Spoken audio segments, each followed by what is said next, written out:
Okay. I have to change my title.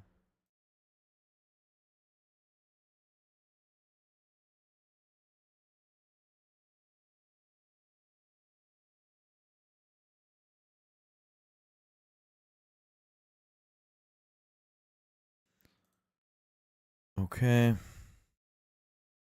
Gotta try the new patch. The audio. Okay. Seems fine. Gotta try the new patch. Yeah, seems fine. We are back at it again.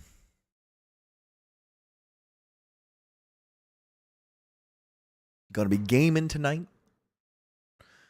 Excited to try the new patch out and see what damage we'll do. I have to review this patch too. Seems like a bunch of things got changed.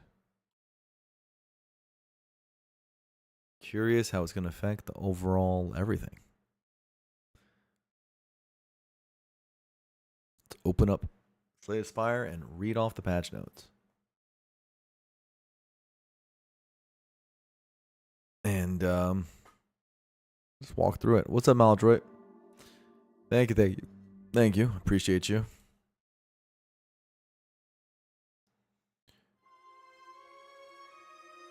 Should be a lot of fun.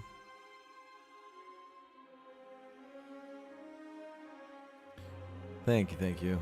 Yeah, I was I said it on my last stream at the end of it, but I was out of town for a little while, and then there was a couple more like heavy work days where I couldn't stream. So I think I didn't stream for like 5 or 6 days. Something like that. 5 days. Which is, you know, we gotta get back to the grind. But I should be streaming every day until, except for like Sunday, probably for Mother's Day.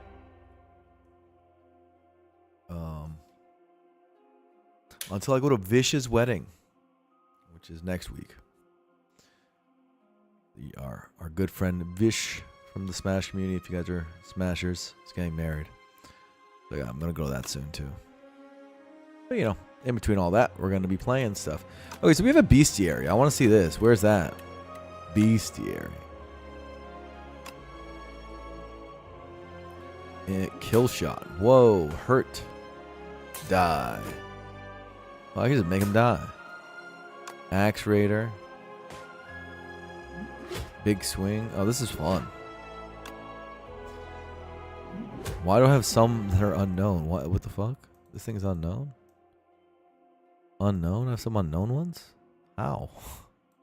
You're telling me I haven't fought them all?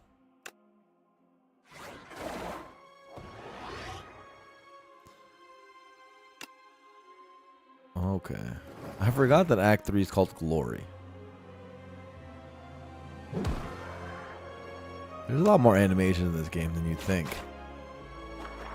You know, like, this is so much more than Spire 1. Like, this is so much work.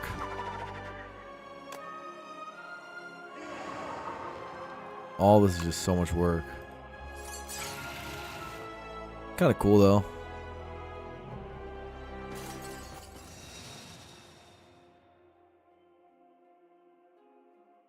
Feel better at playing games after a break? Yeah, I mean, I mostly just want to see the changes and how they affect things.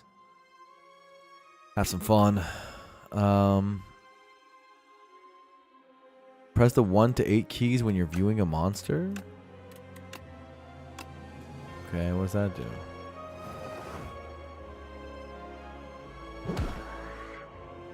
Oh, okay, it makes you...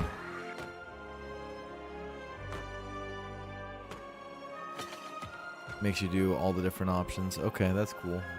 Some monsters have 8 options. It's probably one of the bosses. Does Queen have... Who has 8 options? Psychro, thank you for subbing for so long. Appreciate it. Who has 8 options?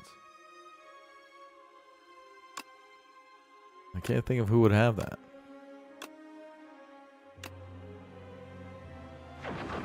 Salivate, Thrash, Lunging Bite. What about its what about when it eats you? What about that animation? That's not on here. This thing has a lot of animations. Whoa, let's escape is fun.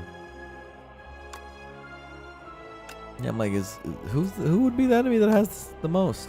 Whoa, what is this? 1, 2, 3, 4, 5, 6, 7, 8. Oh, this is the one. Ceremonial Beast is the most. As Plow, as Stamp. When it gets stunned, the Cry. Stompin'. Okay, well, that's the same thing. Stomp and Crush. That's cheating. That's cheating. I like his death animation. It's pretty cool. It's pretty cool. Yeah, it's one of the best death animations. Okay. Well, let's look at the actual other changes. They talk about how bi-weekly patching has been changed. If they're going to be patching less often, they're going to do bi-weekly now. Which is like means bigger patches, I think, which is cool. Bestiary is obviously not done, but they added it technically. So that's nice. Hopefully they're gonna add intense and stuff. What's up, Kata? So yeah, the door is gone now, which I'm gonna be the rare like streamer who's actually quite happy about that. Not only because I had a good period of time where I was dying at the door, but that actually got solved. I stopped dying at the door a while ago, and it was really easy. It was probably the easiest of the 3 over time. But I do think there was complexity in its design, and it was mostly just what it did to infinites was lame to me, very heavy-handed to me. And it just wasn't like, you can't really design the thing the way it was with having high damage numbers. I know that's what everyone wanted. They were like, oh, just give it higher damage numbers. But its core mechanics were just too damning to have high damage numbers, is the way I was feeling. Like, exhaust, energy down, and no draw are the most damning effects you could have. And if door did deal a lot of damage, we would get owned, right? So I think it was just a hard boss to make work. So I think this is actually the right decision. I'm one of the rare people who's just going to be standing up here and telling you that's completely fine for it to be changed. I think the infinite stuff was way too heavy-handed. I want infinites to exist, and maybe I haven't played against Aeon Glass yet. See what this guy is, but maybe it'll be better.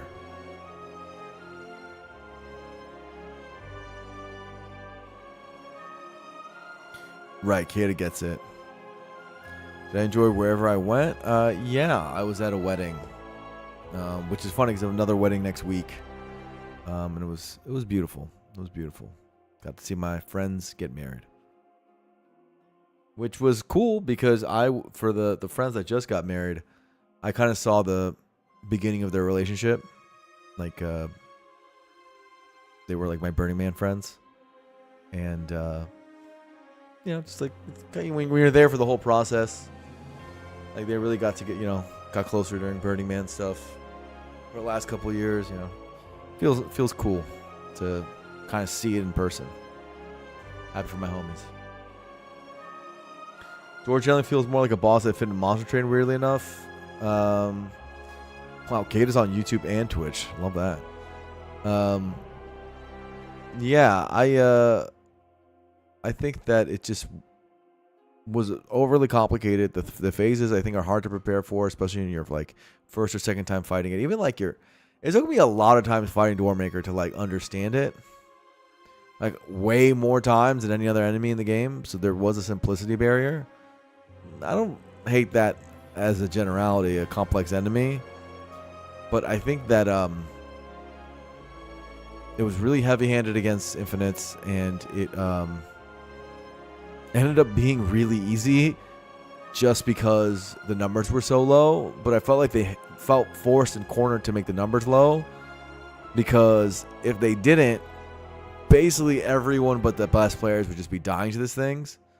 this thing, and even those players would just be getting hit for a lot. Like, you could have a great deck, and on the energy downturn, you're getting hit for a lot, right? Or maybe on the exhaust turn, you draw badly, or like the no draw turn. All those turns are really dangerous. I mean, just based on the effect.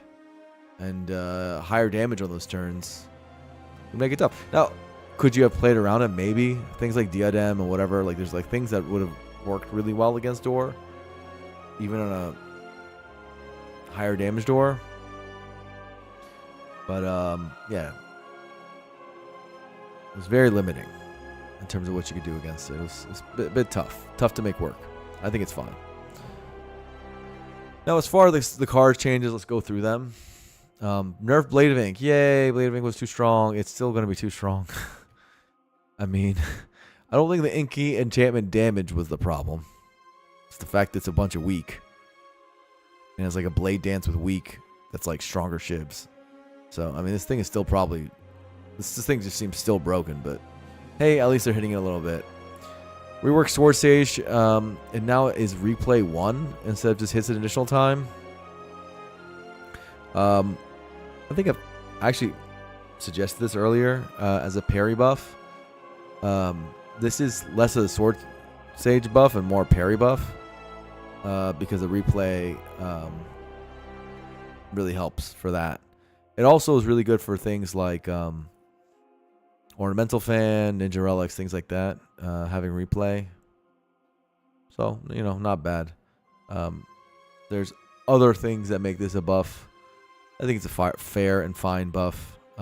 Parry just keeps getting better with time. Nerf Bulwark, yay! It's not nearly enough, but yay! You know, 13 to 16 goes to 12 to 15. Yeah, it's still overstat to hell. Yeah, we're going to click it every single time still. But they did a thing to one of the ridiculous cards in the region pool. It should be lowered even more. And the 4 should get lowered even more too. Buff Crescent Spear. 6 to 8 is actually a big change. 6 to 8's a lot. So, Crescent Spear, like... Is that pickable now? Is this stupid thing pickable now? 2 damage is a huge amount to change. That might switch it to pickable. Like, I have to think about that more, but that might switch Crescent Spear to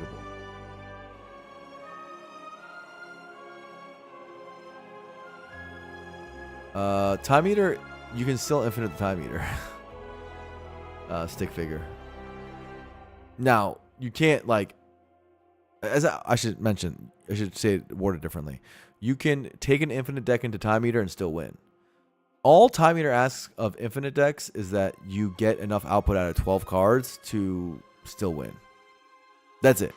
You can walk in with an infinite deck, like Watcher does quite frequently, against Time Eater and do red, blue, red, blue, red, blue, and be completely fine because you make enough block with your red, blue, and you deal enough damage with your red blue, the Time Eater eventually just dies. So all Time Eater requires is that within 12 cards, you produce enough output and block and damage to outscale it. Or to kill it before it outscales you is more accurate.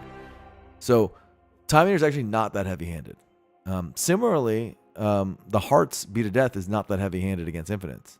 Right? The Beat of Death is an anti-infinite thing. It requires you to make block for every card play. Like, a set amount of block has to get created for every card play, or else you're going to go negative and block and you just kill yourself every time you play a card. That is something that you can work around and you can build your infinite to be able to accomplish. Many infinites accomplish that, right? In Spire 1. So that's like the kind of thing that's like good anti-infinite design, where it's like they're making it harder for infinites to just brain dead against that enemy. They're making the infinites maybe potentially have to take this or that card or adjust their infinite such that it plays around those special properties of those enemies. But there was no playing around the door. The door was, yeah, you unless you have 0 costers for your infinite, which is like Finesse Flash of Steel or something like that, You can't infinite the door. In fact, if you walk in with an infinite deck, you basically just lose. So it was really limiting.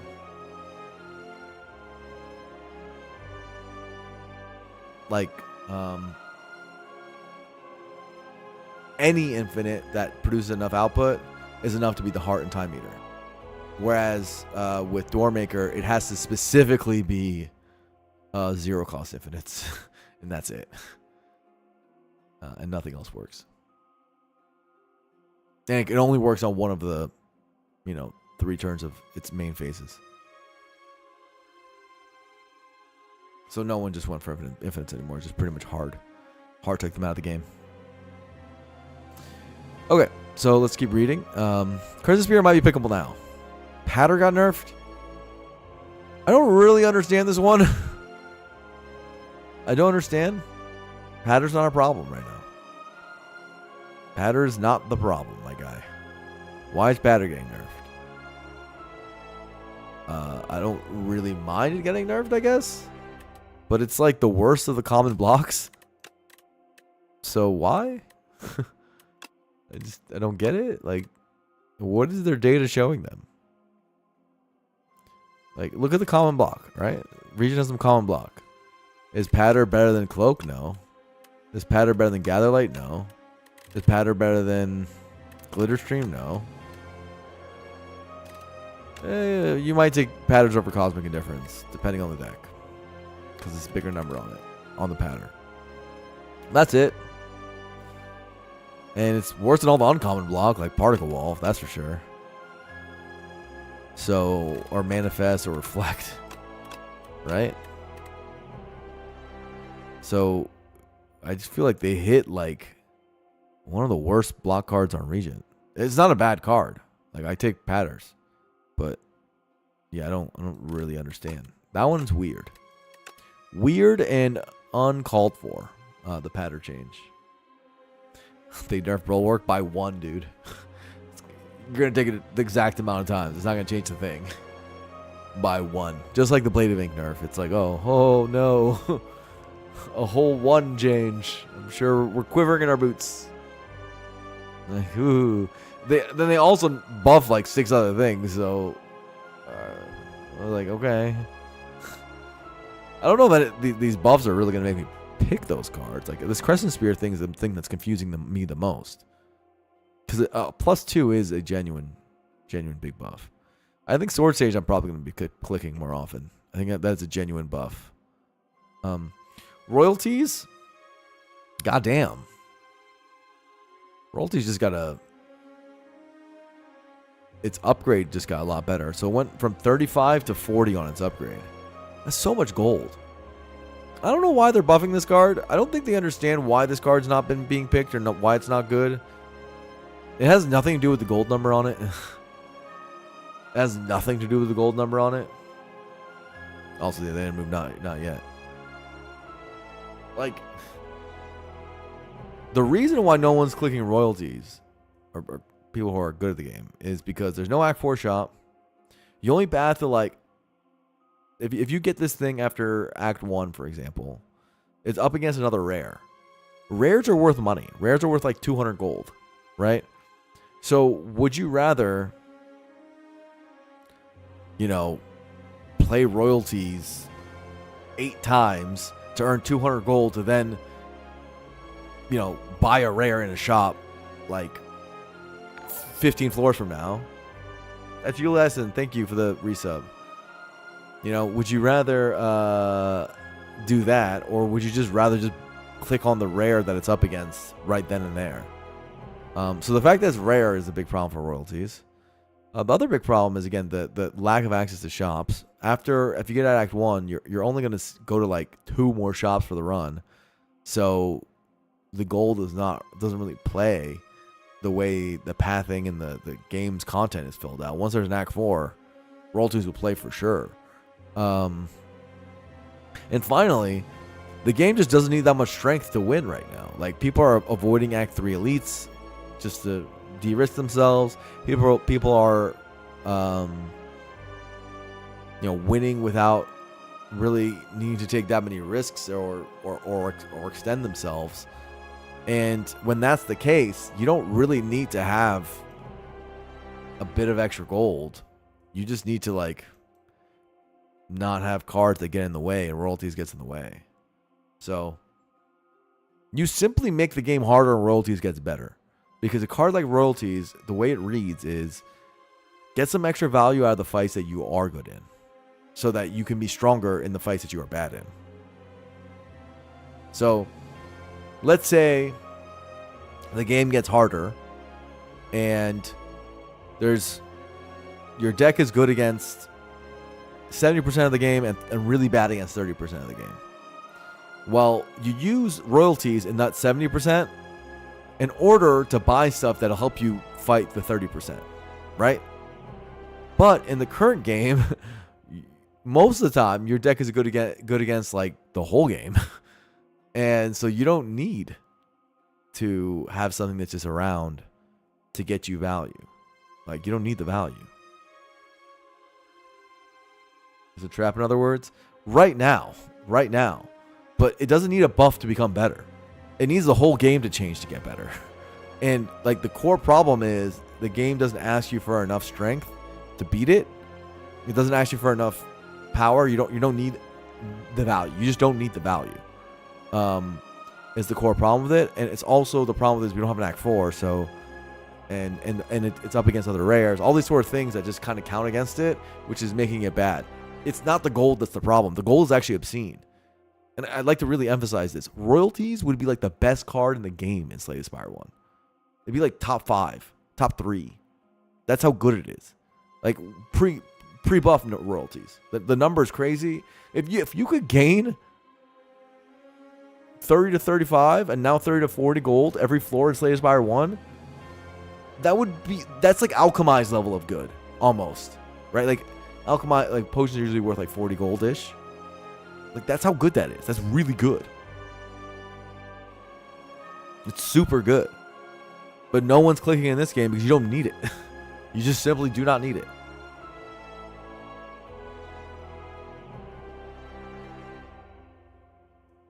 So yeah, I think this is just not understanding the card. This is something where like stuff like this is like the stuff that kind of worries me sometimes, because they're using their data-driven approach from like how they built Spire 1. And I'm like, your data's never going to get you the nuance that I just described. You're just going to look at pick rates and being like, and win rates and be like, royalty's underperforming. We gotta tweak it up and hope people start picking it. But I'm like, dude, that's not what it's about. Like, the problem isn't the number on it. The number on it will never change the problem.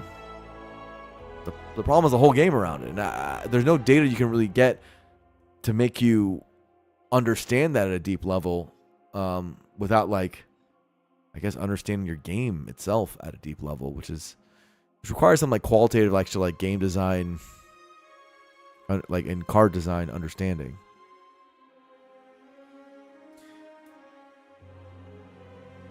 If it's a 1,000 gold, yes, people would pick it. True. You're right about that. But I don't think we wanted to go all the way to 1,000 so we could try that out, right?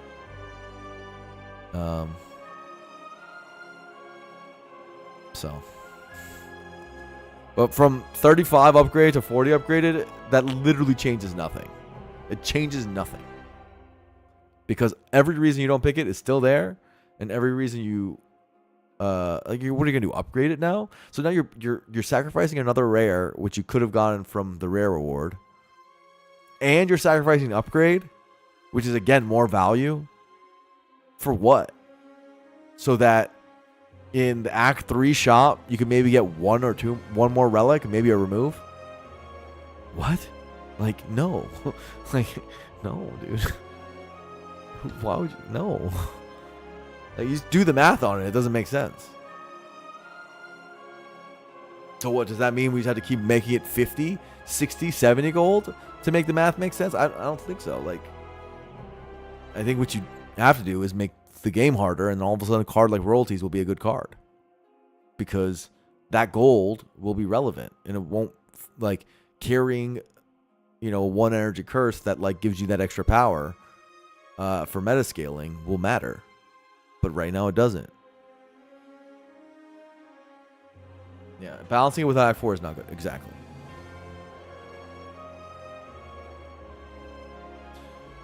Anyway, that's the thing. I think pattern royalties are just weird changes. Just weird. Crescent Spear is a fine change. Bulwark is a fine change. Sword Change is a fine change. Blade of Ink is a fine change. So, they got the majority right here. And then Defect is just a bunch of line of buffs, which is weird because Defect's really good. Infused Core got better. Lightning Orbs deal 1 additional damage. That's really good. That's really good. Lightning Orbs deal 1 additional? That's pretty fucking good, dude. That's like 1 focus for every lightning? He's pretty good. Hyper Beam got buffed. I guess no one was taking Hyper Beam because you don't need to. But like, was that Hyper Beam's problem or is that Hailstorm's problem? The reason we weren't taking Hyper Beam is because Hailstorm exists and it was getting like owned in the marketplace of ideas. Even like Refract and stuff was better. Like basic glass or even blocking. You could just block the Decimelles, for example. You don't really need big AoE on Defect, weirdly enough. Like you do with other characters. I don't know. Again, I don't know if the problem with Hyper Beam was it's the number on the card. Will the number being higher make us click it more? I don't think so, actually. It's still going to solve the problem it solves and do a worse job at solving it compared to Hailstorm. Hailstorm works in other fights. Hyper Beam just sits as a curse in your deck. Now it deals 2 more damage. Cool. I don't know. Like,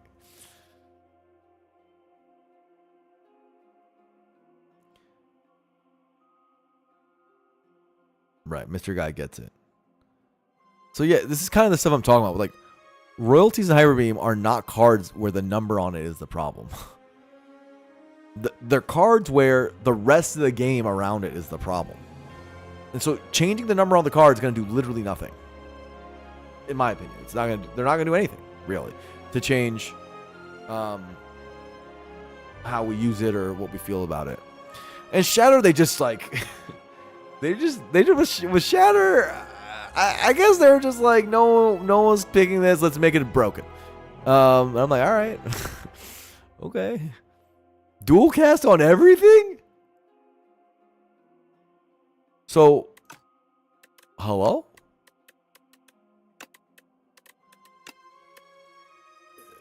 That feels really good, right?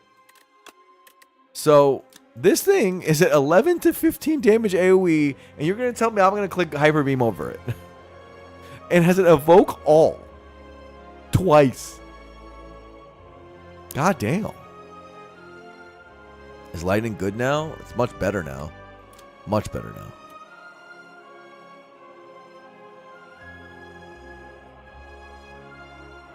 Shatter says they're dead. Now. It's like, yo, they're dead now. By the way. No, it still has the downside of now your orbs are gone, I guess. But yeah, this is going to be good. This is a good card now. Twice is a funny word. Really, really, really big buff on Shatter. That's not small. That's not like a little tiny buff. That's Shatter is here. Like that's a big card now. Tesla Coil also a huge buff. Damage decrease from 6 to 4, but lightning triggers increase from once to twice.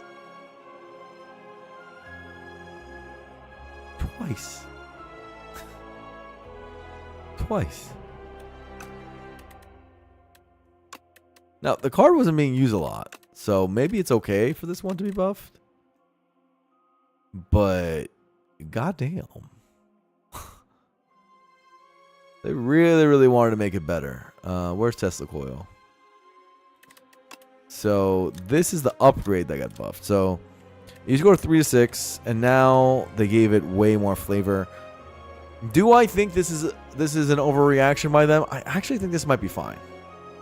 This might not even be that good still. It's just the upgrade. This might be fine.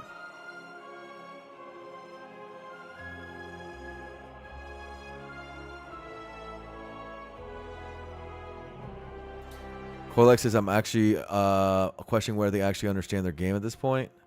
So I think the hard thing, Coilex, is okay, I know this is going to sound really mean, but I think they would maybe agree. The way they design games, and part of their genius has been explicitly not trying to understand their game. Like, not spending a lot of time trying to understand the game and not making any assumptions. What they do is they look at the data from all the players, and they look at pick rates, and they look at win rates, and they look at all the data, and they use that to determine their balancing decisions. And it worked brilliantly in Slay the Spire 1 to a degree. To a degree. Okay? Sometimes that strategy lands in bad places because you have to actually understand the problem to fix it. So, for example, in like a few days, I made a list of changes to the Watcher that, in my opinion, brought it completely in line. They did like months of patching and they couldn't figure it out. And it took, because I was, one of the top players in Slay the Spire 1, it wasn't that hard for me to be like, bro, just change fucking Eruption upgrade, change Mental Fortress, make Tantrum rare. Like these things that, like, if you understand what the problem is, you can put it in line. But they had a really hard time. And I'm not saying I'm a better game designer than them. I'm not. I'm obviously not. I'm not a fucking game designer in that way. But they thought that, like, hey, we if we just make the number up a little bit, down a little bit, do all this with the pick rates, and we can make it okay. And it's like, that's the problem is the stance swapping and what it does and warps your Act 1 like path. Like, Tantrum rare is obvious if you understand why Tantrum's broken, right? Tantrum helps you get through early acts so much so you can do greed picks and etc. etc. All these byproduct effects of it being so common made it a problem, right? No, like, little number adjustment on it is going to make it better. Like, it goes back in your deck. That's the problem. Like, it's Eruption upgrade allows you to win with your base deck, against a lot of enemies when you make it go from 2 to 1, right? But when it stays at 2, that lowers your damage output, and now you might need to add a damage common that makes Watcher a lot worse, right? These sort of like qualitative things, you're not going to get through player pick rates. Like, you're just not going to, it's not going to happen. Like, you can look at pick rates all you want. It's not going to freaking make you have that understanding of what's actually happening in your game. Rather, what the Spire devs are really good at, from my experience of just playing their games for a long time and loving their games and appreciating them, is they like to be creative. They make cards and designs that are really cool and creative. And they like to throw stuff at the wall. Like, I'm sure this A10 boss is going to be crazy. They like to throw stuff at the wall, see what happens. And then they like to use data to move things up and down. Up and down, up and down, up and down. But when there's like a fundamental problem in their design, for example, I think they're going to have a very, very hard time with Silent. Like Silent Sly. And as you guys have seen them have a problem with Silent Sly, right? Like, they can't get it right. Because the problem with Sly has nothing to do with the numbers. It has nothing to do with the numbers on the cards. You can't just change that. Great. You change Ricochet to be a 3-cost card, like, or you make it slightly less. Like, is that really the problem with Ricochet? Or like Sly in general with what's going on here? No, that's not the problem. So yeah, I think that those are the things that they're going to have a harder time getting their grasp around. And similarly, like when you see stuff like, hey, like royalties or Hyper Beam, like these sort of changes, when you see these sort of changes, you're like, what? Like, huh? It's because they're seeing Hyper Beam is never being picked. It's like, we should probably give it a higher number. But if you play the game and you understand, like, if you have a really deep understanding of the game, you know that Hyper Beam's not being picked because of the enemy designs because Hailstorm is putting it down into the dumpster, and now Shatter's going to put it even farther down in the dumpster. Like, it's not because Hyper Beam's bad. It's because the game, you don't need it to win. And all these other cards are better. So, like, nerfing those other cards would do a lot more for Hyper Beam than making it deal 2 more damage. Like, it's not, like, I guess you have to play the game for thousands of hours instead of developing the game for thousands of hours to get that. But, like, that's kind of the vibe. Maybe I don't think it'd be terrible to have one person on their team, maybe even as a consultant, who's, like, top-ish level and understands game design, to, like, sometimes, like, help them out of when they're in these, like holes and situations. Because there's really no excuse for the Watcher to have been left unfinished. Like, it was crazy that the game ended and the final result of that game was the Watcher as it was. It's crazy. Because how simple it was to fix it, too. It's just crazy that it was so simple to fix it and never got fixed. And I think, like, there's going to be situations like that with this approach. The approach in general, I think, is beautiful and it's good and it's cool and I think it's great for their team. But it wouldn't be horrible to, when they're to have someone in there to kind of give them the qualitative understanding. Sorry, I missed a lot of chat while going on that rant. Coilex mentions that there was a much more hardcore player base in STS1, so the data-driven approach would do better. That's another problem, yes. There's way more casuals. This is one of the highest-selling games. And this is the highest-selling game of the year, to my understanding. And it looks like it's on pace to be one of the highest-selling games of all time.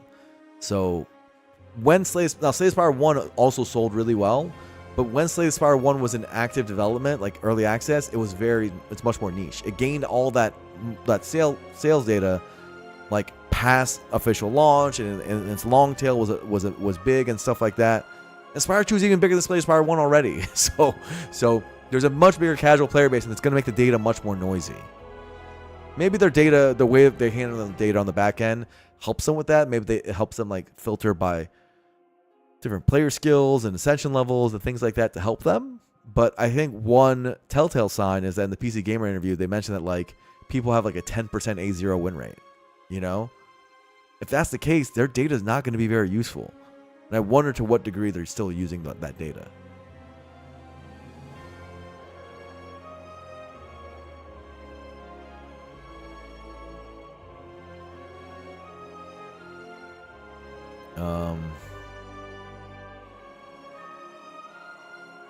Ace Ninja says they probably don't have the resources since they're a smaller developer.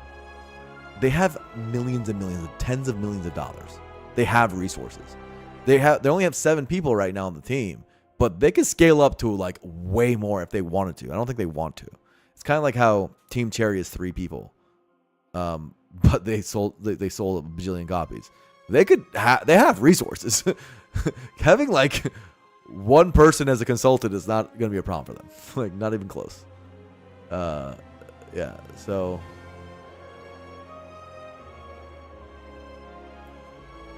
What else do we see?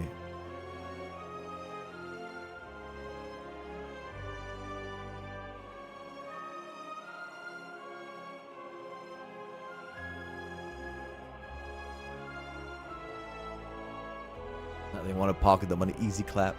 I don't think so. I think they're very committed to making a good game. Seems like it.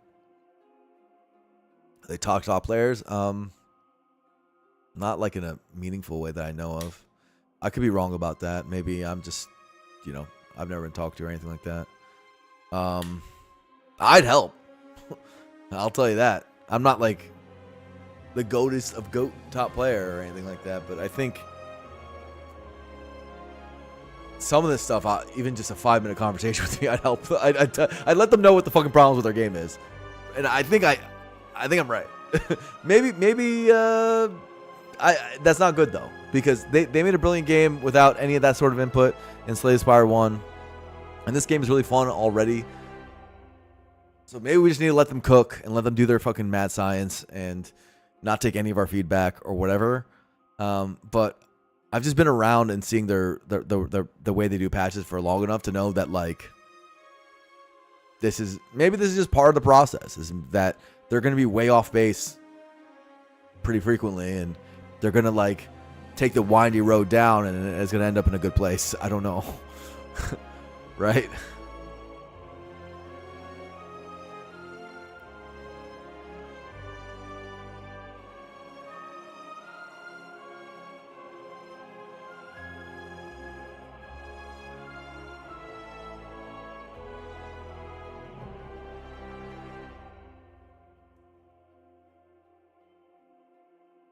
Anyway, let's keep reading some of the stuff.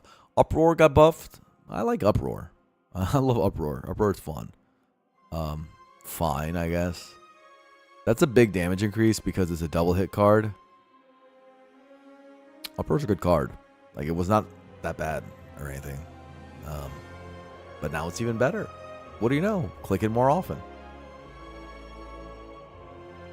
So basically, I mean, if you're reading this defect stuff, it got 5 buffs. Five buffs. Just a bunch of buffs. Alright. Doormaker got removed to Aeon Glass. Haunted Ship. Remind me what it was like. Does that make Haunted Ship harder? This is 3 recon turn instead of applying weak when it attacks. That does make it harder, right? You ever picked it up for? It's pretty good.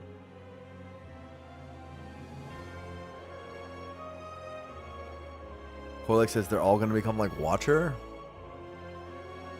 Here's the thing, Coilex. Watcher was the coolest Slay the Spire 1 character. I know that sounds crazy, but it was just unfinished. Watcher was... I cannot stress this enough, and I'm not the only one who thought this. Has the coolest mechanics in Spire 1. Stance switching is so cool. Scry is so cool. A lot of its card designs are like brilliant and really well made and great ideas. Like, think about like things like Wish. Like there's I can go through it, but a lot of its stuff was really high skill and cool. Watcher was cool as hell. Divinity, like a lot of the stuff that we had were really cool. But it was unfinished. So Watcher ended up being the lamest character of the Slay the Spire characters. Spire 1 characters. They couldn't figure it out. I think they said somewhere that they basically like kind of gave up. They thought that Watcher's core mechanics were the problem, and Watcher's core mechanics weren't the problem. They just needed to do one more patch. They just knew what to patch. And so yeah, we live in a world where Watcher's kind of like unplayably good, like too strong, and it's not really interesting, right? But Watcher could be really cool. Could be really cool. And so if all of the Slay the Spire 2 characters become like Watcher's pretty cool. Right? But it would be awesome if they end up like Watcher and they actually finish the character.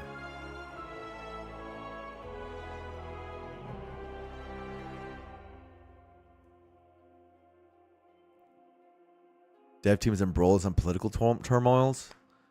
Okay. So let's take a break to talk about that for a second. So they're currently getting review bombed again for like the 3rd time. First, it was the Chinese players not liking the initial patch, which was actually kind of, I'm just going to say, it was kind of reasonable feedback because it was so heavy-handed anti-infinite, and you know, some people like infinites in their game. It didn't make sense to me either why it was so heavy-handed. Did they have to be so crazy about it? No. I guess there was no in-game feedback mechanism in China, so there's this or that. You can talk about it forever. Not the most unreasonable one. This is the latest review bomb, though, because Anita's, whatever her name is, Sarkassian, or sorry if I forgot the name, who was the Gamergate woman from years ago. She's in the credits. I'm not sure what she did in this game, but guy, like, you played this game for like 5 seconds, and I must have missed it, but I do not see the feminist agenda in this game at all. Maybe the Skulking Colony has a bit of a booty pop when it attacks. But what are we talking about right now? Like, they're not like, most of the characters are like, I can't even tell what gender they are. I don't even know what's going on. Like, they're like space creatures and stuff. There is no political messaging in this game, and even if there was, that'd be awesome. I want games to have more political messaging. Gamers are so annoying, bro. This colony is a bit zesty. I love y'all, and I know you're gamers, and I'm a gamer, but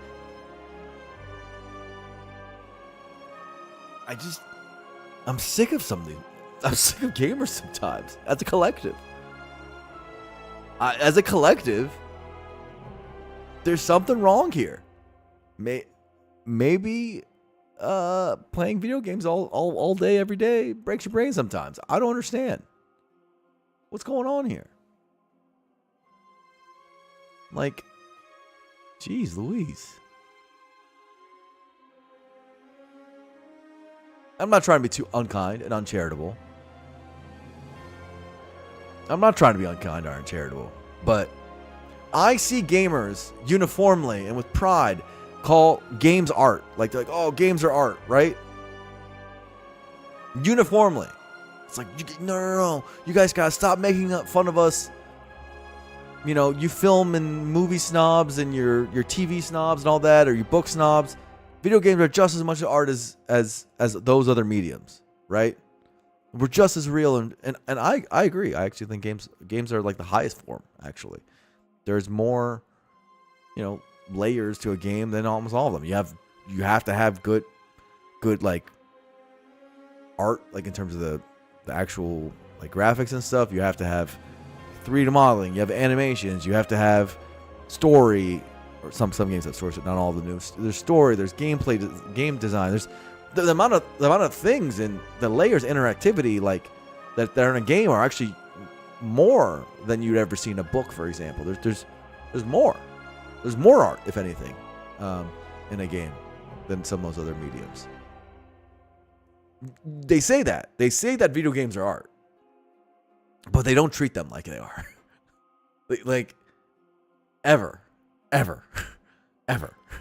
They will argue with their parents about this and say, no, video games are cool and they're so awesome and they're like worth my time and I'm not wasting my life away, blah, blah, blah, by playing video games all day. It's so enriching to my life, etc., etc. But they do not treat them as art, ever. Like, ever. They treat it like a product, like a thing to consume. So, like, when a developer makes an artistic choice because they want to, like, make their game a specific way, but it's, like, in a way which may make the game more difficult or, like, may make them have to think, or maybe is political in some way, like art often is, or deals with some heavy issues that makes them feel uncomfortable, or many of the other things that you would expect out of art. They get mad. I'm like, what? I want more politics in video games. Please. Stop it. Stop doing this.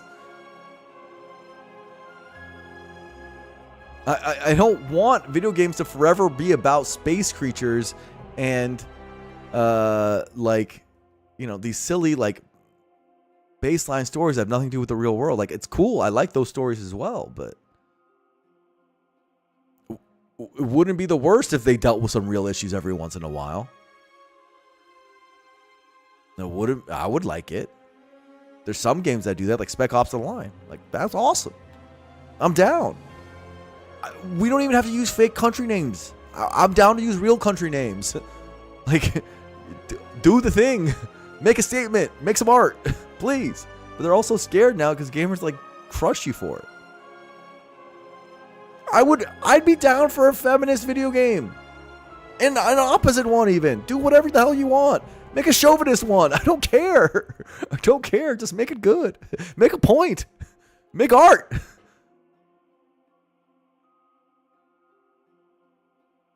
Like, it all should be possible. I don't want to stop limiting our artists. Weird.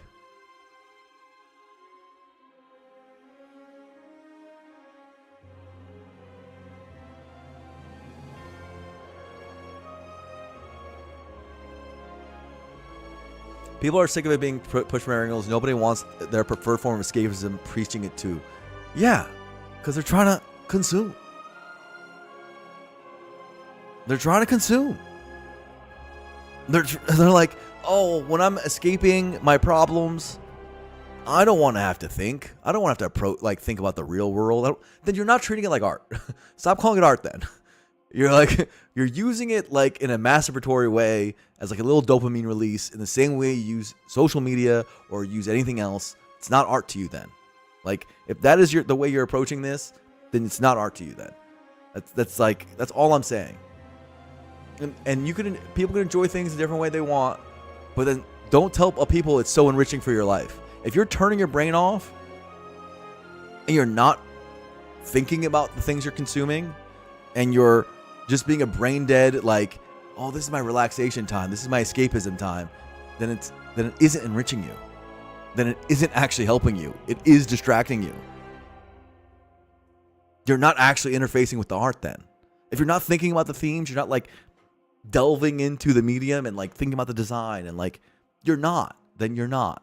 If you're just consuming, you're putting things on hyper easy and just getting through the JRPG story while thinking about how, the waifu looks so beautiful, you're not treating it like art. It's not enriching you. You're actually just becoming a closet-dwelling dweeb.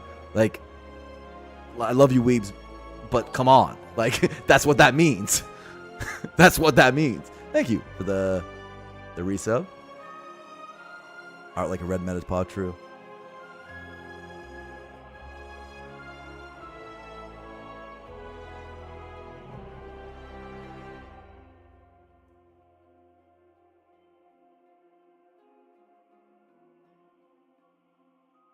I like the videos of Trump, Biden, and Obama played Aqua Inspire.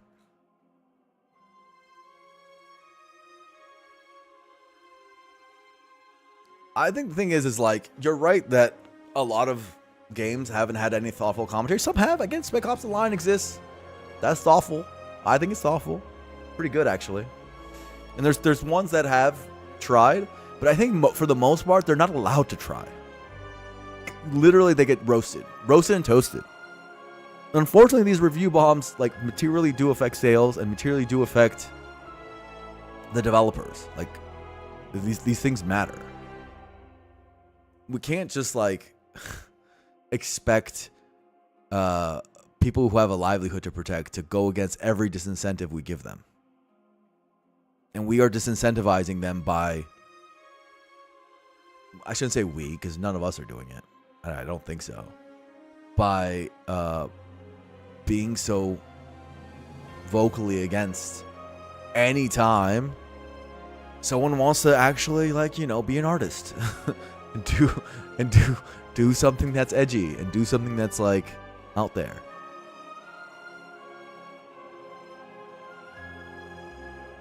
R2 devs won't go hungry, but I do think it's stressful for them.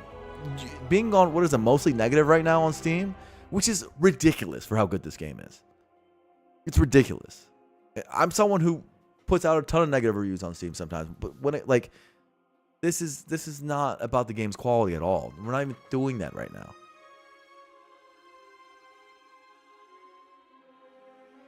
Yeah, it affects everyone. The reviews. People immediately see that review score on the #1 platform for video games, which is Steam, and they go, "Hey, why is it like that?" And they have to look it up at the very minimum. Or sometimes they don't look it up. It affects sales.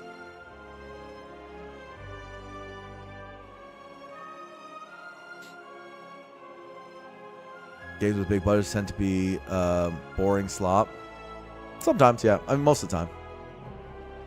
Which makes sense. That's just how art tends to be. Art by committee isn't that good usually. But there's times where the big budget stuff's good. It happens too. It's not always not like that. Rockstar tends to be a good case for that. But they seem to have it figured out,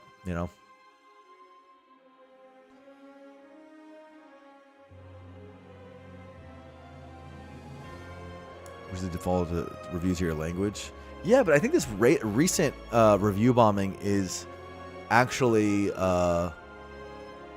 English language, right? The people who are against Gamergate.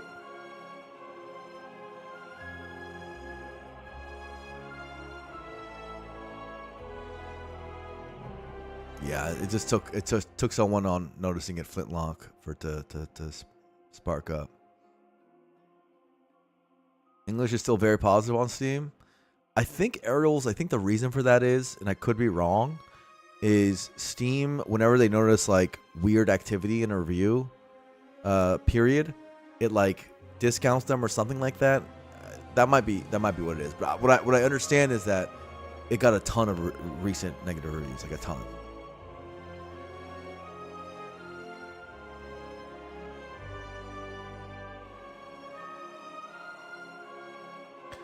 Yeah, I mean, and I don't even remember.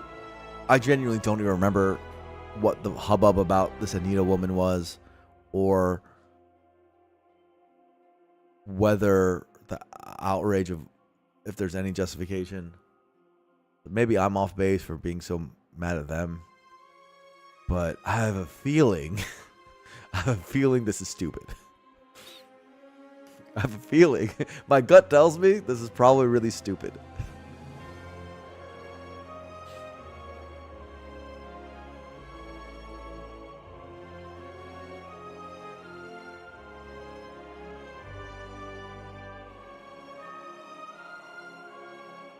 They would never, JP. I don't think so. I can't imagine.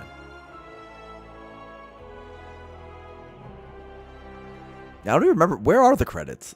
Like, I don't think have I seen the credits? Anyway, let's keep reading this. Just a small aside of how annoying it is to deal with capital G gamers as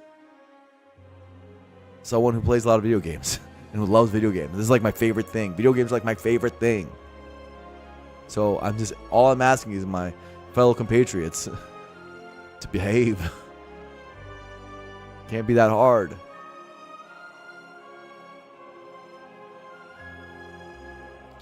All right, what else do we have? So Doormaker's gone, Haunted Ship, and Soulfish. Soulfish, that's a pretty big change. 12 to 15. +3 is a big change. That's genuine damage. Soulfish is already one of the harder ones, so I'm down, but like, damn.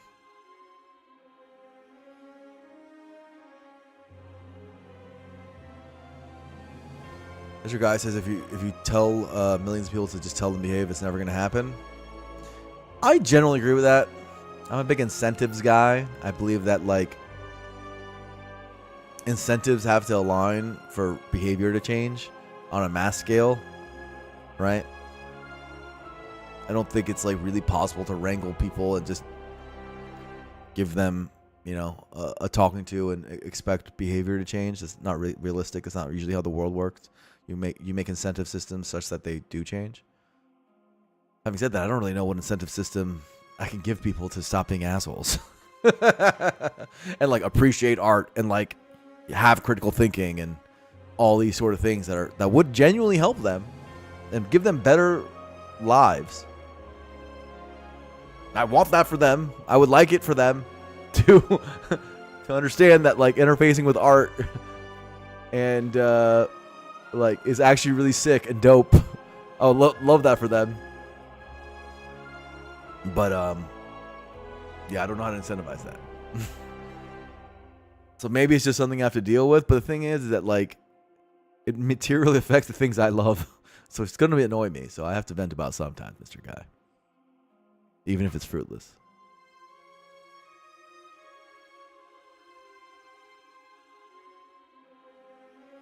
A scream when you're already vuln? Yeah, I think so. Right? Scream the vuln one? Too many children left behind.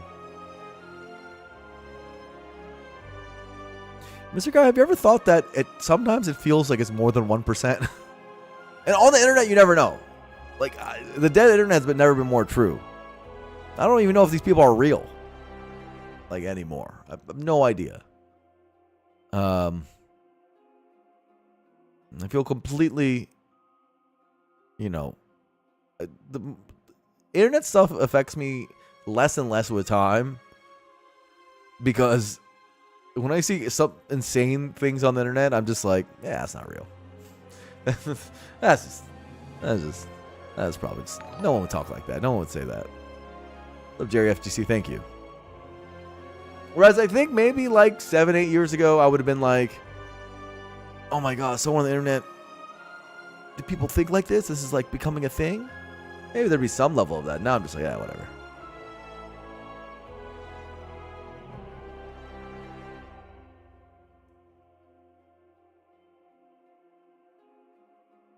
Firefox is a real group of people? It might be. I don't know.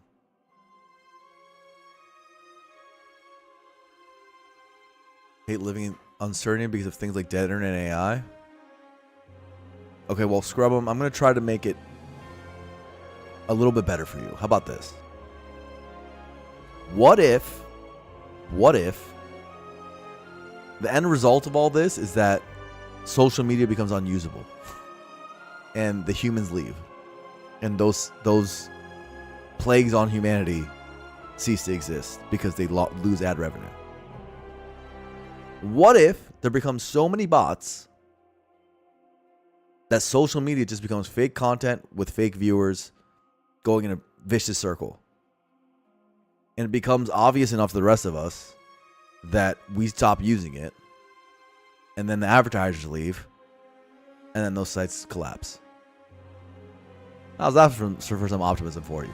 Huh? Eh? Wouldn't that be nice?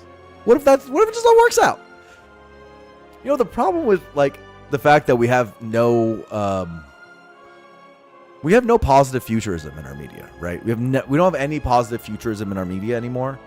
I grew up on like things like Star Trek, like giving us like a hopeful future, and it feels like the last 15 years of sci-fi have been doomer as hell. It's just been dystopian over and over again. But there is a chance, don't forget, there is a chance that it all just works out. What if it all just works out? I'm just saying, it could happen. It could just work out. How sick would that be? I know it doesn't feel like it. I know it feels like it's not going to work out. Well, what if we just pull this one back?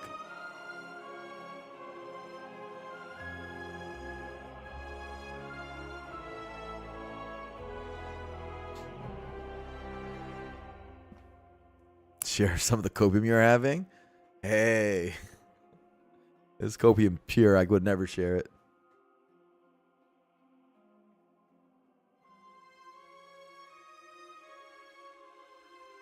All right, what else got changed? Tescatera's pumpkin candle relic. Okay, this was really cool. I like that they're messing around with this, because the pumpkin candle sucked, and we were never picking it. However, I would have liked to live in a world where the game was hard enough that we would click it. It would be nice to live in a world where the game was hard enough that we'd be like, you know what? I'm gonna take a pumpkin candle because I need it, and I'm gonna risk it because I'll give up the value here because I'm so behind that I need a really strong thing to. It was a good idea, but the game wasn't hard enough to make it worth it.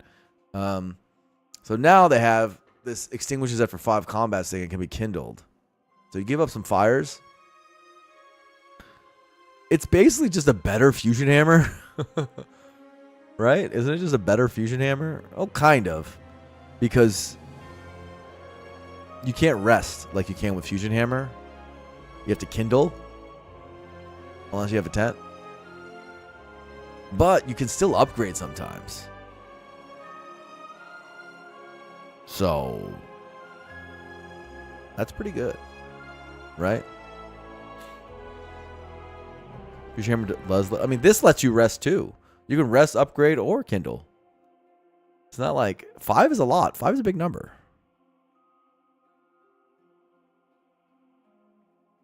You really like the pressure old pumpkin candle? I mean, I don't think anyone was clicking old pumpkin candle, to be honest. But that's, again, more of a result of the game being too easy than anything else. Than it being a bad design.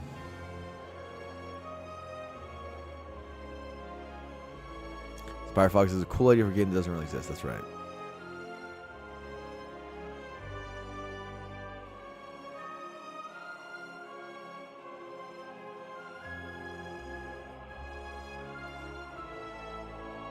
One Kindle on Axe is in the worst. You probably have to do like 3 Kindles total. Which is like, seems like Fusion Hammer-ish strength. Maybe less. I think I would rather have 3 rests than 3 empty floors, right? Probably. But you get to upgrade sometimes. So, I don't know. Seems Fusion Hammer-ish power. Like, being able to upgrade sometimes is a big deal. So, you're probably only going to squeeze 1 or 2 upgrades with how often you're going to be kindling, because you still need to rest sometimes. So, I don't know. Maybe it's worse than Fusion Hammer, but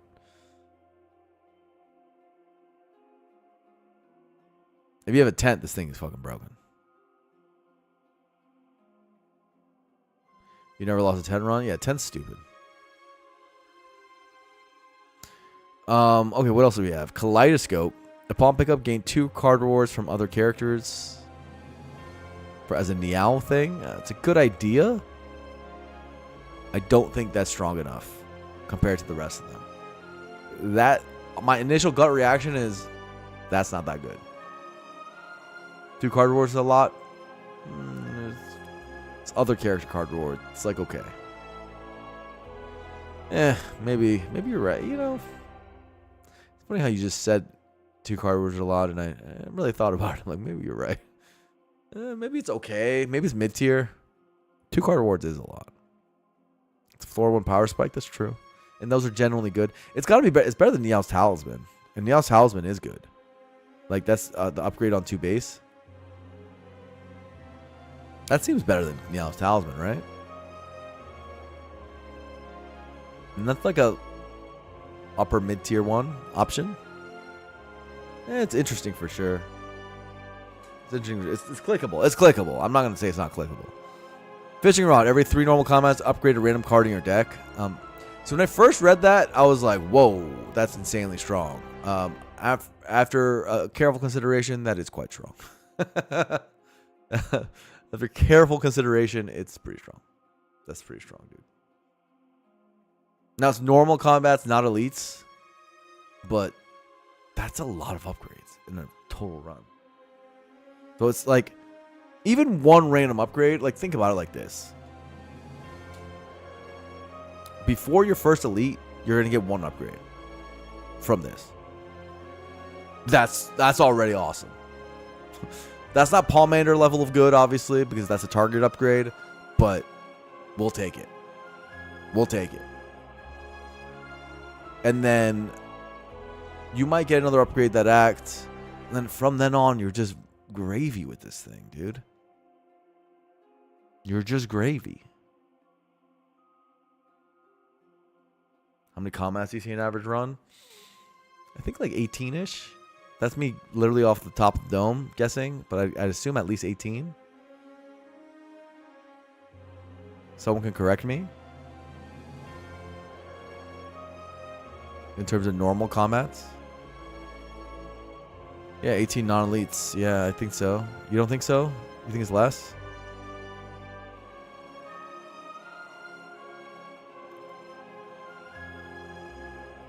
You guys think it's... Well, okay, 5 to 7 per act. Yeah, so 18. Yeah? 16, maybe 15. 15 seems low. Check my run history. Let's do it. But I would change my pathing is the thing you guys got to remember. Let's take this one. 1, 2, 3, 4. I'd have 1 in Act 1, which is kind of what we said. Then I'd have the second one here. Third one here. This is a fight.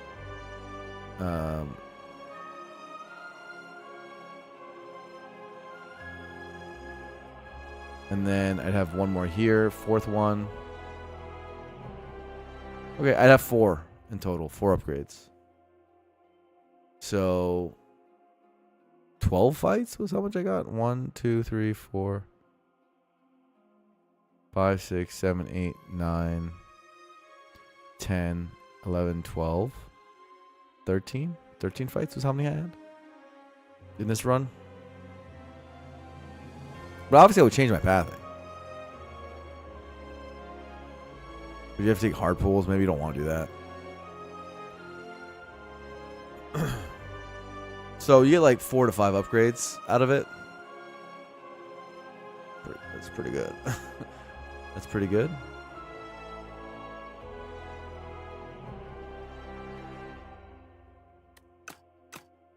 Right. So I don't know. That seems quite good to me. And the main thing is because it's the number 3, you're going to get 1 non-target upgrade before your first elite, that's good enough to get you through, usually. Like, we've seen with Niao's Talisman how valuable even 1 base upgrade can be.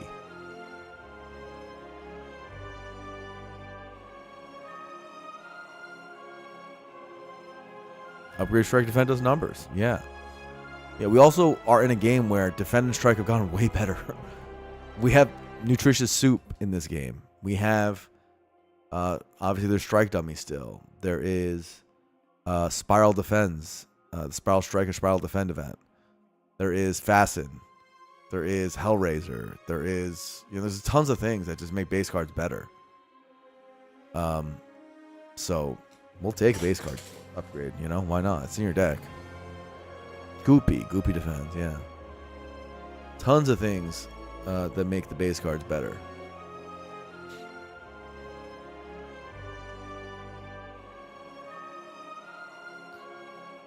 Okay, so these are both interesting. I don't think fishing rod is going to end up being, now that we've talked about it, I don't think it's going to be better than like some of the snowbally ones. Like, I don't think it's going to be better than Transform or Gold. I don't think it's going to be better than those. Like the 2 Transforms, the 2 Golds, which are kind of like the best ones right now. And Conch is probably the next best, I'd say. This is probably like File Hoster levels of strong, I feel like. Maybe File Hoster is still better. Yeah, it's probably worse than that. It's probably right under that. It seems pickable though. That's still pretty good. When I take versus Crucible, yeah, 100%. I think this is better than Crucible. This seems better than Crucible, right? It has to be. Extra bonus slot is very strong. This is probably, this is better than Crucible, right? I don't know. Crucible's weird because Crucible is very path dependent. And like what it does is help you snowball, which is also really strong. But yeah, I mean, this thing's interesting.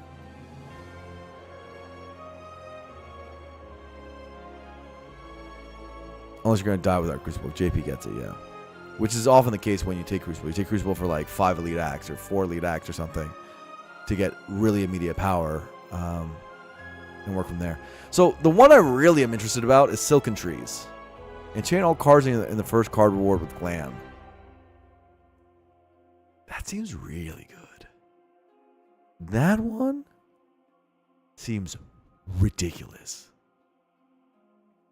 Now, if you whiff on the card reward, but bro, in this game you never whiff on card rewards.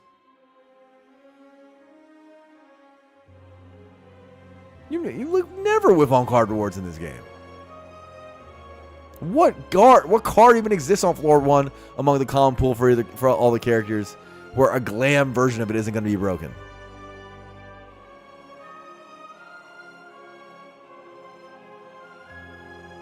I feel like this thing is going to be like the best one.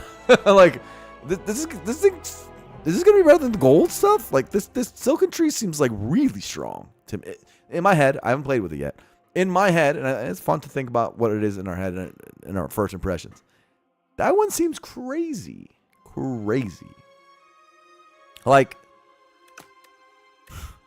let's just pick a character. Guys, let's pick a character, okay? Ironclad. The Ironclad. You're telling me, let's look at a common, right? You're telling me replay Pummel Strike? Well, actually, maybe this doesn't look that good, huh? Replay Cinder's pretty good. Replay Twin Strike would be pretty good. Replay Thundercloud would be pretty good. No, it is pretty broken, actually. Replay Perfection Strike. Replay Setup Strike I'd even fucking take. You kidding me? I'm going to upgrade this thing. Deals 18 and then 6 strength this turn? Yeah, no, that's amazing. I upgrade this 24? Because you're going to upgrade your Glam card. Boom, 24 for 1? Even Iron Wave? 14-14? Hello? For 1? Twin Strike? You're going to be 28 for 1? Okay, this won't be that good. Fine. Shrug?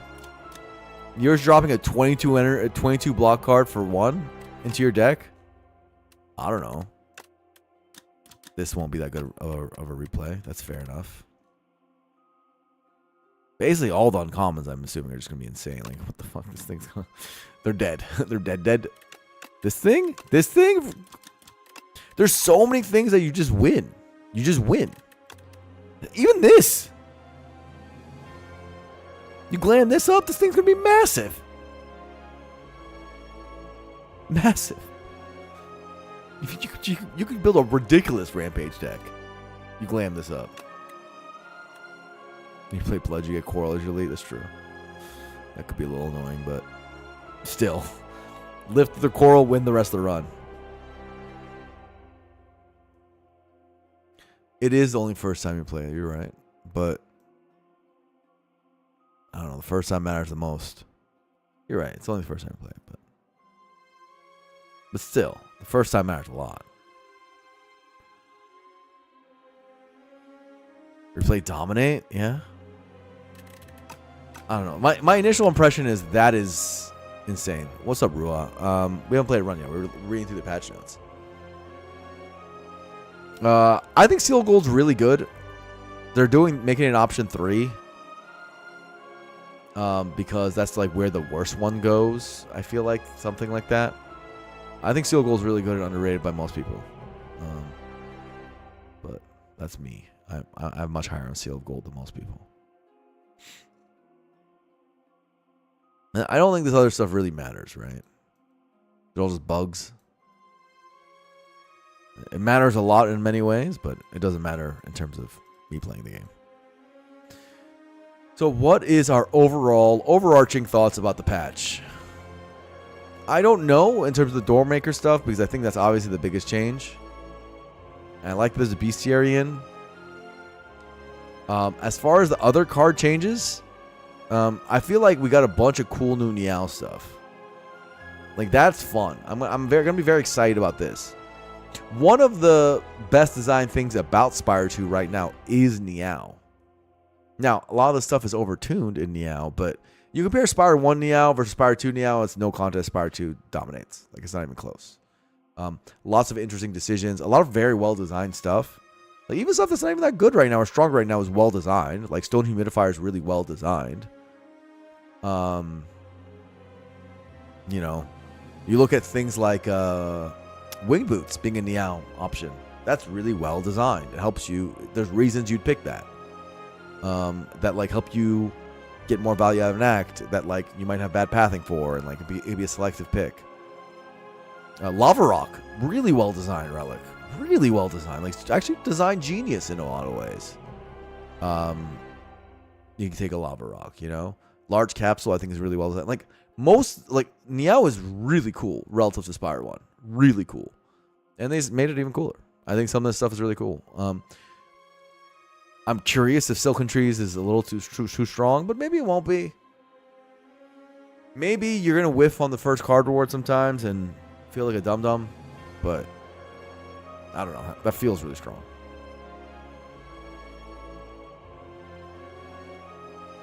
Still Tress, sorry.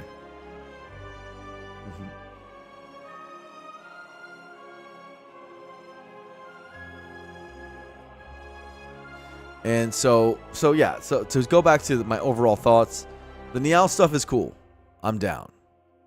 I think Tessiter's Pumpkin Candle change is cool. I'm down. It's very strong, but I'm down. It's cool. It passed the cool check. It's hip and it's vibey, and we're down for the fun factor of it. I don't know about Ion Glass. It seems like they made two enemies in Underdogs more damaging. That's good because Underdogs is a little too weak right now. Fine. All this stuff up here in terms of cards, well, half of it's good. Blade of Ink change is good. Sword Sage change is good. Bulwark change is good. Crescent Spear change is good. I don't know if I mean, I think Tesla Coil change is actually good. It's strong, but it's good. I think Infused Core change is good. I think Uproar change is fine. Unnecessary, but fine. My only ones I actually have a huge problem with, I guess, are Patter, Royalties, Hyper Beam, Shatter. Shatter's the one that's going to matter the most. The other ones aren't even going to matter that much. Like, Hyper Beam change is not going to affect anything. It's just, they change the numbers, I guess. Whatever. Royalty change is not going to affect anything. So they change the numbers, I guess. Fine. Shatter change is going to affect a lot. Shatter change is going to affect a lot. The game is materially different because of Shatter being changed. So, that's true. Shatter, very good, yeah.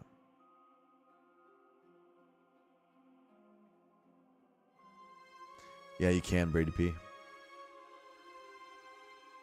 I do think there is a part of me which is annoyed, though, that we're going to have 2 more weeks of, for the most part, just more buffs. Yo, I thought, you know, maybe, just maybe, we would hit some of the problem cards this time, but I guess not yet. I guess not yet. Right?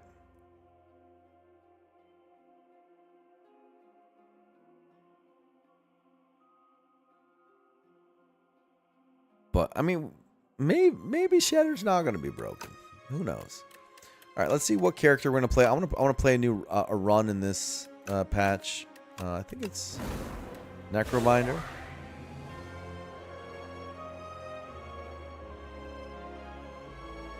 So let's try a Necrobinder run out. Play our first run of the patch and see how we do. We got none of the new Niaos. Love that. Got Leafy Poultice, which is just the clear pick. It's a double transform. There's really no arguments for that against it, I think.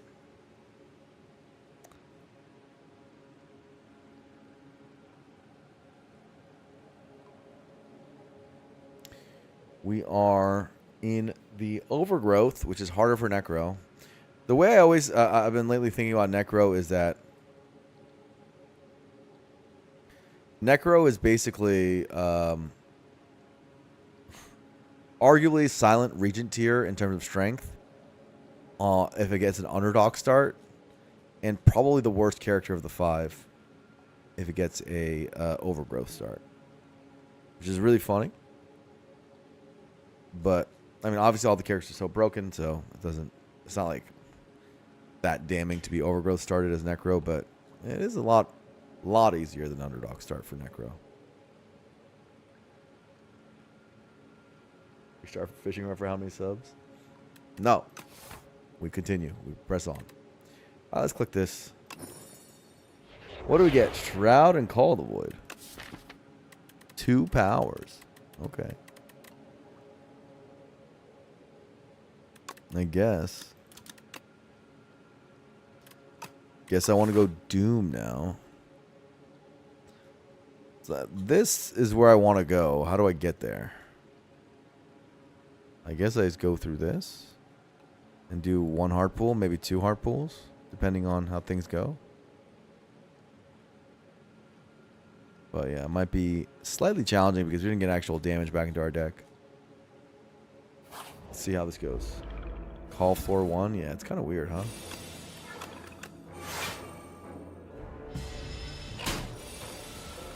Sacrifice.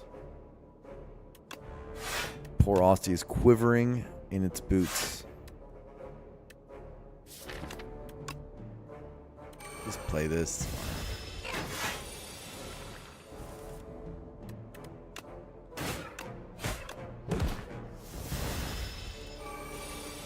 $16. Devour life, huh?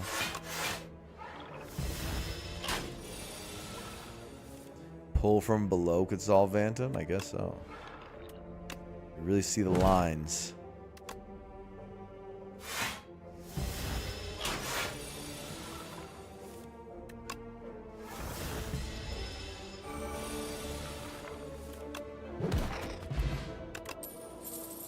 Fear, Reap, and Dance. Dance and Cobb. None of these are Doom. It's a bit of a bummer.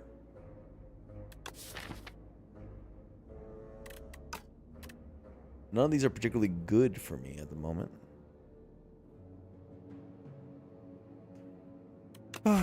Which of these is best for the potato? I guess Reap is. How am I feeling right now if one of them has Glam? I would love a Glam Reap. Reap is the best one against potato. Because... and against statue. So it's probably just Reap. Doesn't really help what we got going on in terms of our actual deck. But let's be small? I guess so. Okay. Bodyguard upgrade. I usually just go for 9 almost every time in that that event. Holy, right? Now we really want a freaking Doom card. Countdown would be nice.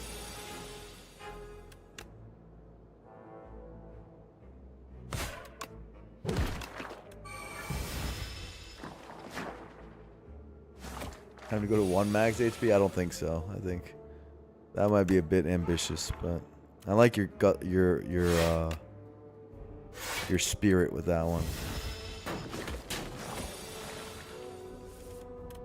Reap is here. So do that.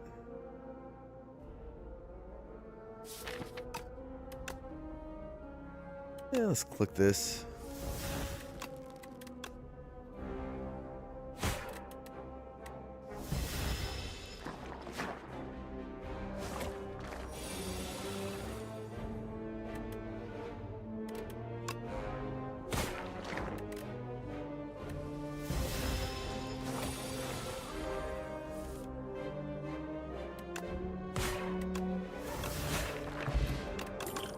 Power Pot Defy.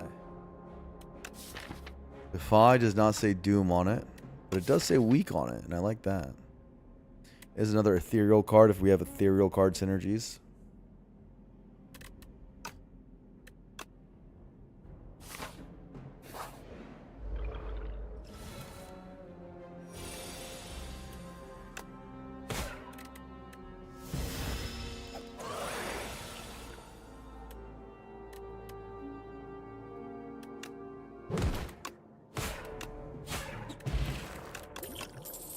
Oh. There's a Sleight of Flesh here for my 1 Defy. There's also an Enfeebling Touch, which is a card I almost never skip. Really good for the Birdonis. Okay against the Bantam. Just a good card. Now, Sleight of Flesh is broken. In general. But it doesn't work with a lot right now. And it costs a lot.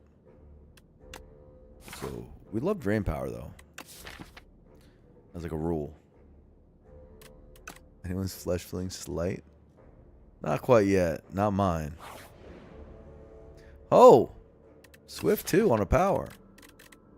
I could make an innate Call of the Void and Swift to it. Well, that seems pretty good. Is there any sharp or nimble angle? Just to double check. I don't think so.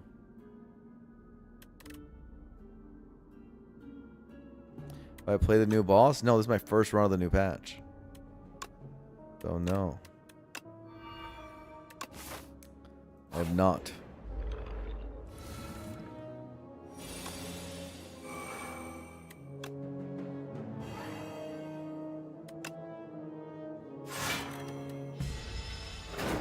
Oh, nice. Yeah, this is all new to me. Ugh. This is annoying.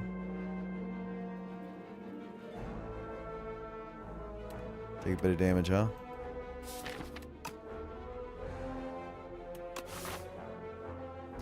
Two potions dropped. I don't think you use a potion here. I think you just eat your damage. Take 4. It's not the worst thing in the world.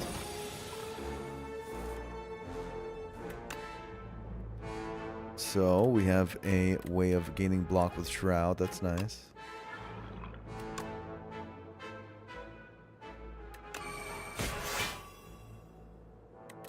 It's kind of cool. Death's Door. I wish you actually worked. We'll keep you on deck, though, because you block more and defend.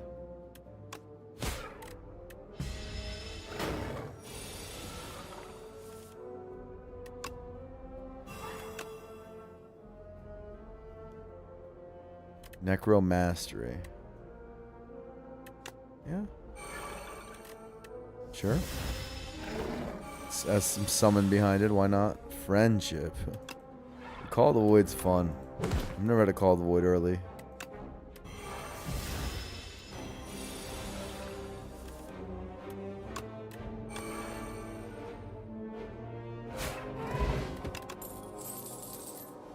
Flatten Dance in Afterlife.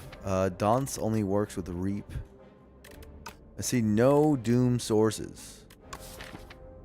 That's annoying.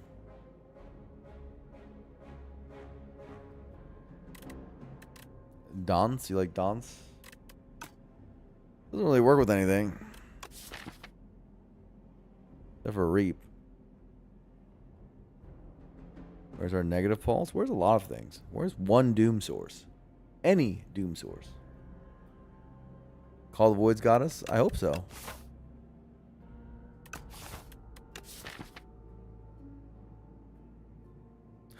This doesn't seem like a good Afterlife because I don't get it upgrade easily. And I have... Probably doing... What am I doing? Am I doing Reap upgrade? That feels weird.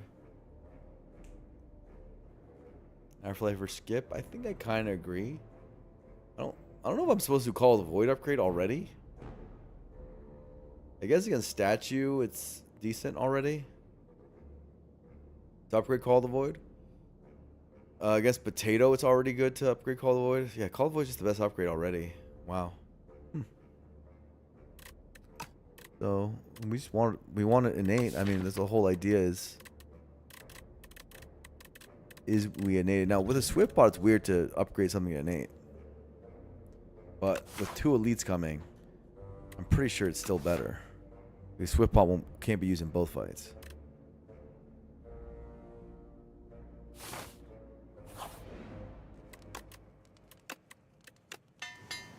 And even getting one more card from Call the Void, just because it's a turn earlier, is better than any of these other upgrades. Pretty sure.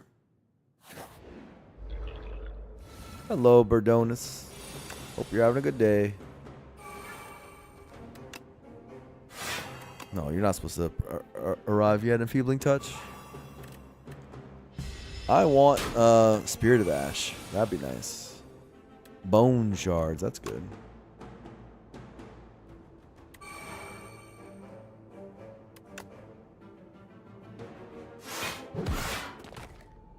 Work with this.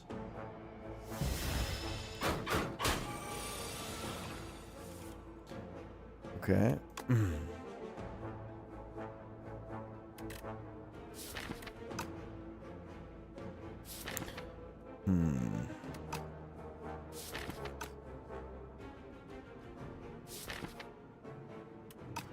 Could be a Swifty.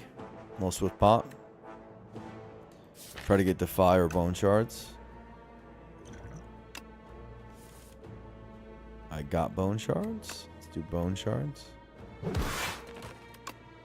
Bodyguard. Enfeeble.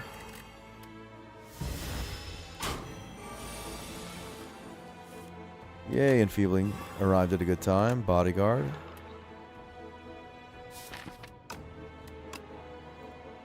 Keep Defy around? It's fine. It's getting stronger, of course.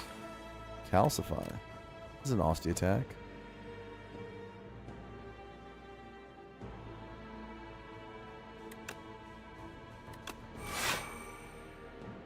I think I keep outscaling it, though. That might be a bit naive.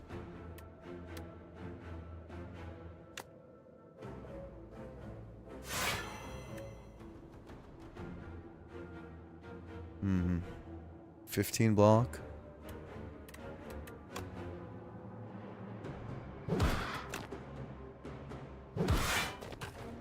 Take 3. Getting closer to the Reap killing. Holy! That's fun. Oh, that blocks for me.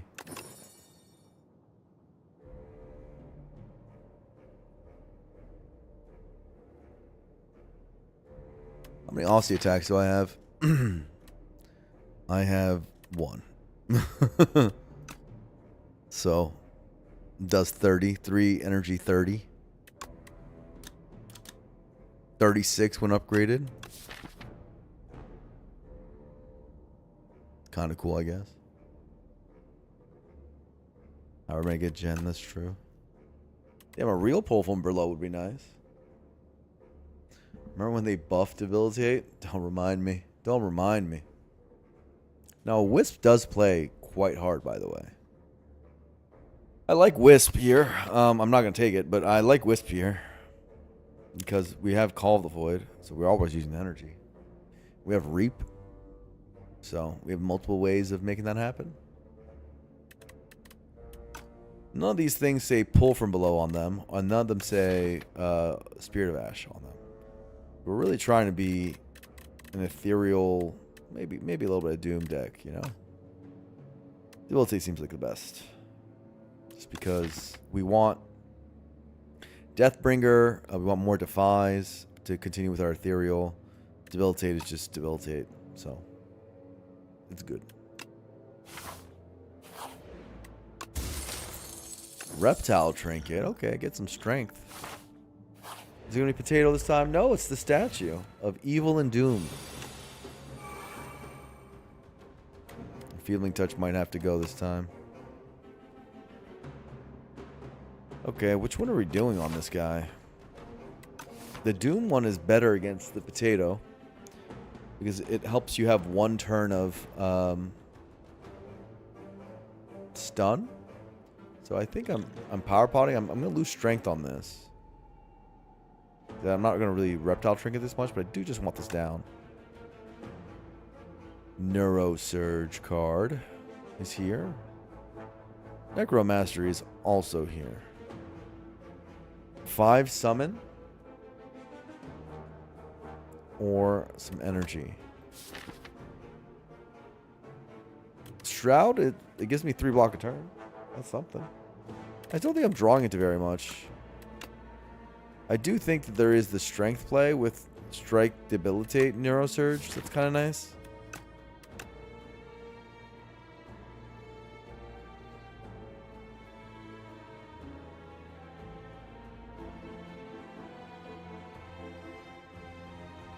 Mr. Guy gets it.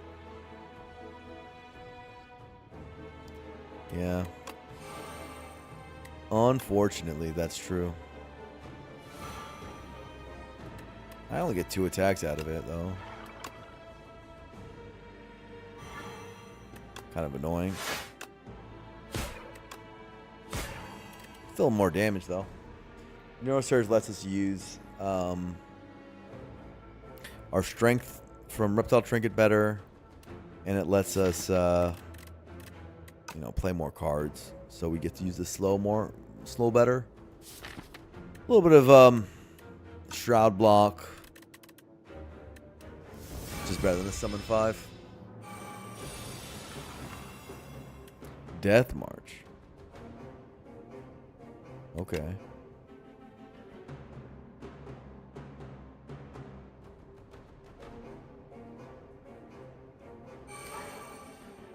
Do we keep this around? I think we probably do.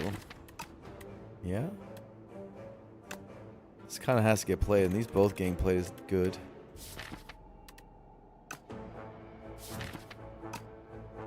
Redrawing a defies insanely strong. This is looking scary. Spooky. You're spooked out? Really? Really? We do all 3 attacks. 6. This is like 9. And this would be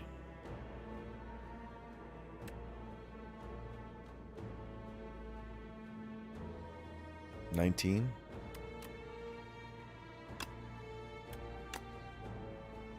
Six, 9, 19. So 28, 34 damage. We want to push damage. Not quite a reap territory yet.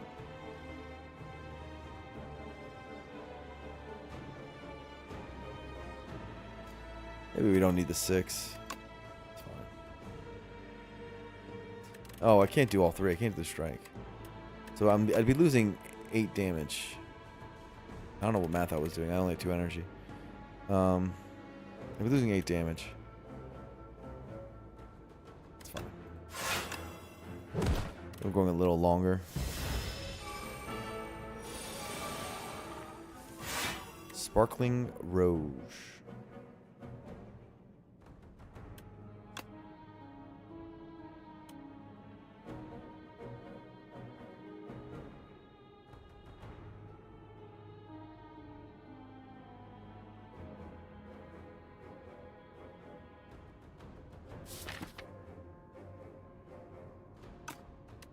Yeah.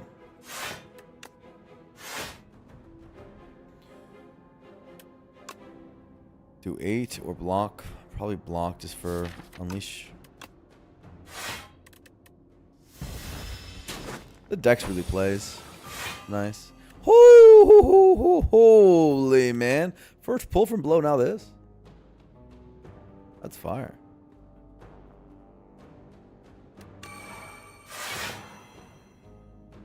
Okay. I don't even need to debilitate. I can just bodyguard. For a bigger attack next turn, right? Unless this is still more.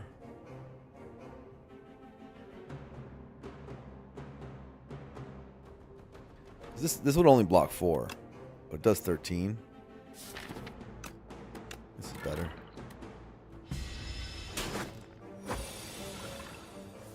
Veil Piercer. Okay. I guess we're just trucking now. You can play these 3. And a defend.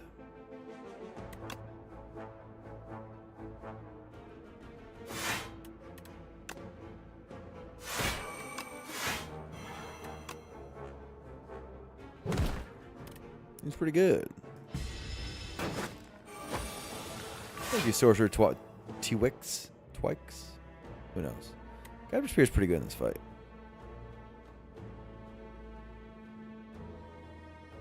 Call is so good. Call is so good. The upgrade on it was also really good.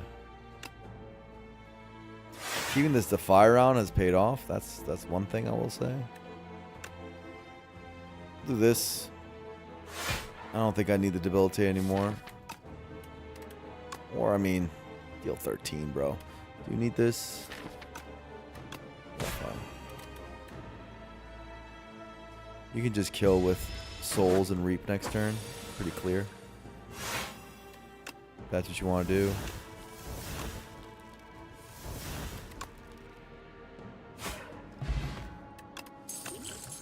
Stonecracker for some upgrades. Defy.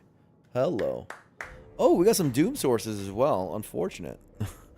Unfortunate they're on the same screen as Defy. I'm going to have Debilitate. Shroud is just crying in its sleep. Thank you, Drinking Monkey. Happy to be back. Wasn't really gone for that long, but like 4 or 5 days. But happy to be back. Was at a wedding. I would love to take Blight Strike and so on. But unfortunately, I live in a world where Defy is on the screen. Maybe a little no escape action, you know. One day, that sounds fine. But at the moment, we're left with no options.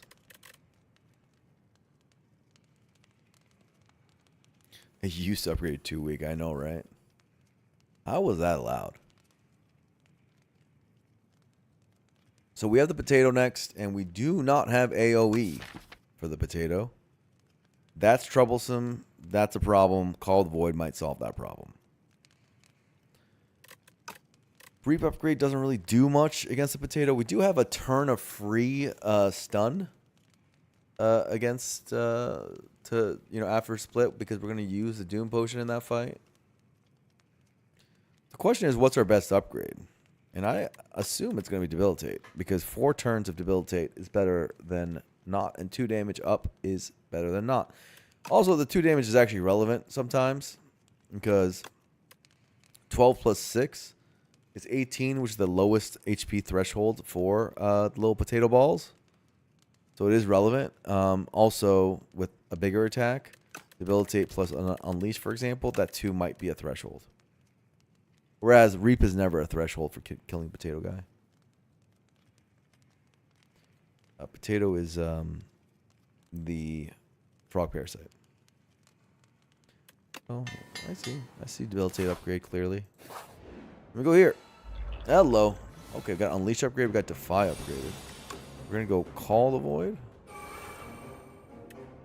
I think we're going to try to weaken this guy. Might mean things go a little long. Unfortunately, we don't get the summon. Of course, this is the downside of ethereal cards. At least next turn it's weak, so it's not the worst thing in the world. Yucky draw for sure. I wanted Bodyguard down, but, you know. Can't get everything you want. Shroud down is not that important. Bodyguard down is important. Hey, Enfeebling Touch is nice. Got a Capture Spirit. Got a Strike down. It's going to add a lot of infections into our deck. That I don't love. With no big Unleash, because we didn't get our Bodyguard. You're kind of left wondering how we're going to get to 33. I guess 27 plus 33 is possible. Right? Oblivion, maybe? Oh, I wish we had Shroud. We want this card still in our deck. Maybe we can soul our way into a solution here.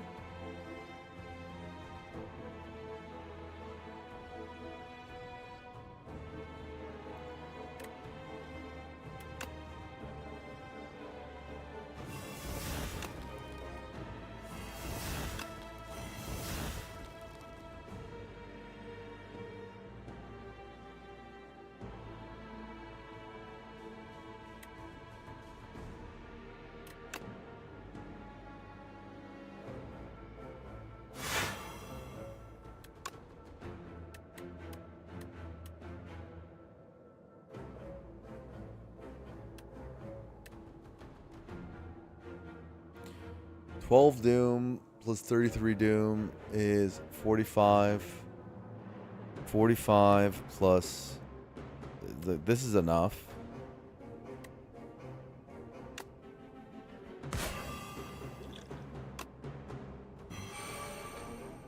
As you can see, I mean, I could have gotten the strength earlier to make it even more enough, but whatever.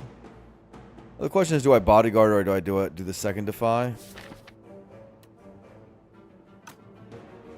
Probably Bodyguard. We do get these infections still, FYI.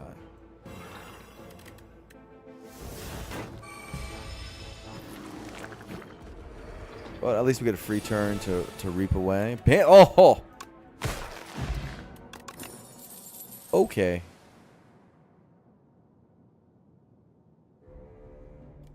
Call the void. Powerful. Very powerful. I want a real Banshee's Cry. I'll take a real Banshee's Cry, please.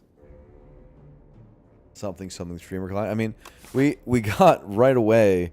We got pull from below against Berdonis, and then we got, what was the broken thing we got against Bygone Effigy? I don't even remember anymore. But it was broken. Anyway, we're gonna definitely pick Putrefy. That's right. JP sees it. This is gonna get upgraded as well.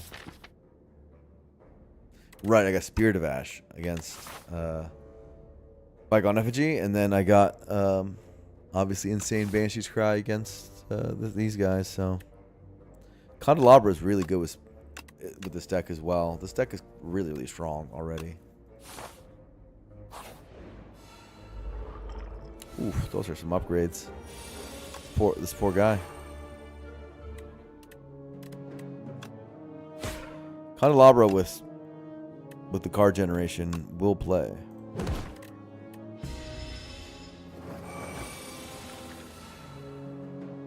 As you can see here.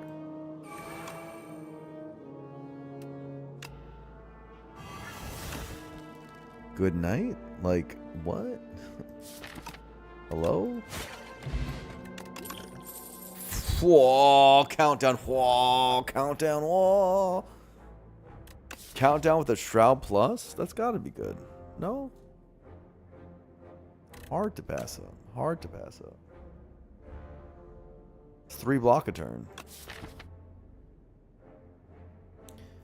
I don't think I need another Debilitate. My deck's small enough that upgrade Debilitate's good enough.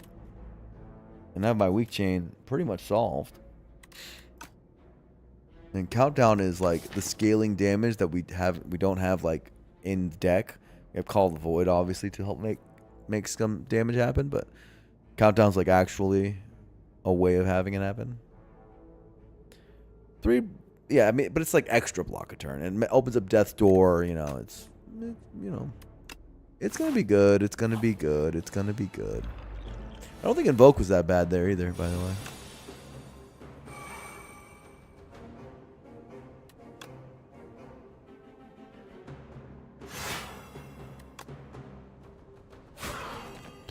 I say it's going to be good as I immediately don't play it. Oh my god. My goat has arrived. Poor Berdonis, man. Poor Berdonis. Steal 20? I don't know. Or be more patient. I don't know. 20 is pretty good. 54 is also pretty good? God damn. I guess that's like a kill over a couple turns. Probably push damage. I mean, I could just do all the above, but...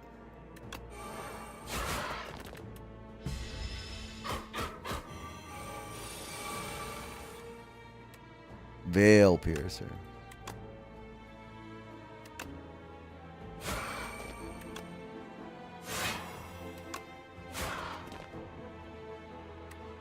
I guess I could have carried over Veil Piercer and stuff. Oh, Spirit of Ash arrived. Man, it really doesn't get any better than this. Giria is here. Oh yeah, I need that. I need a Giria. Sculpting Strike for more ethereal. That's fun. Who doesn't love that? And there's also a fetch, which is really good against the Phantom. Strength. That's what I need. I need Giria. Finally, we got something that's not that great for us.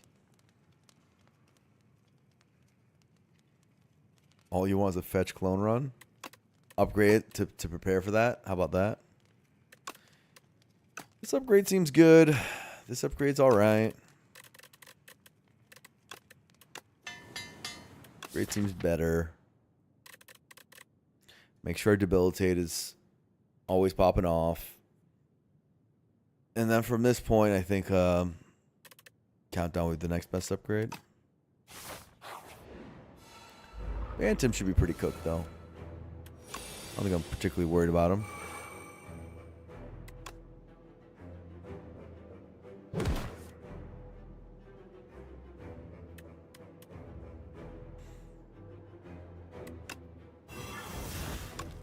This is fine. I know the Vuln gets wasted. It's okay. I want the weak. Eidolon. Oh. I'm not going to use that, but it makes you think.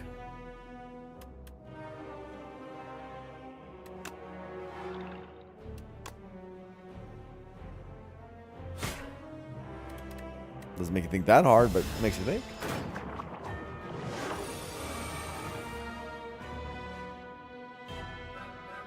Countdown double shroud. Holy. See this? 15.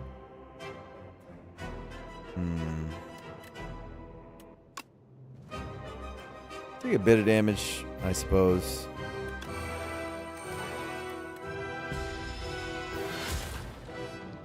For the greater good.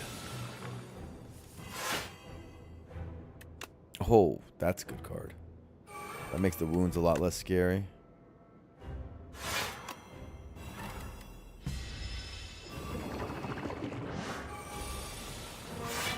Misery's nice. There goes a little bit of its stacks.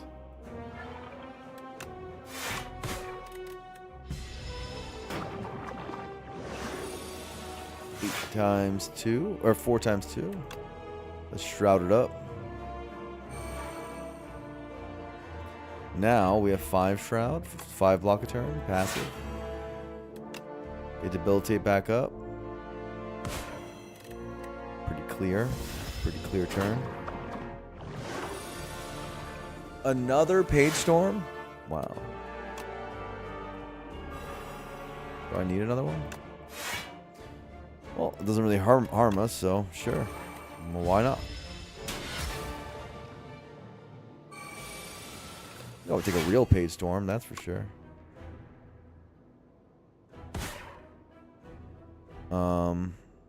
Invoke seems good.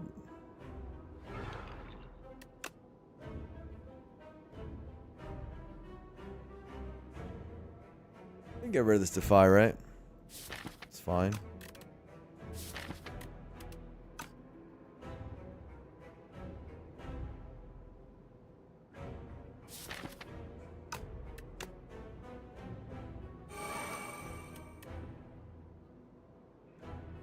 Yeah, maybe we don't care about this last slippery that much. The Doom is doing it anyway.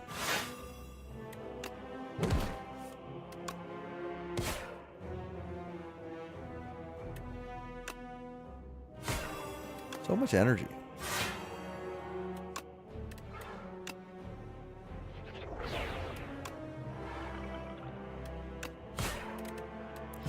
Call the Void, carry.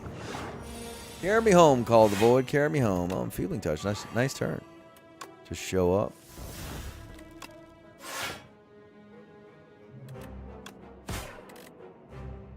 Do I even want this? No.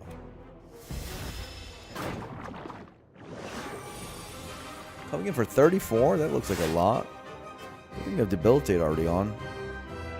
Haunt is here? With Seance in the deck? Wow. Weak is good.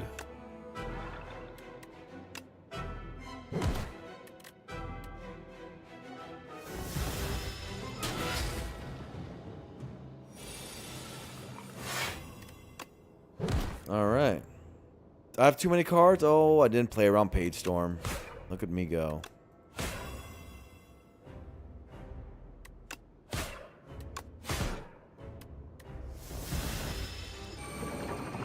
Bye-bye.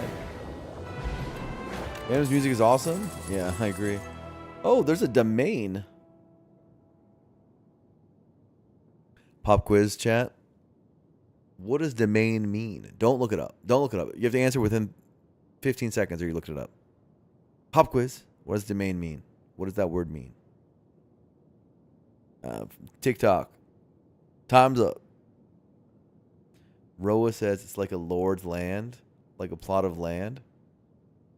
It means domain. You guys looked it up. That felt like time's up. Yeah, you guys like the little double entendre was saying time's up.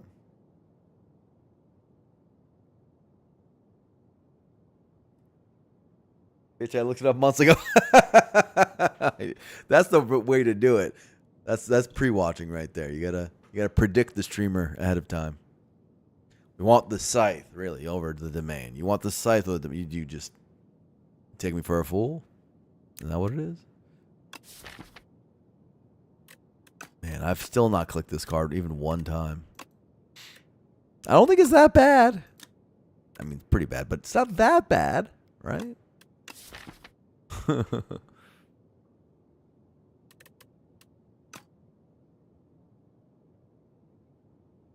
Clicked it's not good. Well, it's definitely not better than this thing. That thing seems good. Hey, maybe we're gonna get a new Tescatera relic.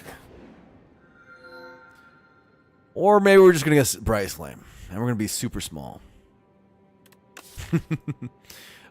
Look, Hot Cocoa does play here. Because we have Call the Void innated with +2 draw. What about that? We do get big turn 2, big turn 1. It plays.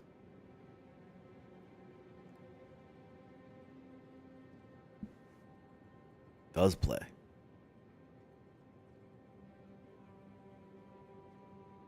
Very sad they didn't nerf Flame. This is the kind of stuff that we're still waiting on. We're holding out hope. We're like, surely they're going to do something about it, right? No way they would just keep that all the way until release, right? Right? Please. Tell me they won't. Please tell me they change it. Just another 2 weeks, Copium, right?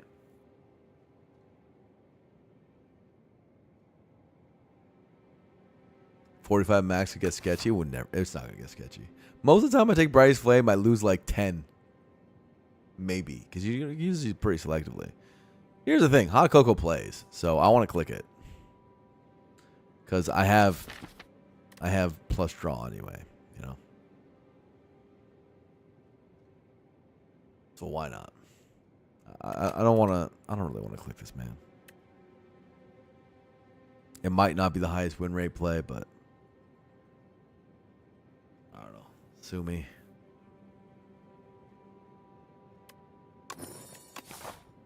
It's, every time I've taken Bryce Flame, I've literally been asleep on the wheel, and I'd rather not.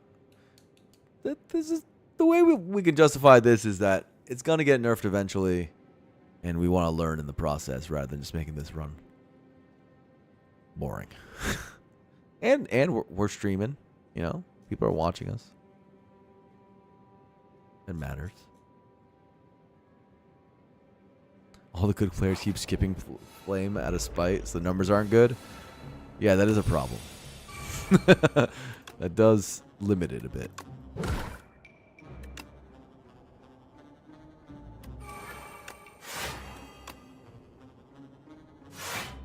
Look, we saturated our energy. That has to mean something. Look at us go. I actually do play this, I think. D-Bill comes down. Bodyguard comes down. Yeah. Well, saturated our energy again. Who are the people that made pattern get nerfed? These are the questions I'm really asking. Who's out here getting pattern nerfed? Who did that? Which of you in chat right now did that? Whose fault? Who can I blame? Why are you 2 damage off, dog? Like, what's wrong with you? Austin, get it together. It was you? No. No. Anyone else? 13. That's a funny number. Debilitate strong.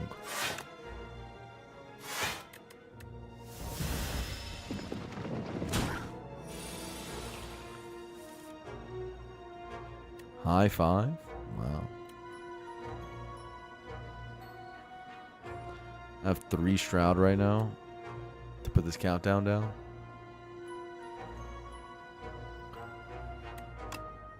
$22 is a big number. I got the Reap back too. Maybe we just go for the simple line.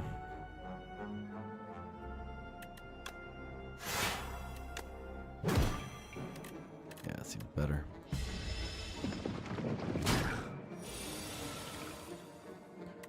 Okay.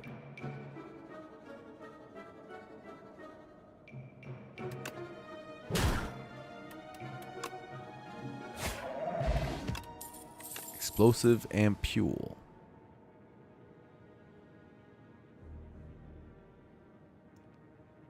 Speedster. Speedster's not that good.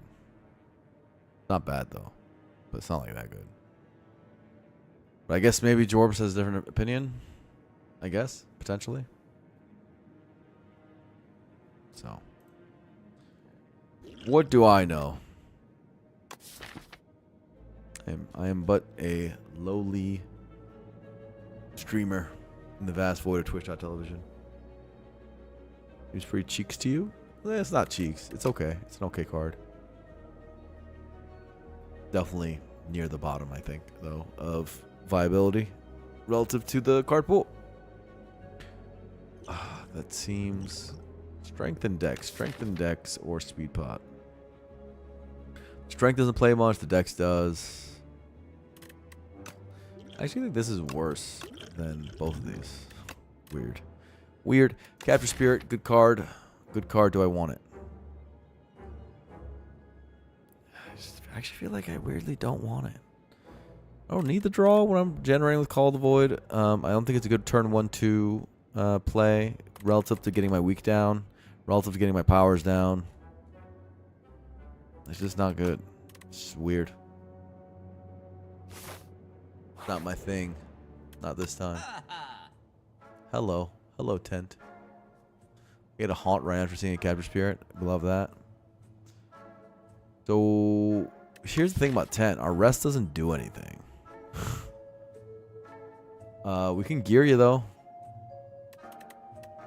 I guess for gear you, why not? I don't see a reason not to. Tent gear you Pog, like it's not like gear you is very good, but it is something. Mango, get huge. Get huge, bro. 14. Whoa.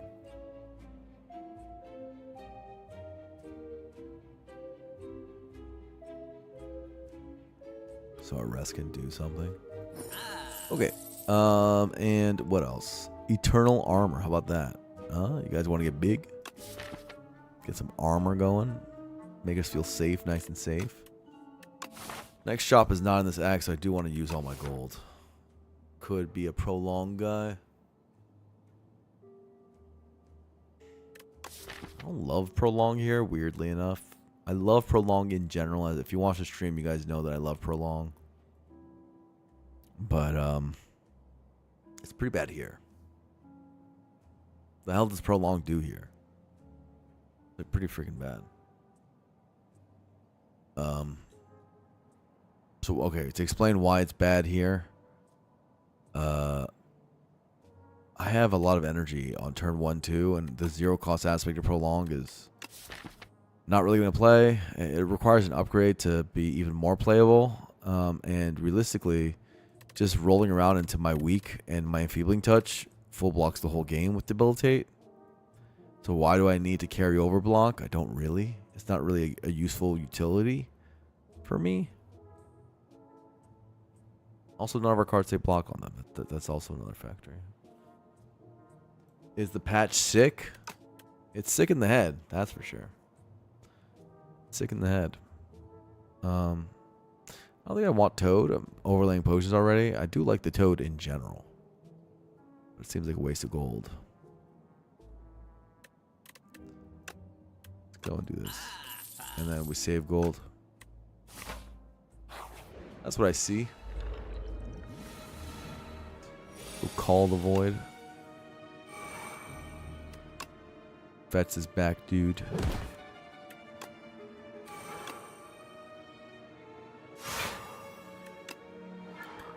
Good at saturating our energy. I love it. See? Look at the cocoa.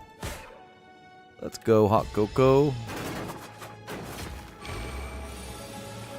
Reaper form. Interesting. Muy interesante.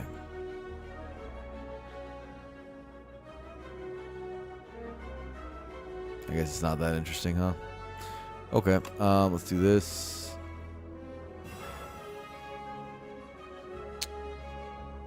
Let's do...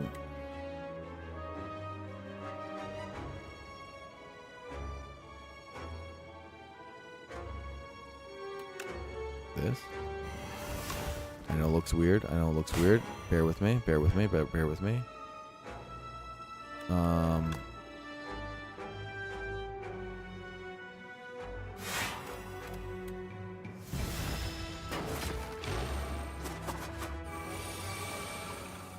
Undeath. That's a good card.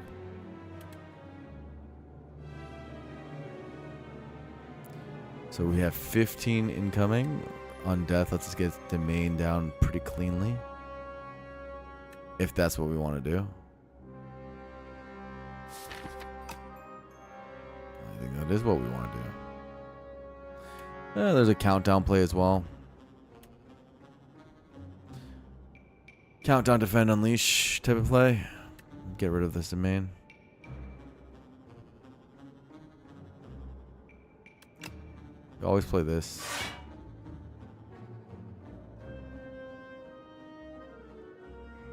Either take 7 on Austin, play domain, or don't. Maybe we don't. Yeah, it's fine. Sorry, domain.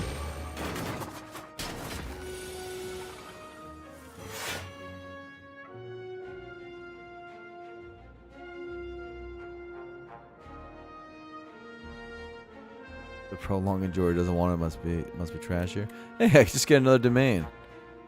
How easy is that? Look at this. This guy's dead.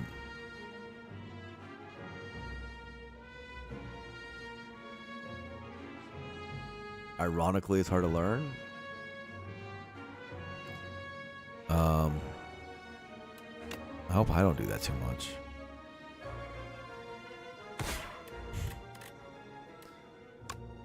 I want more of these.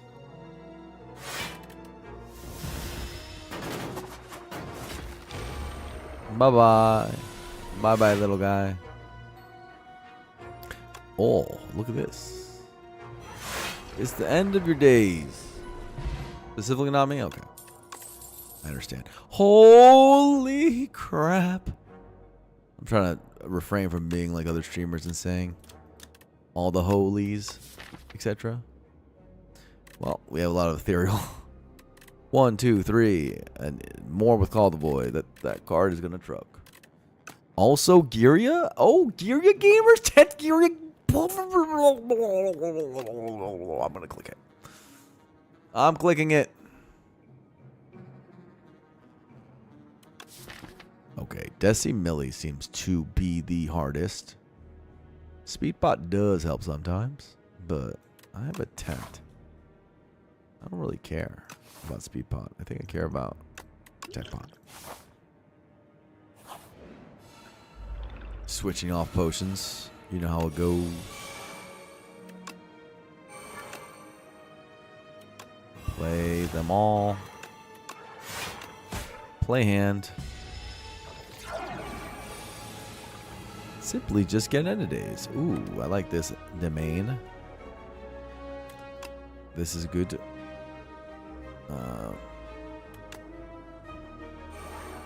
We don't want shared fate. Not really.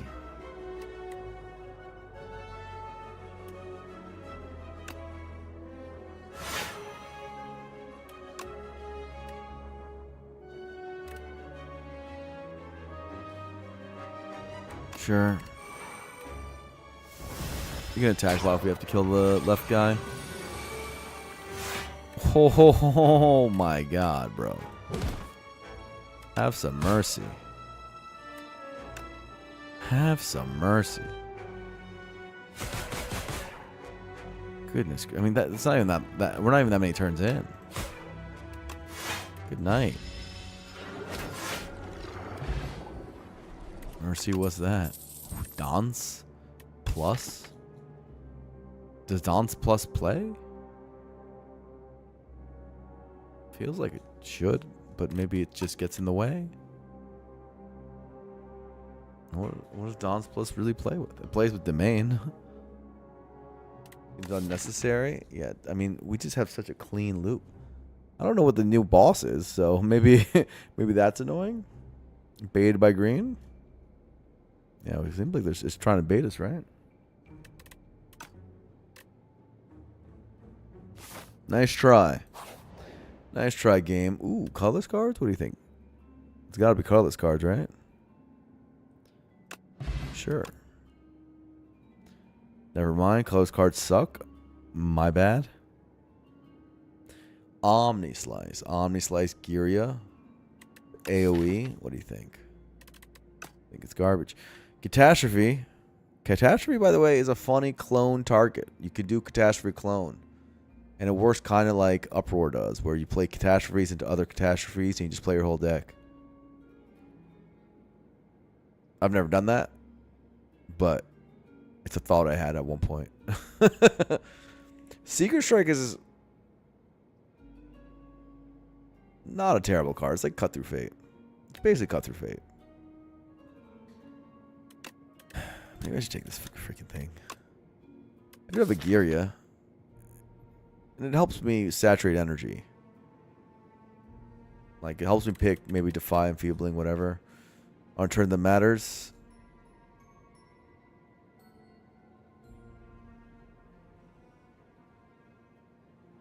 Is it really a clone target that's never in the deck to get cloned in the first place? Fair point.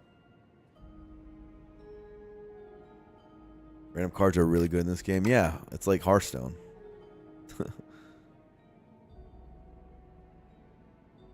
Thing is, we don't really need AoE. We have Explosive Pot. Maybe I'm going to regret that in the Knights fight. But I feel like the Knights fights, I mean, we're going to have Ethereal for Pull From Below. Pull From Below is going to make that fight pretty easy, right? Like, what other fight do I need mass AoE? This Omni. I don't know. I don't see it. You have Trinket with this stuff, so it's going to just explode. Chief, unfortunately, that's true. I agree. Now, Secret Strike, it's draw. We don't have a lot of draw right now. We just have really good card quality, which is one thing that Leafy Poultice lets us do. I paid 5 HP for that skip button. Don't feel bad about using it. Secret Strike's not that bad. It's not that bad. I'm not going to click it, but I just want to let you know the way you said that hurt my feelings. Like, you're right, but I didn't love the way you said that.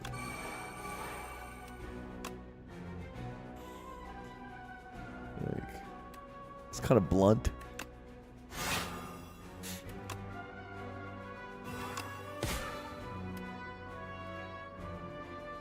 All right.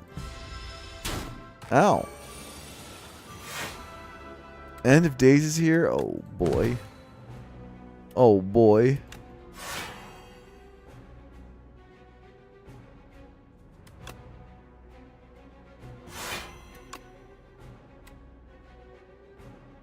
I got blocked from Shroud, and I was like, how did I get blocked?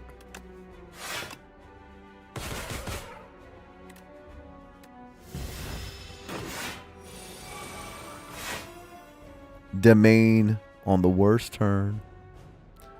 But Putrefy, Debilitate on a great turn.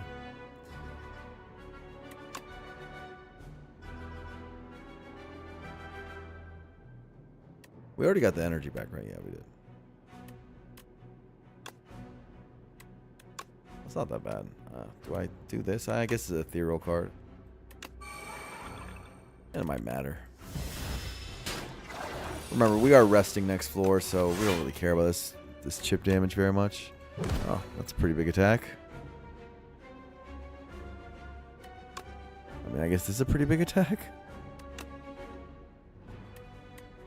This is 22. This is 24. Sure.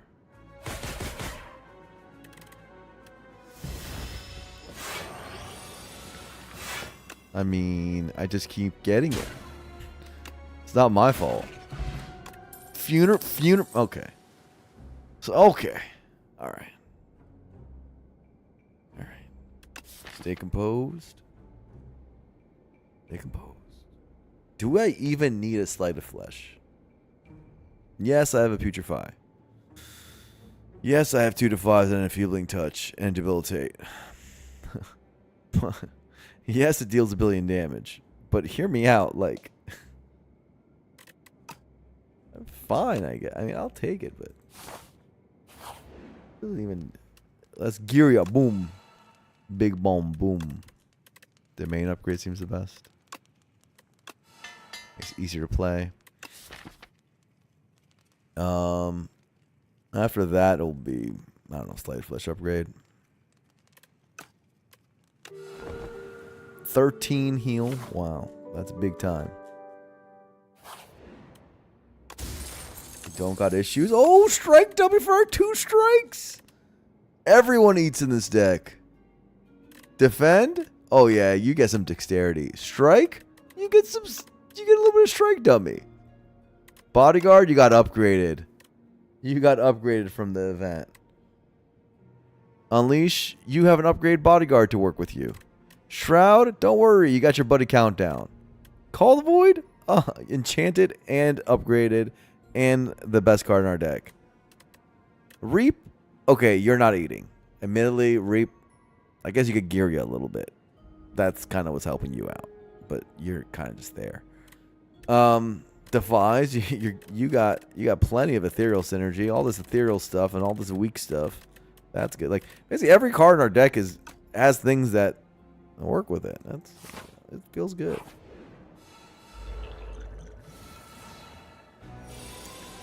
Where's the data-driven balancing for this? So true. Oh my god, now our very hot cocoa is going to go off because of the funerary mask. I'm so happy I saw the lines.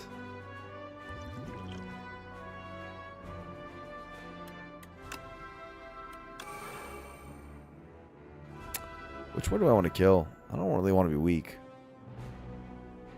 Is that greedy?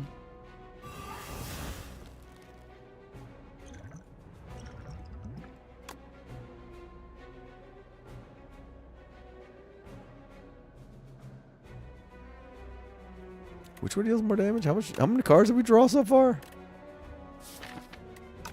2.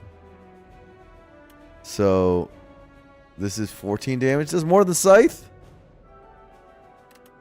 But don't we have a no, we don't have. We only have Countdown down. We don't have a Shroud down, so Blight Strike doesn't block. Don't forget the spectacular Blight Strike. I mean, you're right. This is 12 plus 12. 24. Fair. This one exhausts, which I do like. That's fine. Also, it uses the strength better. So, there's that.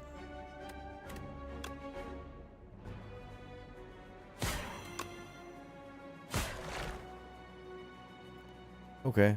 I don't want to get weak, I said. And so I won't get weak. Weakening this next turn is more important. Because we full block this turn. It's good. The Doom part was very relevant. It looked relevant, right? Slight Flesh.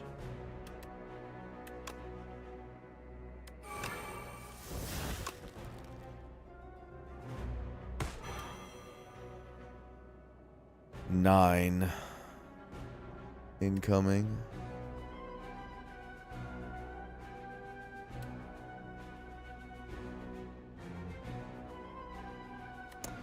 I want to deal 18, but can I? I guess I can because I have a rest.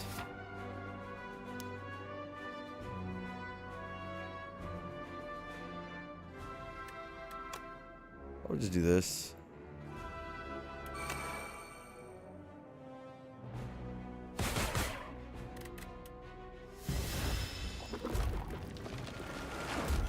I'm weak now.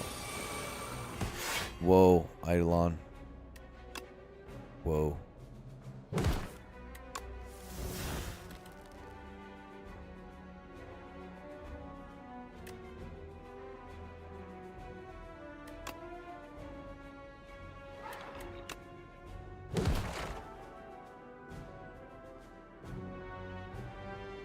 It's kind of annoying.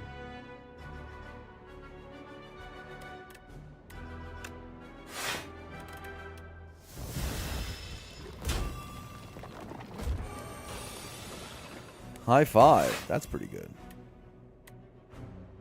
That's going to do good damage.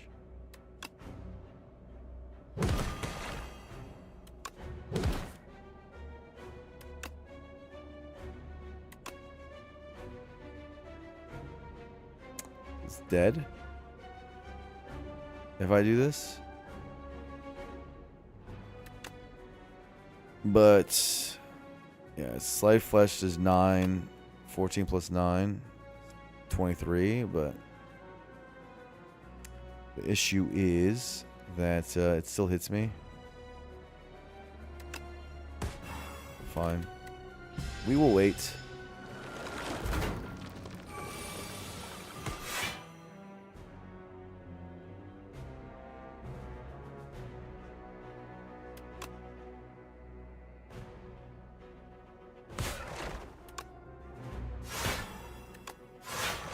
Kill with some defies. Hey, speed pot. Regal pillow, that's funny. Oblivion?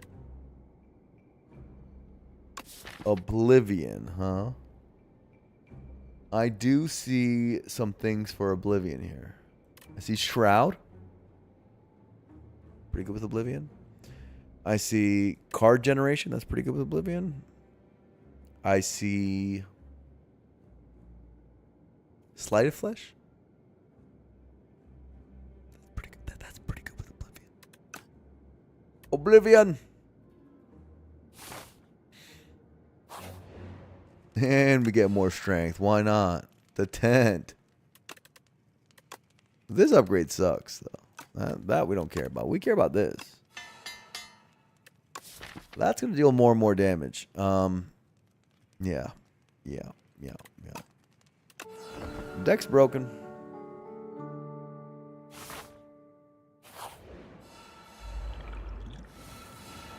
Holy, this guy is fucked. Sorry for the curse. My bad. It's just he's so screwed.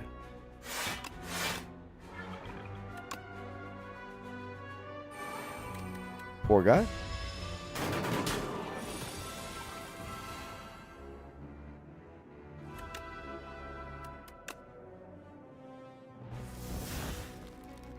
Poor guy.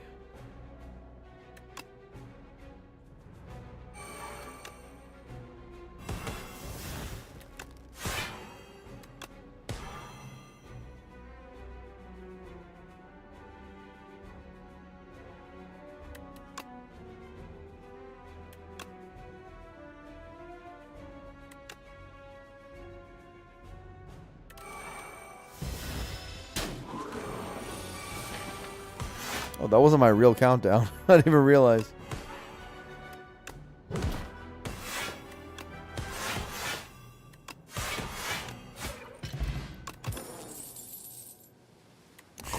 A second one. I don't think I need two. I don't think I need two, right? Sculpting Strike really wants to get in the deck. Sculpting Strike with a strike dummy? It really wants to get in the deck. It's like, hey, I'll make pull from blow better. Don't worry about it. Like, think about it. What What do I gotta do to get in the deck? It's like you got Gyria strength, so it's gonna be doing more. It's got strike dummy. It's gonna be doing even more. This is the best sculpting strike ever, hypothetically, except for like in a berry deck with Veil Piercer. So, right? It's got to be good. It's trash, actually. I think it's complete garbage. I don't think we need a second pull from below. You only need one. We need two. What do you need the second one for?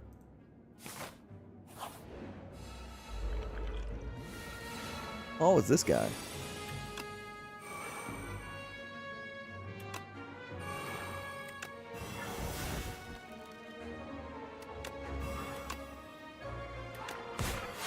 Floating one energy. So sad. I need an ice cream. I need an ice cream. That would help.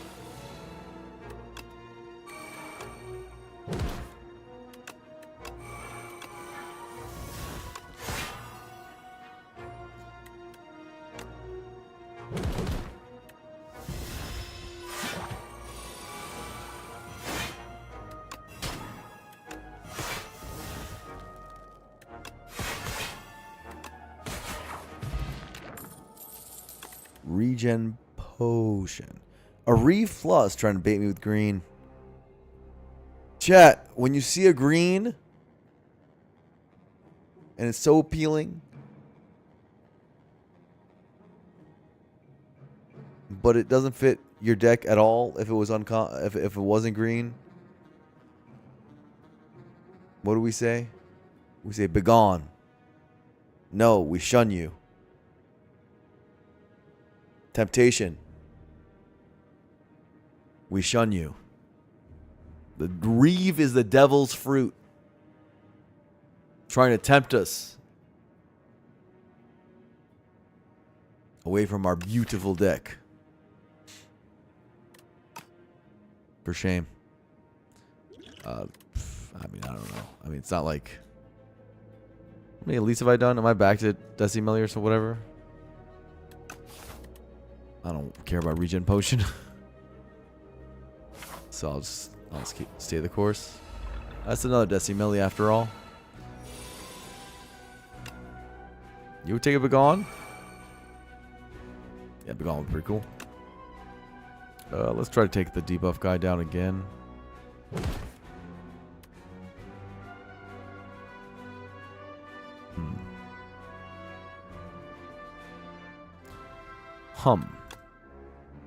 Go like this.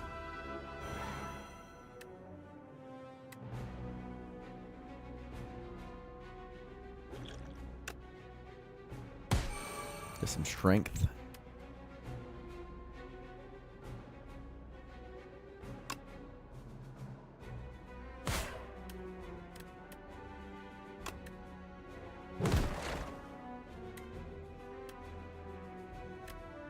Pull from below. What are you doing? Here, for shame. This guy. I mean, we have a rest. Let's just make this easier for ourselves.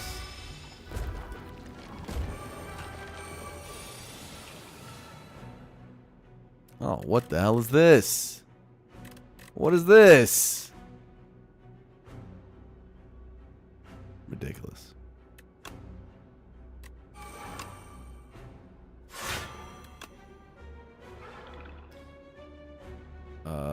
12 plus 9, 21. I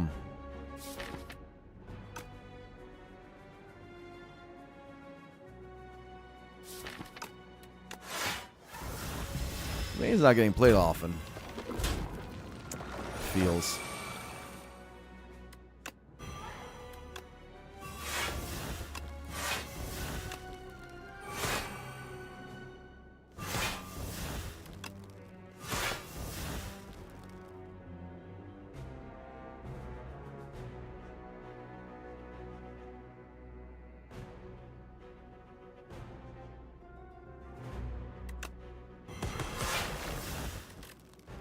Okay.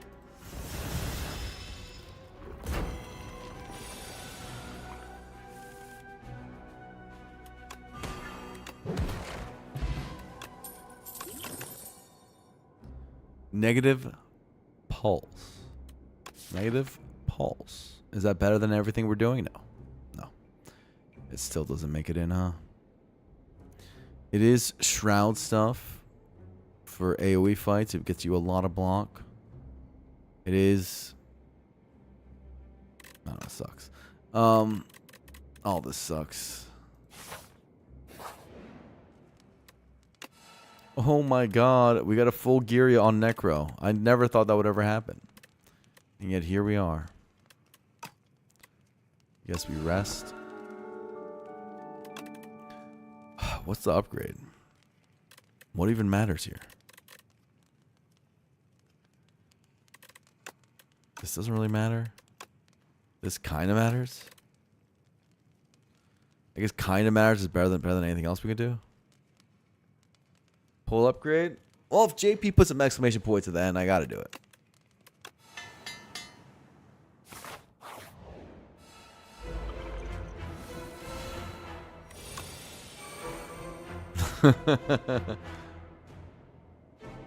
Never seen someone hating free Pulse Plus so much. It's not free. What's free about it?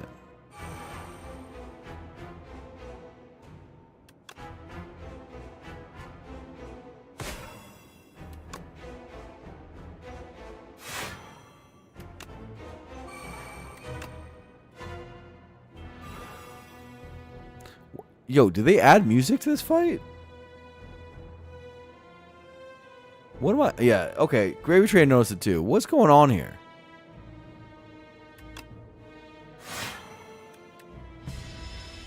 What the hell? New song? Just his new musics. Okay. They're adding music now. Crazy. Whoa. My ears. How tantalizing.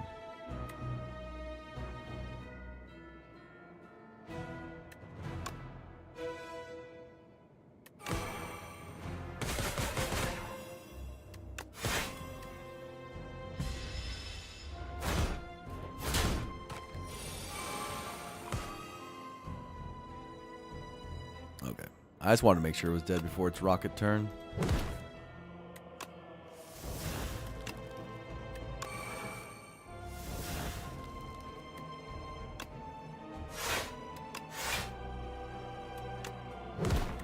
Oh, strike is way more damage because my freaking... I'm not used to being Giria strike dummied. Oh, that's funny. My bad. Friendship. Now I like a real friendship.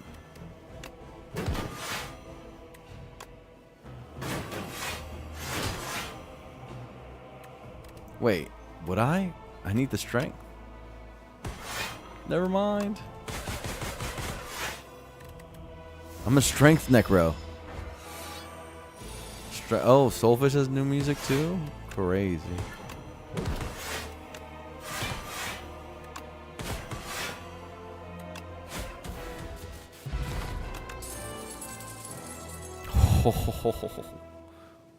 Oh my gosh. Okay, I got a real Banshee's Cry up in here. Up in here. Aeon Glass has no music at all? Yo, Reanimate's pretty good, by the way. With Candelabra and with Hot Cocoa. Just saying. Is Candelabra better than Banshee's Cry? Sorry, is Reanimate better? It might be. And that might disappoint people in chat. Because Banshee's Cry is so cool here. It just beats the Knights instantly.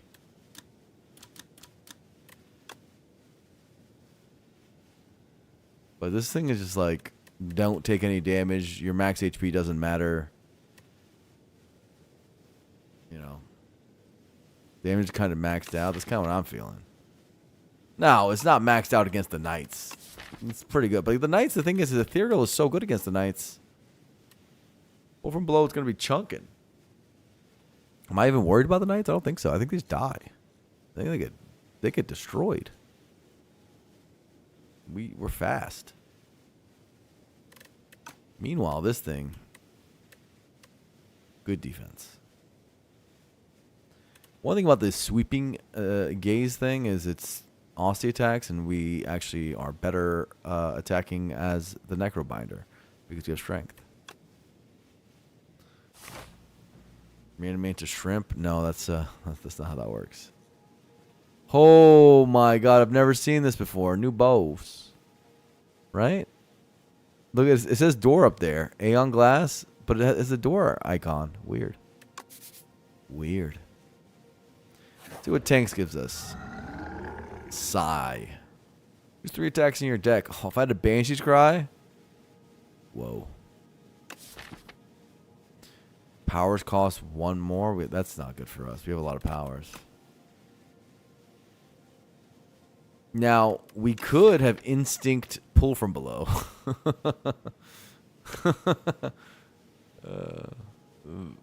I guess I just put it on like a strike. I'll probably put it on 2 strikes and pull from below or something, or maybe debilitate. My deck is pretty comically good for. I think my deck's pretty comically good against everything, I'd assume.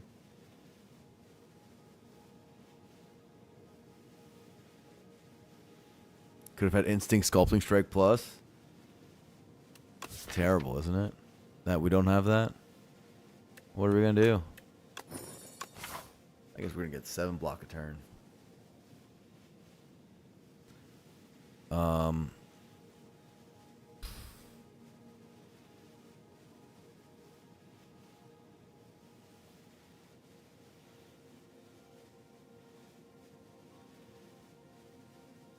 I don't hate double shopping even in this situation. I just want to use my gold optimally. Not the worst thing.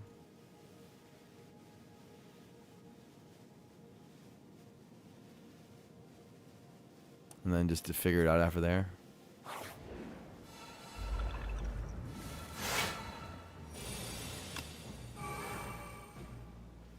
Yeah, like this is why I like this. You're seeing it in real time.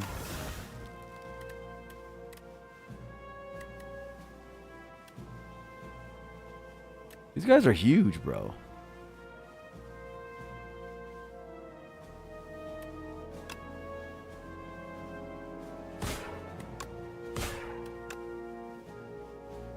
What?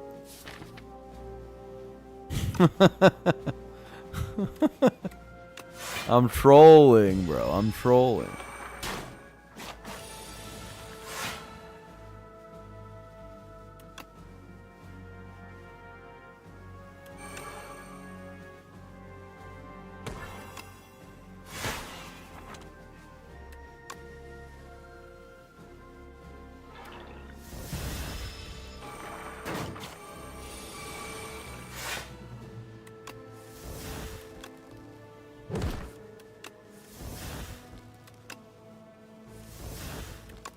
Oblivion.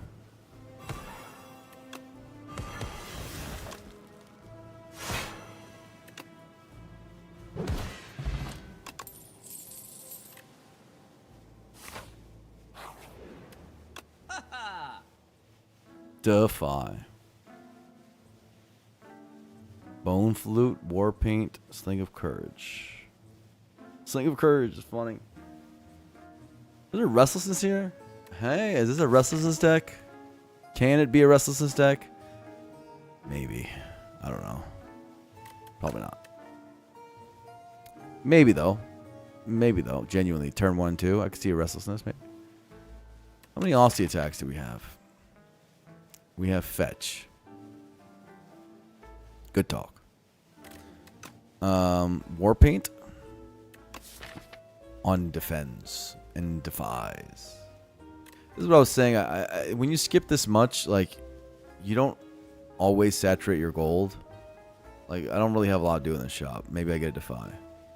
Not even if I want a 3rd one. Secret Technique is a way of saturating my gold. It's not like the best way. Because, like, what I want to get early on is not skills, except for maybe Reanimate. Reanimate's the only one I really would Secret Technique for. I want to get powers. I want to get my powers down early, and the deck's small enough that doesn't matter. I guess I want Putrefy down sometimes. Fetch and Unleash. I'm going to go to the bathroom real quick. Let's talk about it after I come back. I could see Restlessness, kind of. There's an argument for Restlessness.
So we've concluded the shop sucks, huh?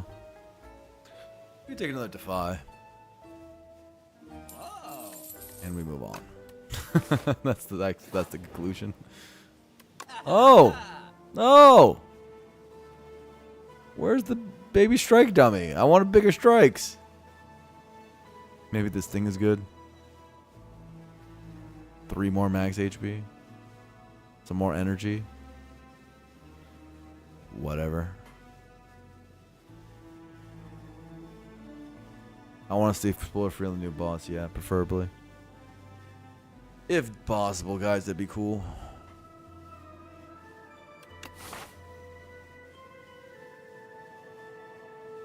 I think it'd be more fun for us, right? To watching the stream. I think it's these two. 3 shops in a row. I could use new potions. Bronze scales. Bronze scales. Does that matter? Does not. Okay. So I just get, yeah, okay. Energy pot? Power pot? Power pot, I guess. It's fine.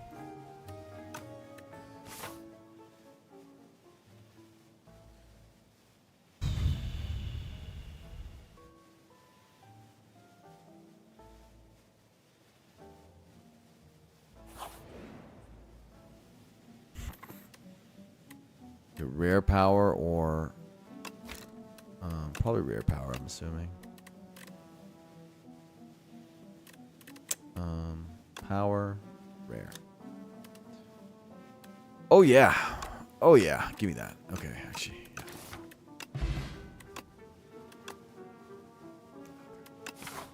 I don't even care about Neurosurge. I don't even, what was the other one?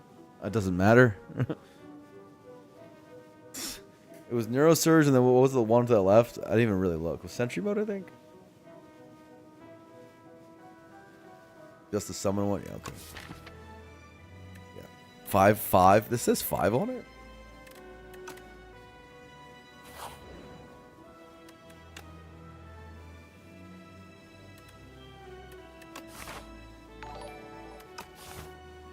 I got a resub from VNVR Reborn. Thank you so much. I never see you chat, but I appreciate the support nonetheless.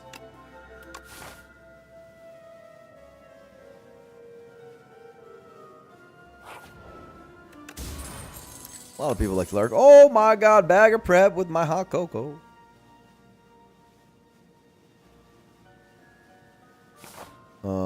Okay. 3 elites? 2 elites. 2 elites lets us refresh potions with resting.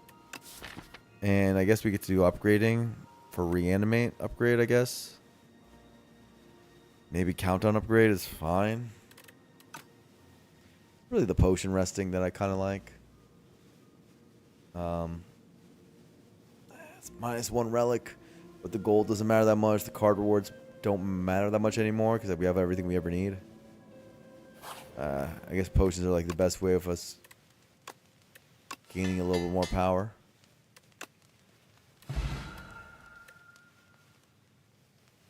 Okay, deck spot seems better, right? Than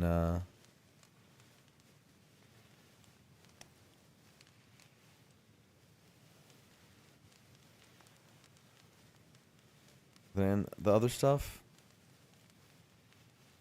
Dex is good on Necro because helps your blocking plan, I suppose. Sometimes.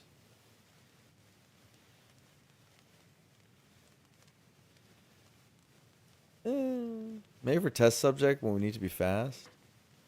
We want a colorless pot? Yeah, okay. We want a colorless pot. It's also more easy to swap in elite fights.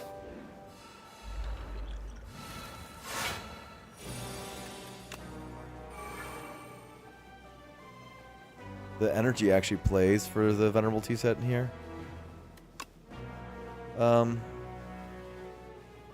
I guess we want to keep the ethereal guy because he helps pull from below.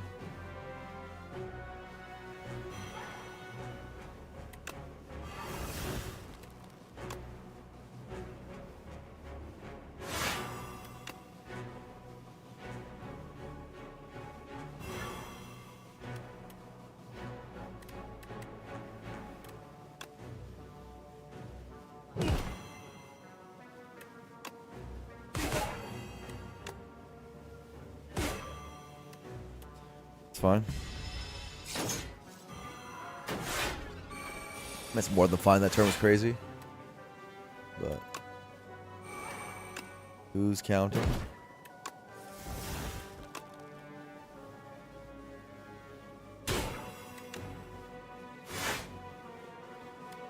Get rid of these cards? Play them for pull from below. Fine.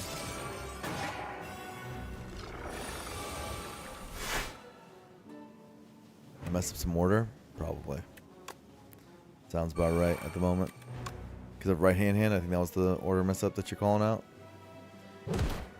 I noticed that too. I was hoping no one else noticed it though. Average domain? Oh, there was another problem. Okay. Never mind.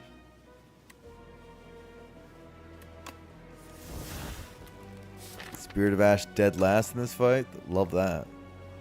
It doesn't matter, but something to talk about.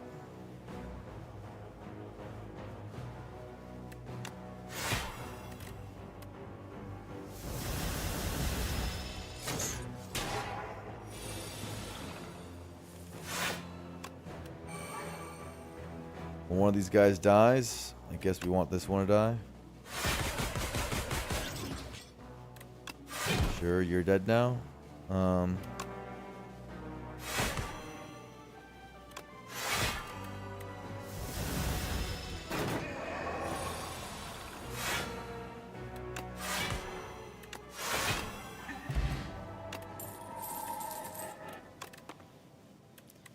Dirge plus. How good is that? I don't even know if that is that good. Or we're not taking an attack, so we can just take this.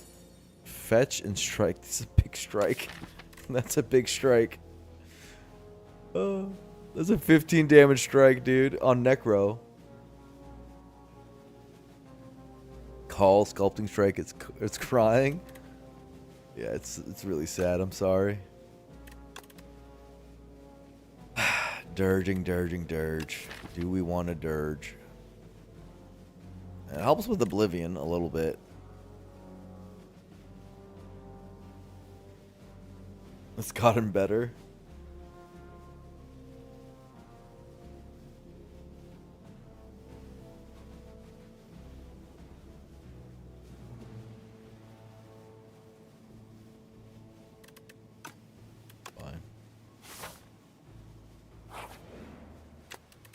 I never thought Dirge was the best card in the game, but it was quite good.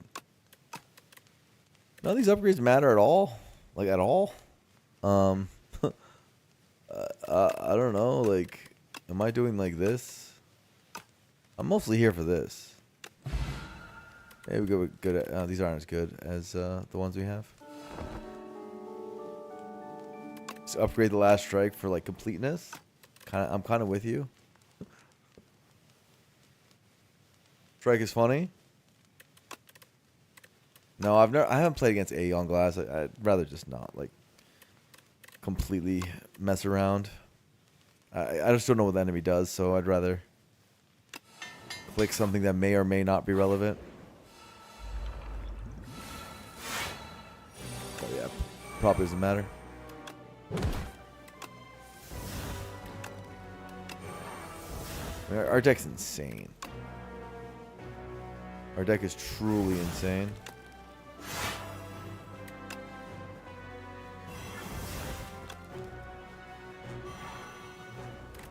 I mean, I could have been even unleashed for hilarious damage, but chose not to.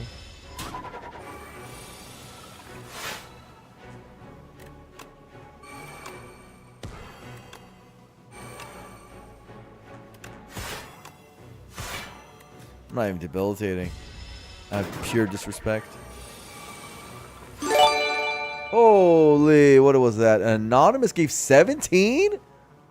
I'm rich. I'm rich. Gamers, this is why we stream. Thank you, Anonymous. You're so kind. And I'm so rich now. Thank you, I appreciate it. Thank you so much. Oh my gosh. I feel so loved. You know who doesn't feel loved? This guy. This stupid eyeball. Pendulum. Anonymous sees all.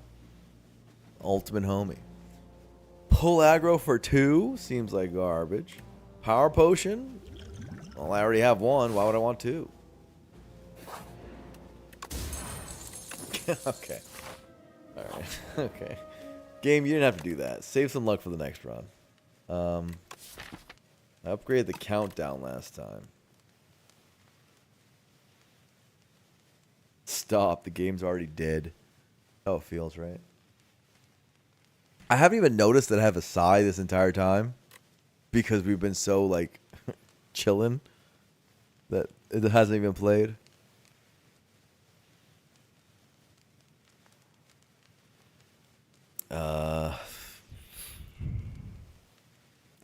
Nothing matters. 5+.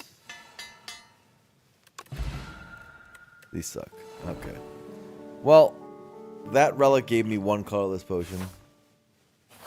Hey, this is our first Aeon glass fight. It's coming in for 32 and it's buffing and it's got artifact?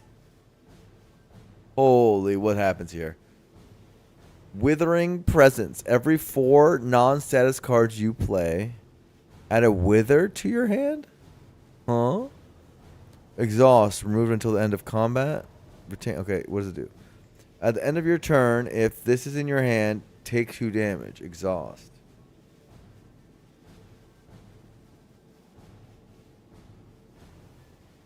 Okay, so it's a 1 energy decay. Okay. So this is trying to be anti-infinite too. Motherfucker, they just hate infinites in this game? You can't let an infinite be? Okay, you do need an anti-infinite enemy, but this one seems to be less heavy-handed, right? This is less heavy-handed against infinites. You just need to be able, every 4 cards, to be able to spend 1 energy. It's kind of like Time Eater-ish. This is going to be this is interesting.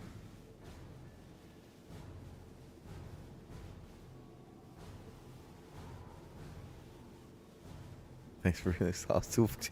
I forgot what it does. Chatterino. I don't want fetch in this fight, I guess. I guess I want this. 2 damage is nothing.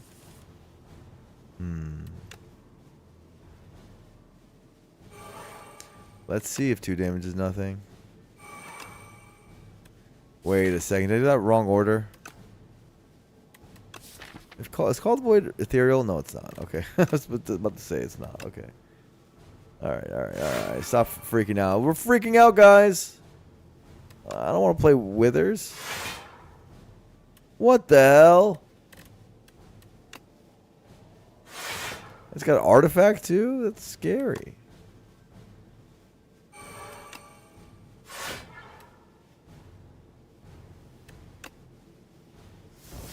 This turn was a disaster. I took off 3 artifacts. And now what do I do? Hey, happy flower. Gonna help me out next turn. 24 damage incoming? Scary. Very scary. Oh, another one. Oh my god. Play Shroud. Putrefy. I guess this is anti-souls. Like, if you have a bunch of souls, it's kind of scary. Oh my god. It's clogging up my hand. I guess I play this to play another ethereal card.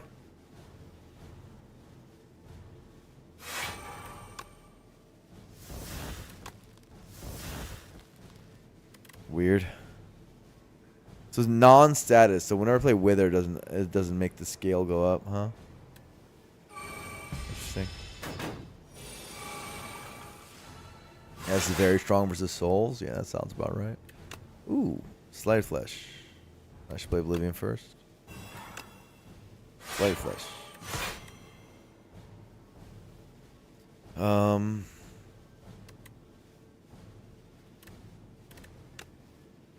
It says a buff turn. Does a free turn? That's nice.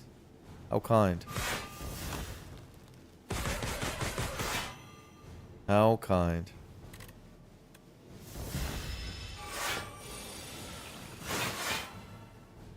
Why are the numbers so low? I'm not crazy, right? That's a pretty low number.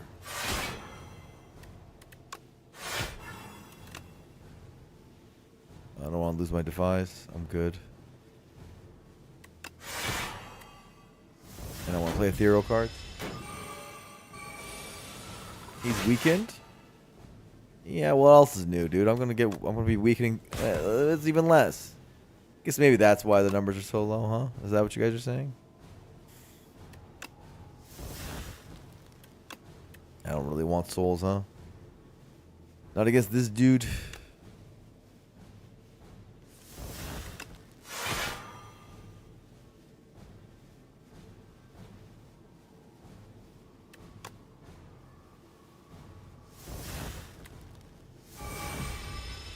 It's a pull from below waiting room. An Oblivion waiting room. Holy.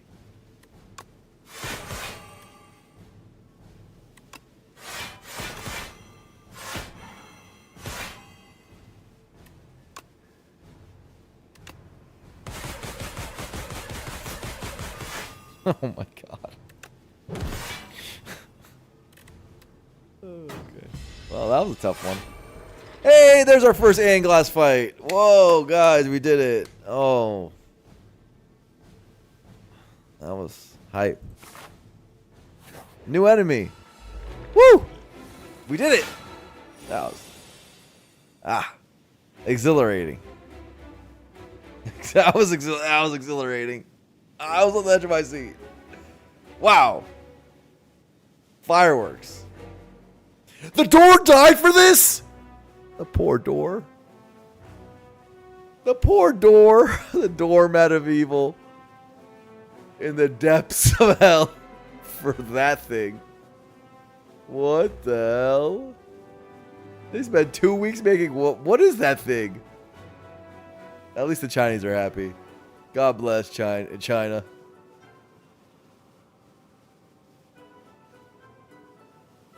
This thing, I mean, it might be okay. This deck's broken, so I don't. I shouldn't actually make any declarative statements, even though it's funny too. I shouldn't make any. Oh my god, it's the perfect hand. It's beautiful. It's beautiful.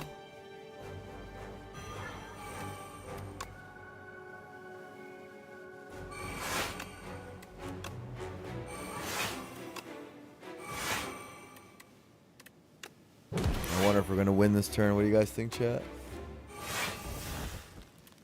What do you guys think, gamers?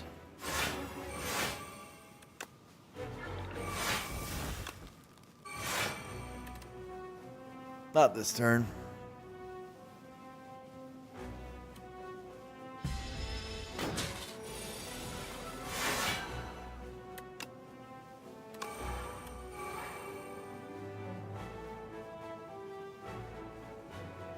Task cards help some decks. Yeah, I mean this is a major. Now that I've played it, that's a major defect buff, right? The defect is getting yet more buffs. They just buffed defect too. It's crazy. So I guess defect gets more. Defect players are eating today, getting everything they want. Fine.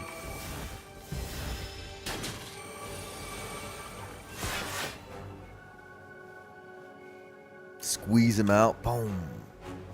Big squeeze.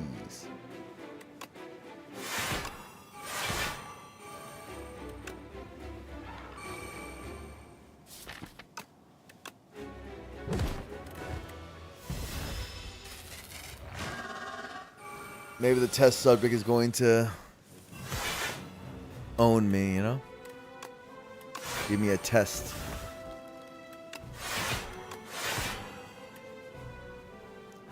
Huh.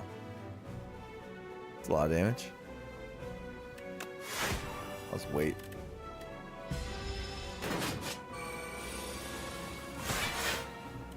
Oblivion!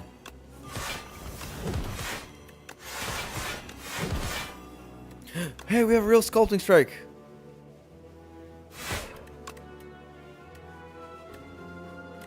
Go on, defend. I don't know. Do this or something?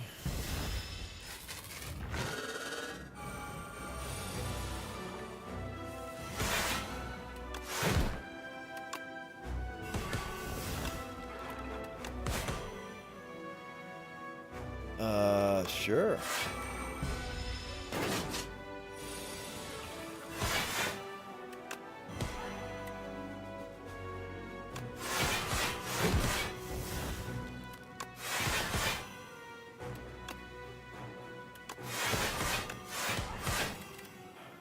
Pull from below is gonna happen on its intangibility turn, of course, and on reshuffle, so it won't get the glory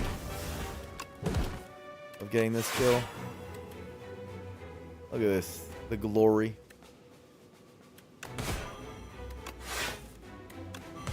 Oh, maybe it will get the glory actually.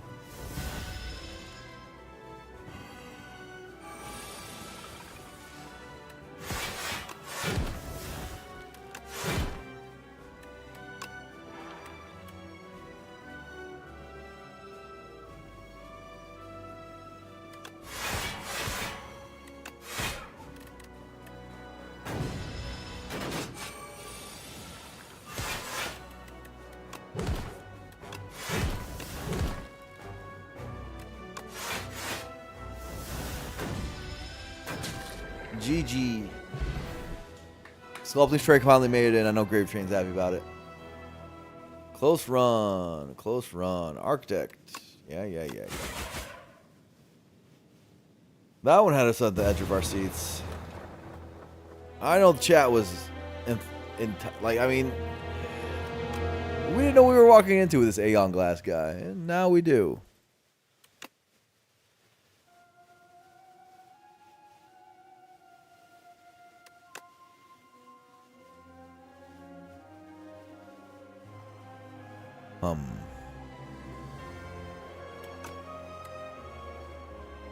At least we got Bestiary? Really? Is it here now? Oh, no actions. What the hell? That's like an hourglass, huh? That's kind of fun. Okay, so let's just play Defect. Defect has a lot of new stuff, new changes. Is it just me, or do I hear something? I feel like I hear like rustling sound. Is that the game?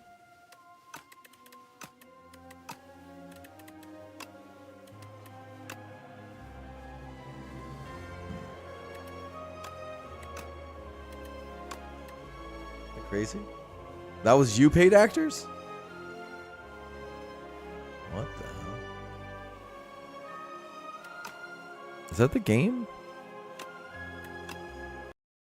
It is the game. Why does it make that sound? You guys heard that, right? I'm not crazy? It was making like a rustling sound. Some bug or something. After winning? So I'm in a Japanese artist Discord server and they have a spy room. They think this is one of the coolest patches in a hot minute. Why do they think that, Kata?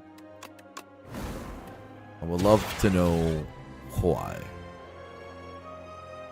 Bestiary is pretty cool. We love a Bestiary every once in a while. Oh, we whiffed on Niao. We whiffed on Niao. That doesn't happen often. That might make it interesting. That might make things interesting. We are in overgrowth. That also makes things interesting. Oh my god, gamers. We might have an interesting run. Take Fury as its on team. You are mad at him. I am mad at... you're right. I'm mad at Niao, so just take Niao's Fury. Makes sense.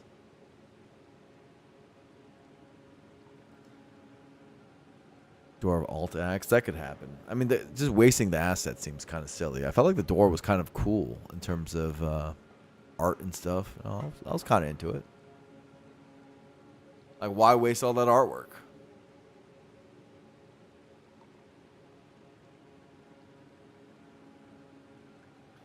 Yao's Fury is a bit worse on the Defect character, I think. Kind of. That makes Zap upgrade better? I mean, question mark? I don't know. Weird. Weird. We could coffer. I haven't done a coffer in a while. I've been less and less into coffer with time. Chat's probably noticed.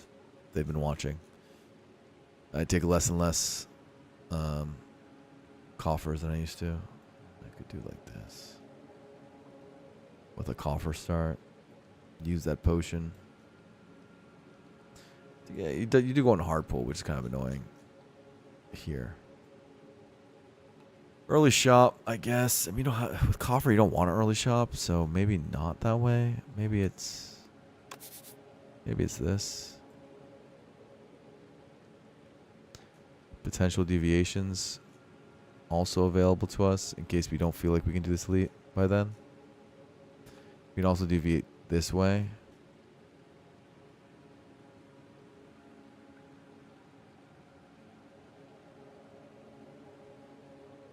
As far as I can tell, Bestiary is really cool, and they like most of the buffs. Most of them are Regent fans, so the Sword Sage change was really exciting for them. People just want more buffs forever. And ever, huh? I guess so. Japanese translation was fixed? Okay, that's nice. That makes sense. That makes sense. That part makes sense. Okay. Let's take coffer.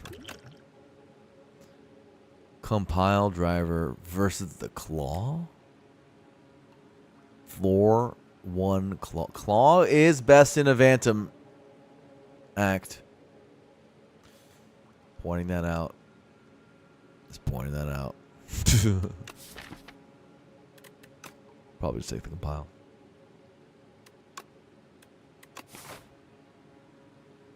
I have a freaking deck spot. That's all I got for my Niao. Doesn't feel good. That doesn't feel good. Not one bit.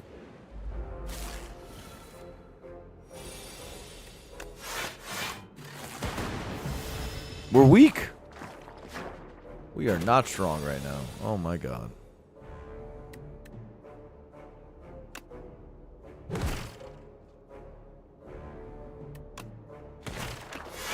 Take 4.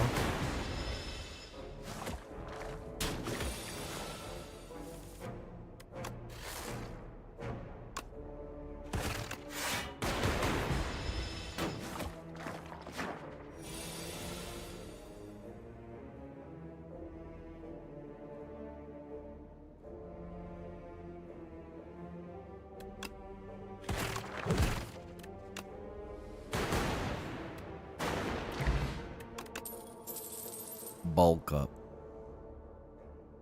Early bulk up is good.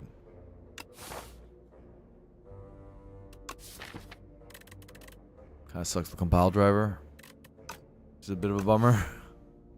Of course we get to see a second claw. I fail to believe, I know, right?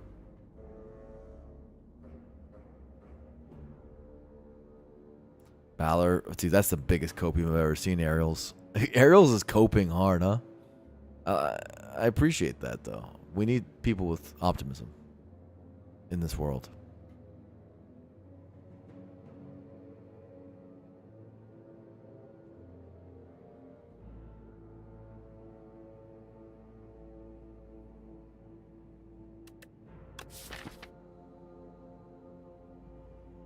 I've actually liked bulk up less and less the more I've played.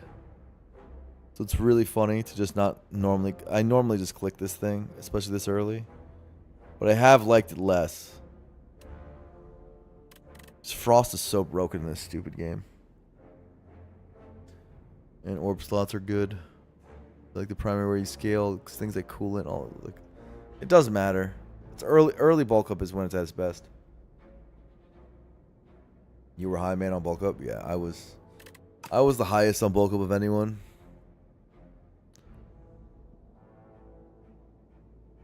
It's still pretty good, though. Fine. It's up against nothing. It's silly not to take it against nothing.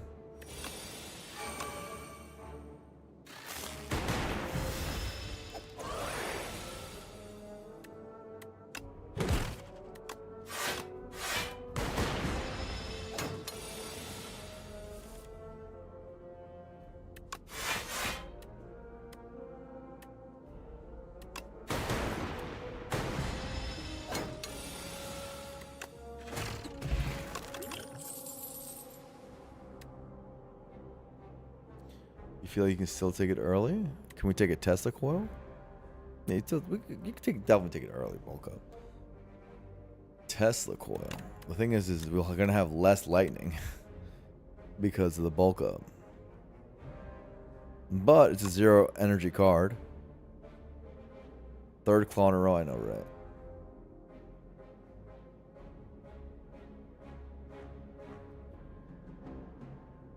I could take claw as well.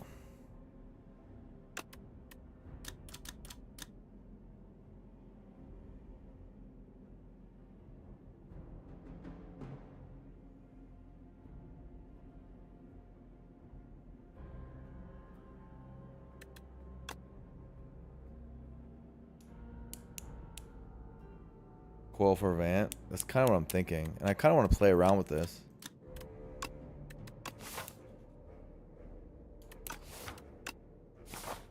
I think it's good for Vantum. This deck is weird and this run is weird right now. See if we can survive.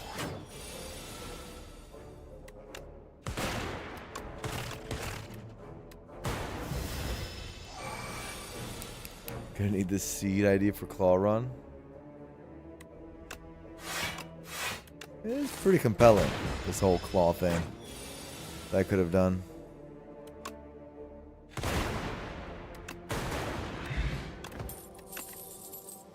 Great coffer. Look at this. Look at this beautiful coffer. Also, what the fuck? What? Oh my god. So the coffer got me a 1 compile driver, which isn't even that good anymore. And it got me a deck spot. Paparazzo, thank you for the raid. The homie. We are on our 2nd run of the patch. We won the 1st run without taking like any damage. And we just saw 4 claws in a row and we were going to skip all of them.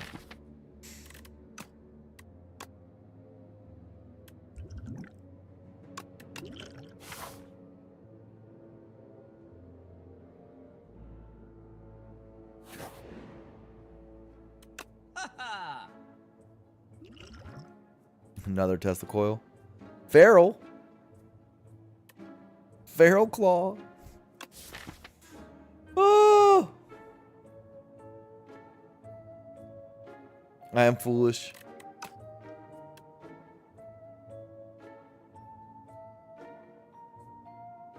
Whoa. That happens every time.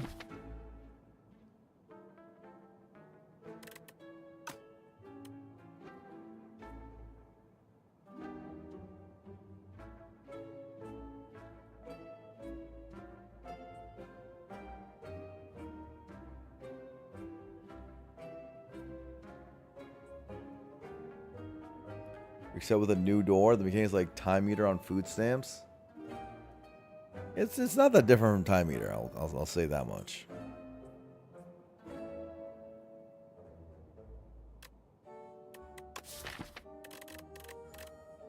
This deck is weird. I don't like what we're doing.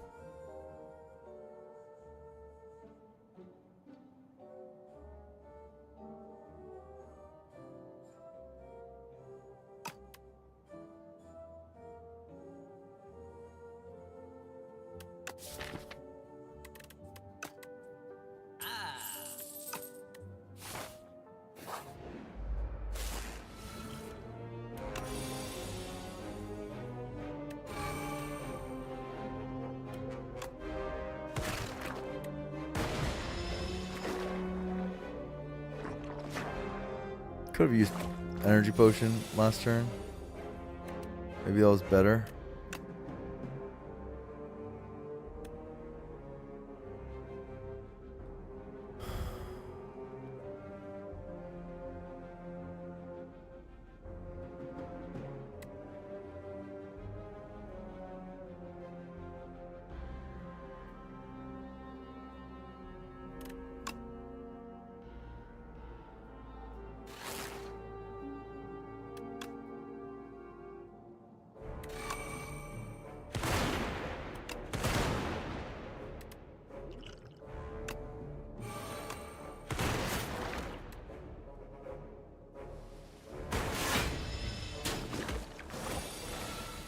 Kind of sucks, but it is what it is.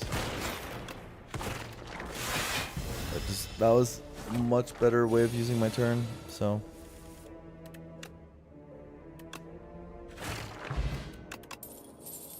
Subroutine, broken card. Yeah, we're gonna take subroutine.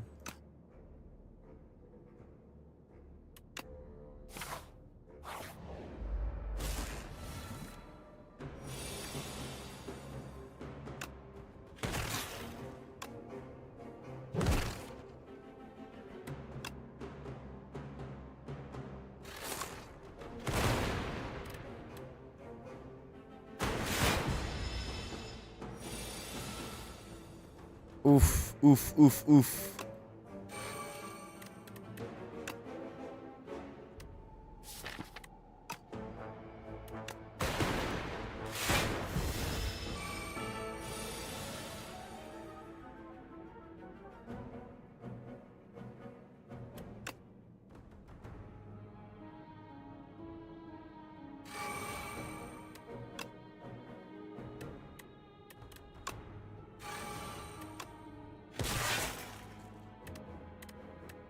Ouch.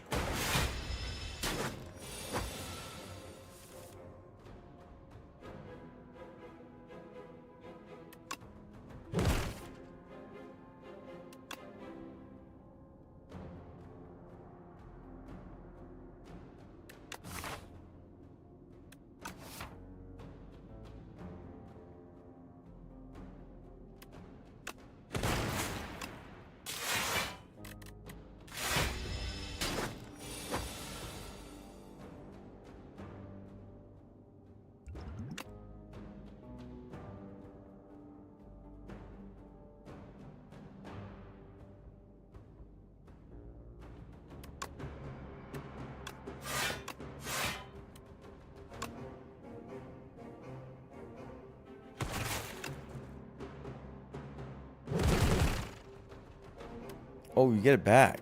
Oh my god, I didn't calculate that right. Take 7 for no reason. Love that. Love that from me.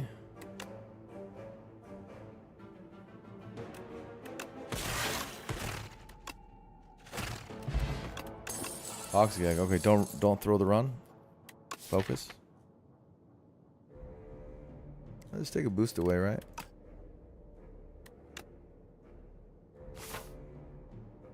Wasn't even worried. I was worried. Rest away our problems.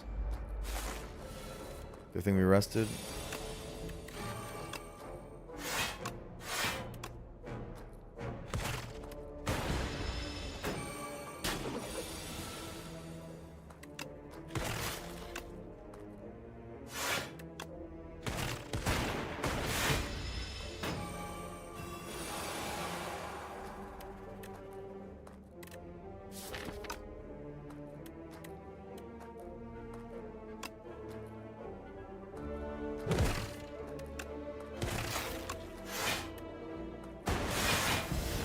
Ow.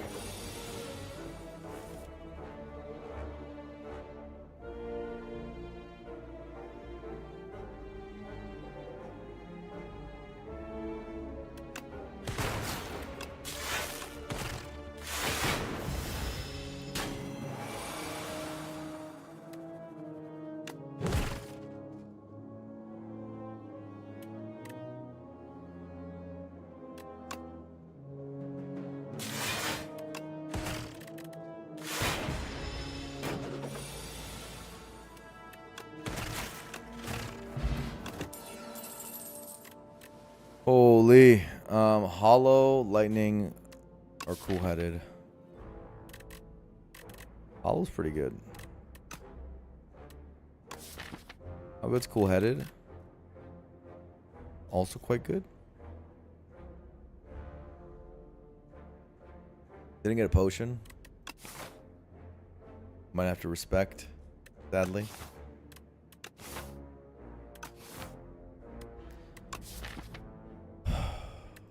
Artiface statue. We have Burdonis, and we have the potato left. Our deck is a bunch of garbage. Which usually means you don't want to hollow. What do you want to? You want to hollow for? Or you want to hollow to get back garbage? I don't know.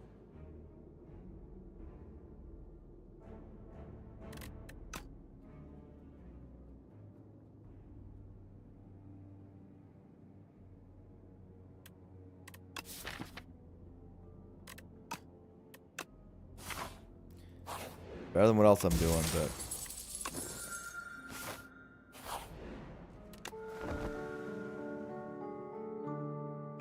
can I beat the potato at 49?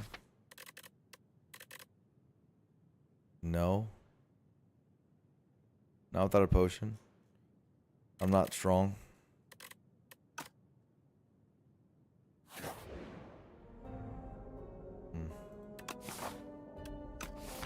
I guess I get the sword.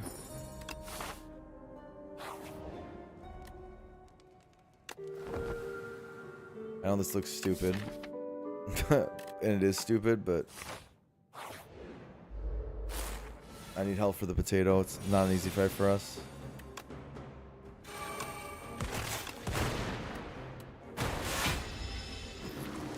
Freaking Act 1 defect resting multiple times. So weird. So weird and bad. And sad. I don't like this run so far. We're struggling. Big time.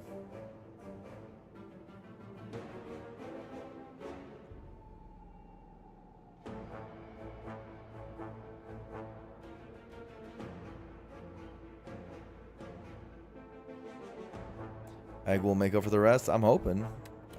We don't have anything else. Like, what is this crap? And our deck sucks. I don't even know what I've been doing this run. I've been kind of lollygagging.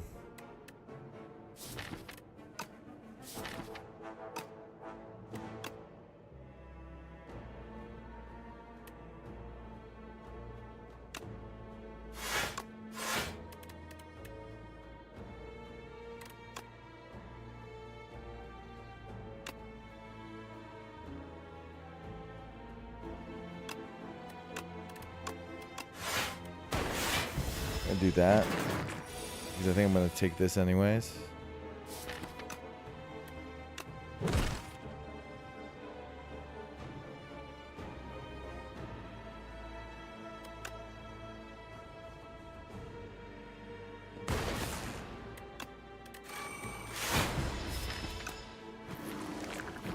Then next turn I should be fine.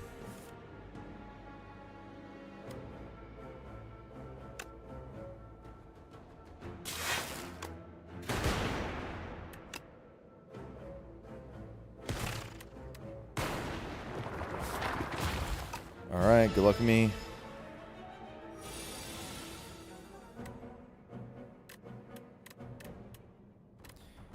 This is 8-8.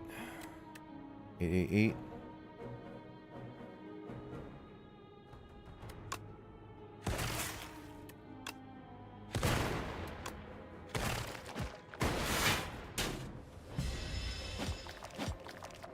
No pots fight.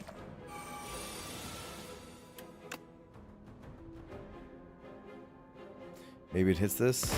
Ooh, babe. Saves a little bit of health.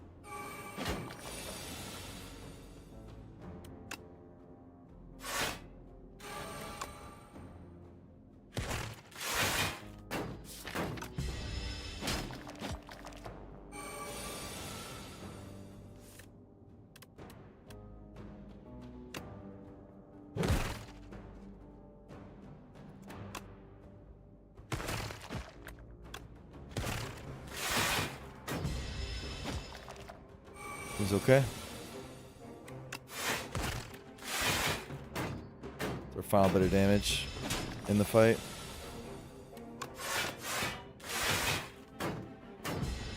Been denying claws. That's been my problem, right? Pen nib. Fight through. Whoa. Big block guard. And a boost away.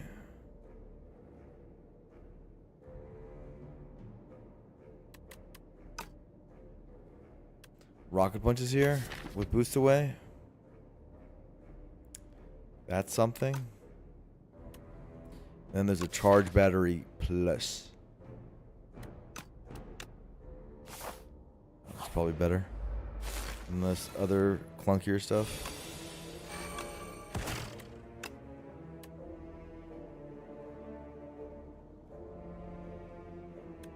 This is a lot worse when you have a Tesla coil.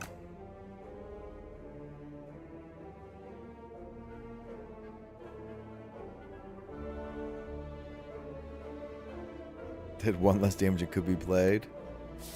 I see what you're getting at. You're making some A10 jokes.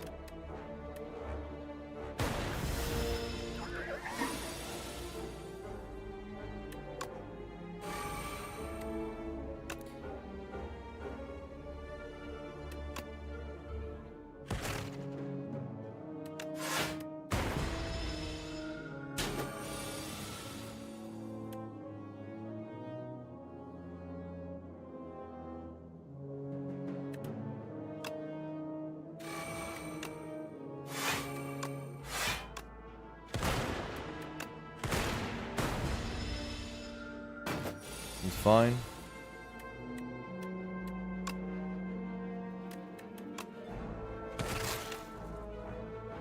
Head nibs going up.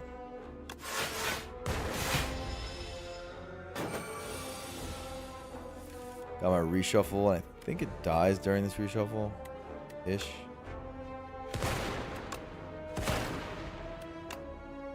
We don't need to push that much damage to this other guy. It dies on this reshuffle. Especially with pen nib.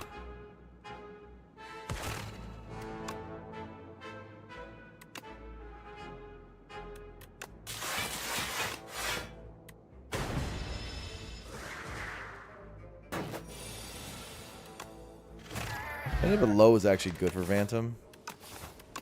So, that's nice. Cap. Big capacitor. Okay. With subroutine?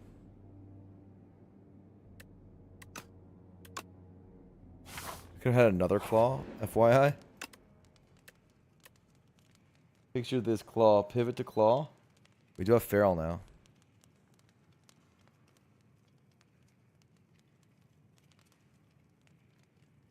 Have subroutine to make all this work.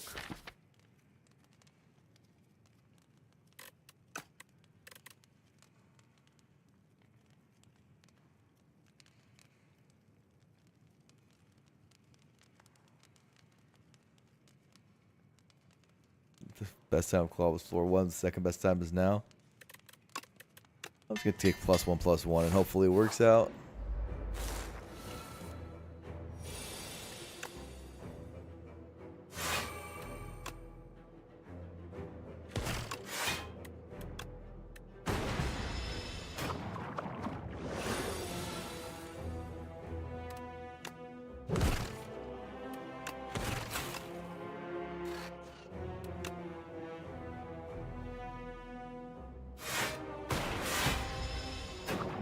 The Phantom boss. Yeah, he's scary. Very scary right now. Maybe we just die here. I took Tesla Coil for this guy. I want to try the card out. And if it's going to be good, it's going to be good. It's good against Phantom. Got bulk up last. Got subroutine last.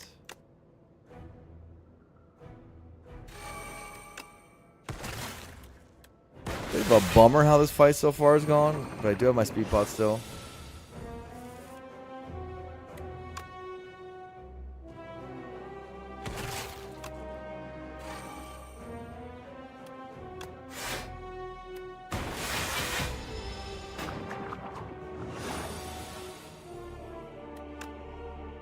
Penib compile.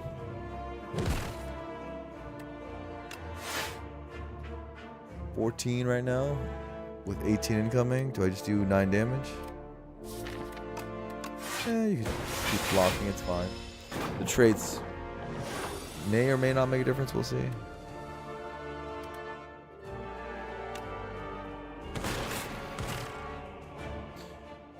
Eight, 16, take 16.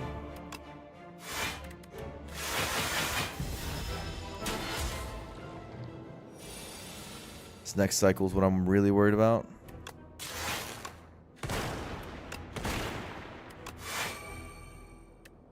Right here when I don't get to see my draw. But I guess... Okay, we need to draw one block card. We did.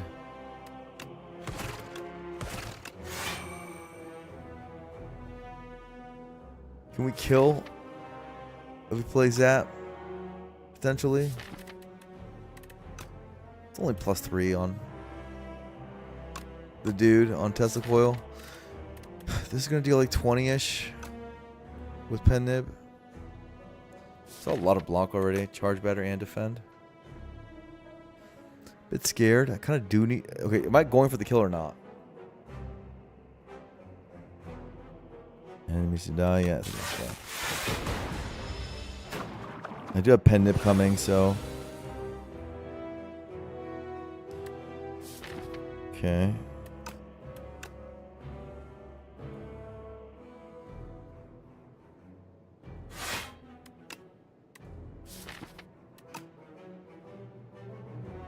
Do I bring Strike back? Or do I bring Zap back?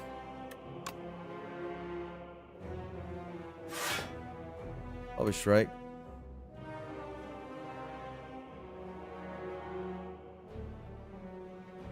Just get Pen Nib up. Blocking's... I have Speed Pot. Blocking's never impossible. I have 3 defense. But I don't think I should be going for block.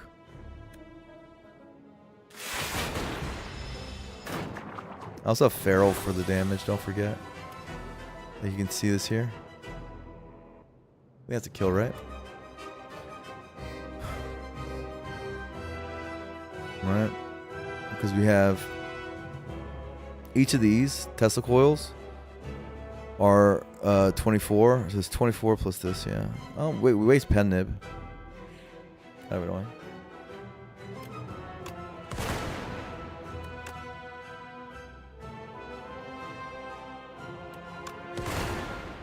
Nothing to be done about it though. Pretty bad act. Pretty bad everything except for Toxic Egg. I'm not into this deck. Tesla Coil change. It changed this upgrade, which... You know, I was trying to play around with it and like try it because it got changed.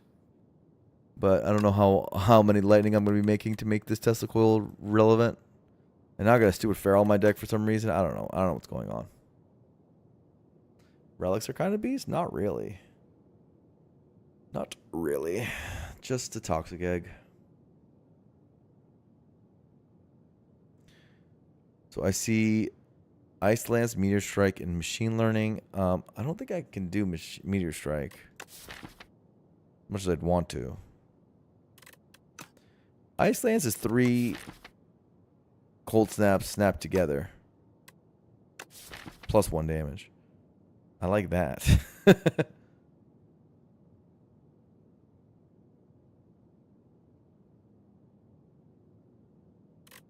There's ML, Machine Learning. Machine Learning goes well with this subroutine crap.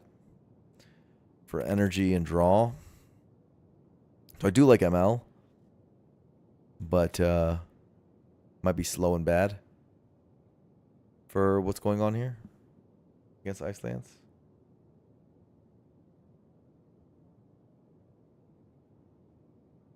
Machine Learning is kind of good in this game.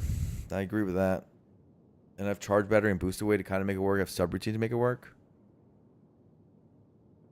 It's pickable here. I think I would take it over Skip, but I don't know if I'd take it over 3 Cold Snaps slapped together.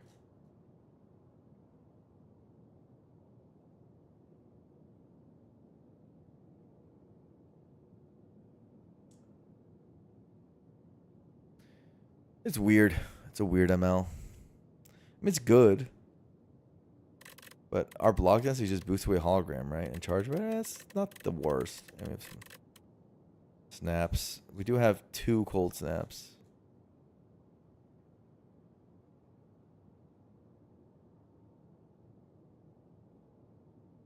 Isolate's a better Pen Nib target. I guess with strength, you'd rather your snaps be separated rather than together.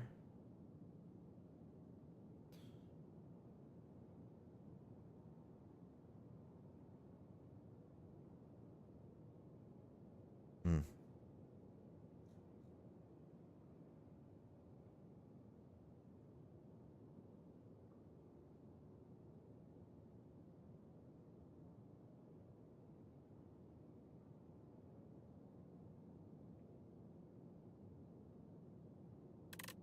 I am missing draw is the problem. This is great draw. But the thing is, I'm also worried about getting it down.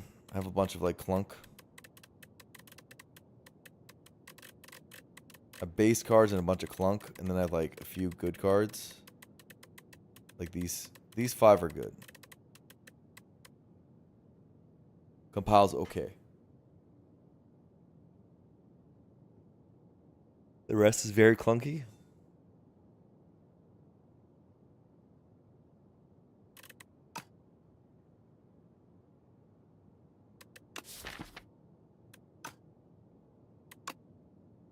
I need draw really badly. Let's see what we get. Pandora's box, get a new deck. Pandora's box toxic egg? Huh. Okay. I guess so, huh? Any new deck enjoyers? When you hate your deck, just get a new one. Hey, we get Ice Lance anyway. Tesla Coil's back. Boost away and leap. What just happened? Defrag is here now. We have Claw. Claw made it in. Claw made it in! So now we have what? 2 Tesla Coils? With our Pharaoh? We have Defrag subroutine. Defrag needs an upgrade. Subroutine. Now so many upgrades needed. Even with Toxic, you still need so many goddamn upgrades. Flat Can for our Dazes is fine. Mystic did make us better. Considerably better. Iteration allows us to take status cards. Like Fight Through would be cool.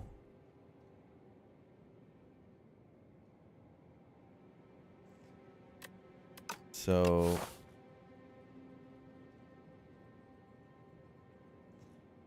how does this work?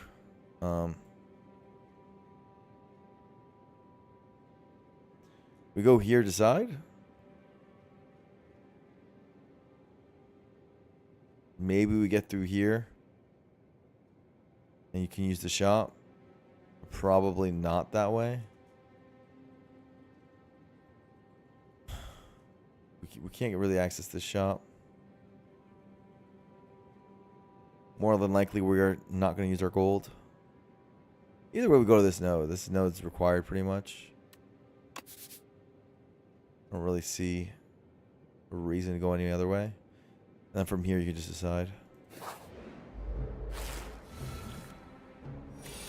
Ow?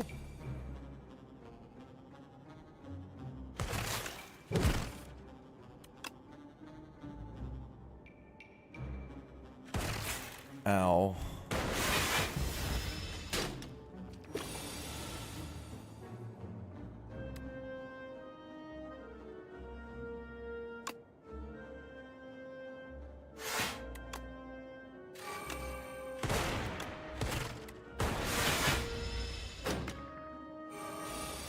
Flaw made it in. Looks like I'm following the law after all. You're right.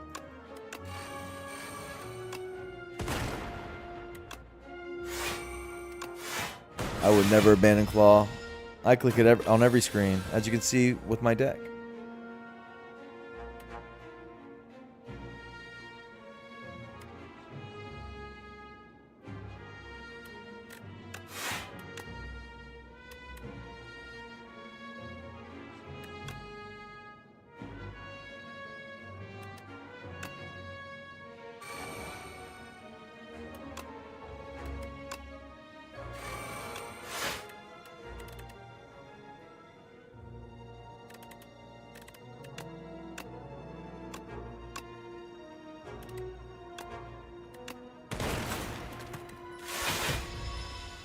He's fine. Just got to make sure I set up pen nib right.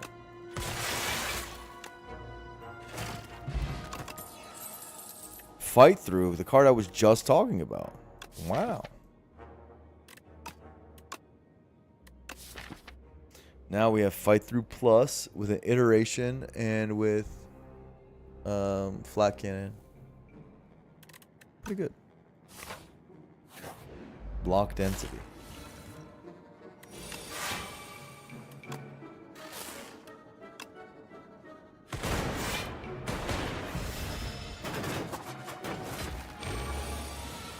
Are you crazy or does Aeon Glass not do anything? I don't think you're crazy. It didn't do anything against me when I first fought it, but I had a pretty broken deck.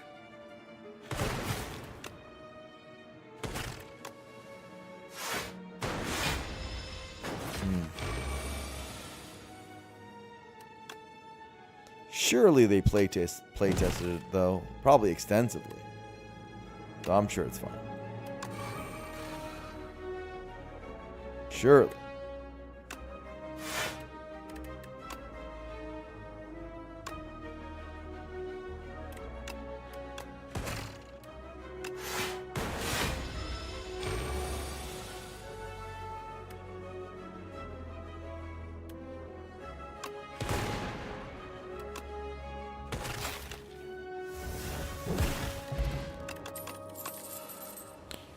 Focus Strike, White Noise.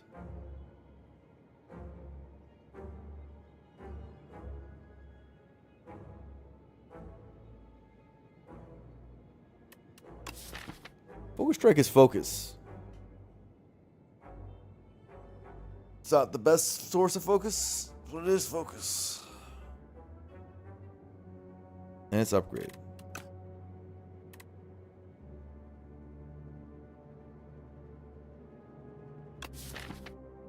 We have subroutine White Noise, which is really good.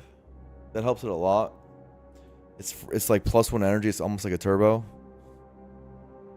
And we have status stuff already, so the status powers are good. It's like, is there a power that's bad for us right now? Not really. Consuming Shadow? Like, they're all good. Hail is good, Cap is good, Iteration's okay, Loop is okay, Smoke's good, Storm's whatever, 13, Thunder's whatever. I mean, it's like pretty much all of them are good. Like, all these are good.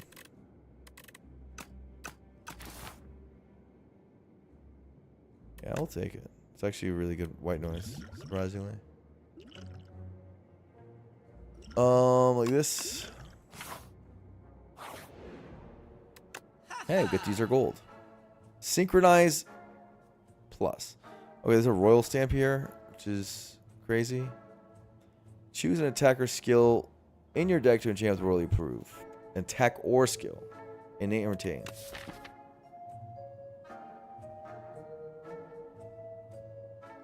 I want a power innate, dude. I want a subroutine innate. Do I want any skills innate?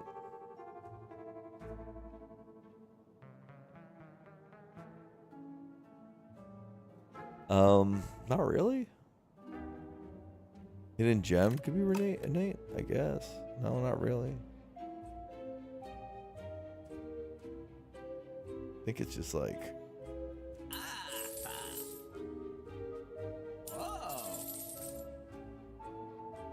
Hollow versus Prolong.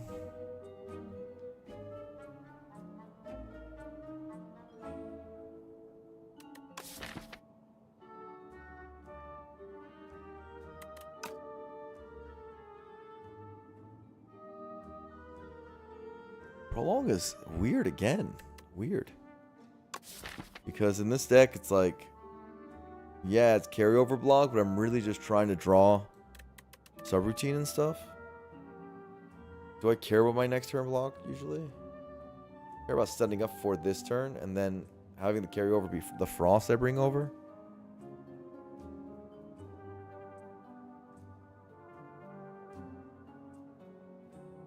Meanwhile, Hollow Has a lot of hits. Like every hit in the world. Fight through. Synchronize. Weird. Weird, weird, weird. To be I 2 runs in a row I skip prolong. Weird.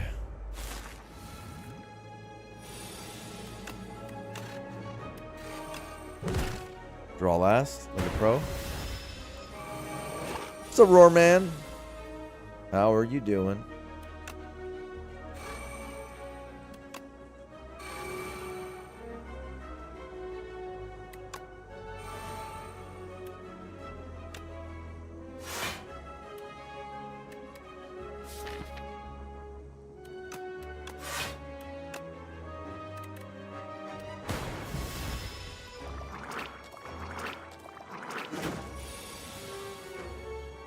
The Crimson Prolong has gone missing. That's what they call me.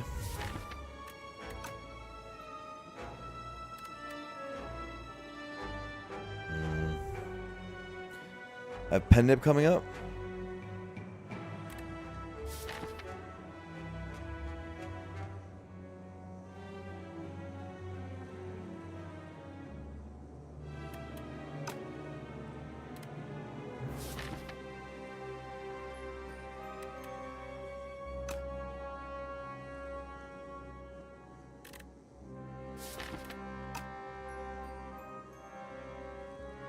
Why not Cold Snap last turn? I don't remember what I could have done. Maybe it was wrong. I don't know. I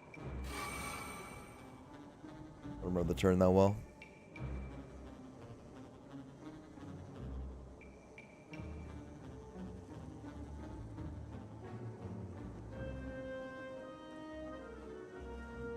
I'm yawning a lot, bro. Why am I yawning so much?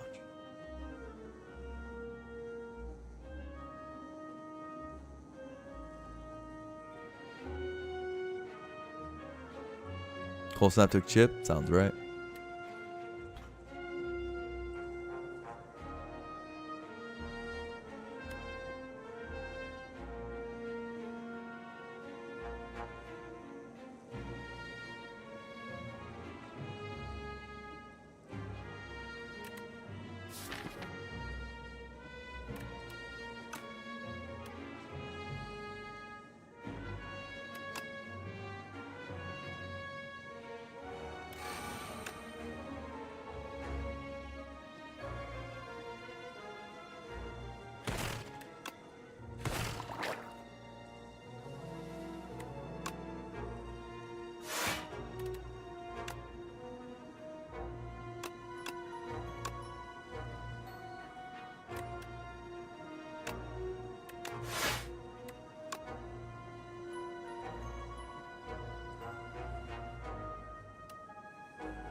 Think like this. Volned up now. Tesla coil. Then we have Feral down. Holy. I wish I had my Frost.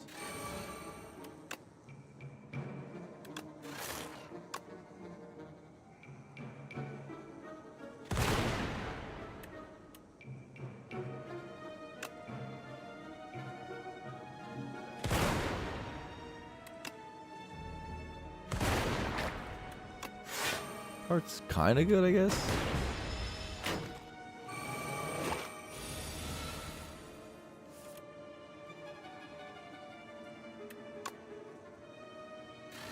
Yeah, subroutine is so insane, dude.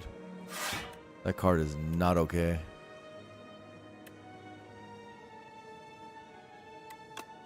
Hailstorm kills this guy.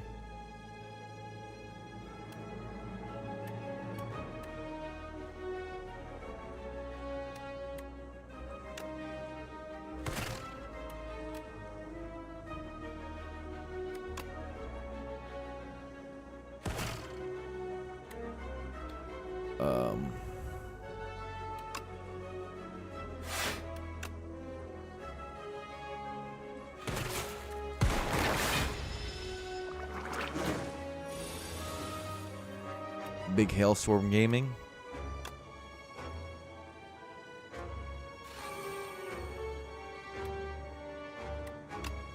I mean, Tesla Coil is kind of gaming. It's not even doing the changes. It's just going hard. It's big claw. Null.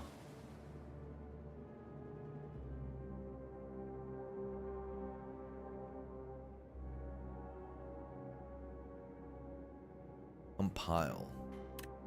Null says weak on it. I don't have current access to weak. It's good. Dark is crazy, yeah. Upgrade uncommon power or upgrade common attack. I think powers are really good for us. But let's look at them. Yeah, they're all amazing. I'll take that. Hailstorm, a real hailstorm, huh? Or an iteration. I already have one iteration. I don't think I need two. I would like a hailstorm. What about thunder? What about thunder? Okay.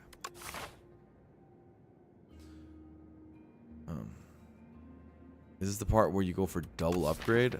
Because we do have insane upgrades. What are these insane upgrades you want? Like, we don't need to do elites at all. I mean, we could. Okay, we have two options here. Go like this. Or go like this. This path gets you 1, 2, 3 fires. This path gets you 1, 2 fires. But one more elite.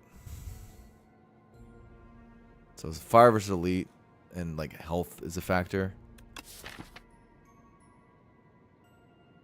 What's our best upgrade? Probably subroutine. There's also my sword. I don't care about the sword that much, I'll be honest with you. Null's a good upgrade. Null's a really good upgrade. Best upgrade strike. You can never. Oh, there's defrag. Kind of like the defrag upgrade, dude. The upgrades are insane. They're probably better than the freaking dudes will be anyway. I'm good. Give me my defrag upgrade. I don't want to fight elites without that. And my health is low enough from that first turn that I'm good.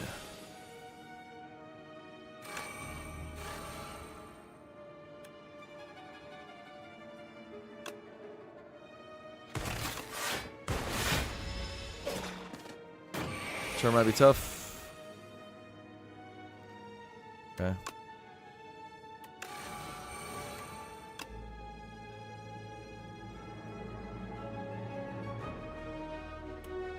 This costs 1 energy. I don't love that. So I'm going to do this. Ho ho ho ho ho ho ho ho. These are status cards.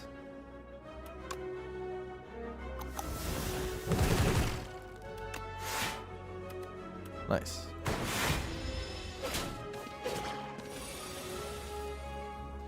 White noise is so good, so good, so freaking good.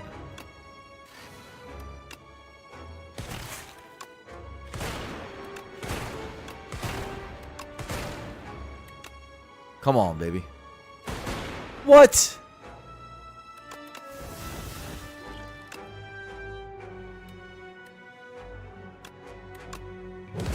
That's whack, bro. That's so whack.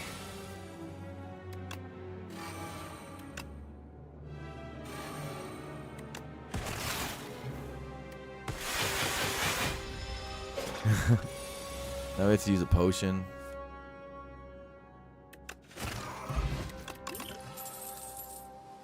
Turbo Plus. I think subroutine's a better turbo. It's like everything you ever want. The turbo wishes it was.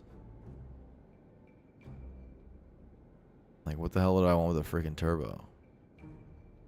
Subroutine's better. Screw you, turbo. Refract is fine. Whatever. Roarman's like getting their mind blown. Yeah, yeah, they added that to the game. Get used to it.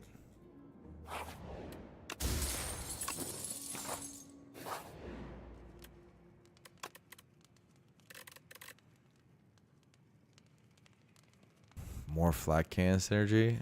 Yeah, I don't care.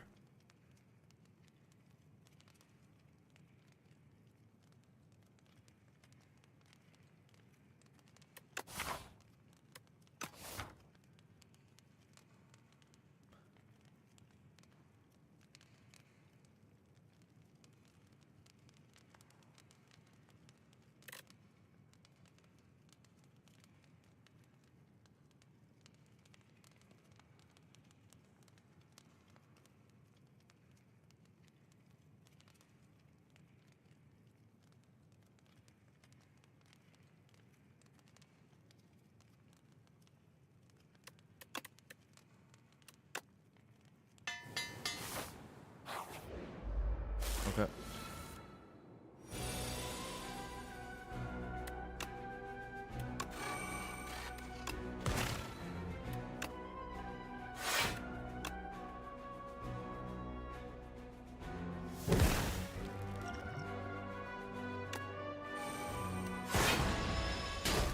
How we're gonna go? We don't have subroutine. It's a bummer.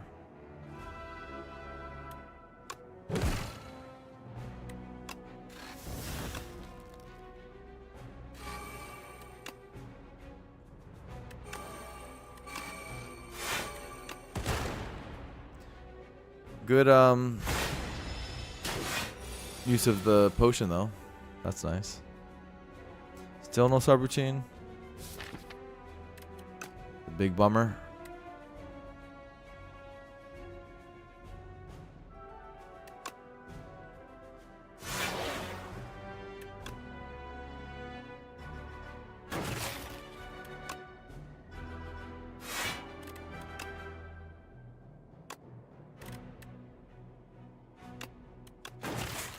That's correct.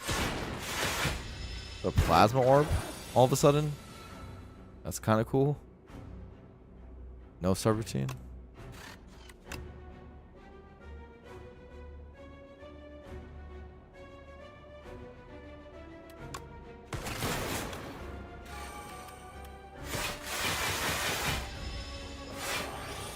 Trash Treasure's gaming. Yeah, it is.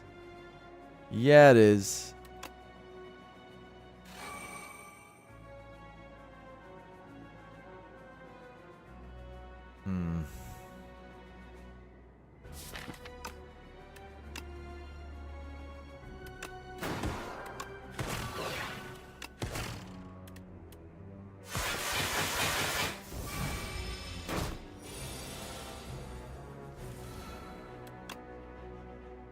Subroutine, even though it was bottom deck, it still finds a way to be relevant. It's pretty cool. It always finds a way.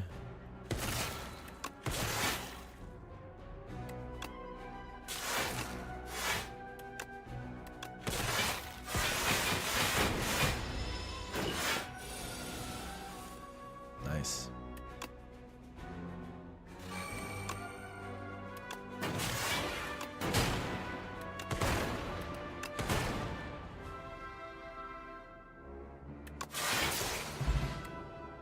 Okay, Powder Demise, Amethyst, Cool-Headed, Charge Battery, or Glasswork. Glasswork helps a little bit in terms of compile driver, but not really. Charge and Cool-Headed are definitely the picks, and I think it's Cool-Headed.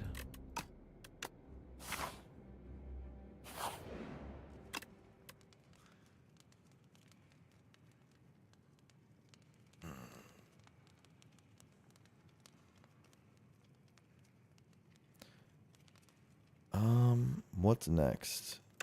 So our next elite could be Decimilli up here.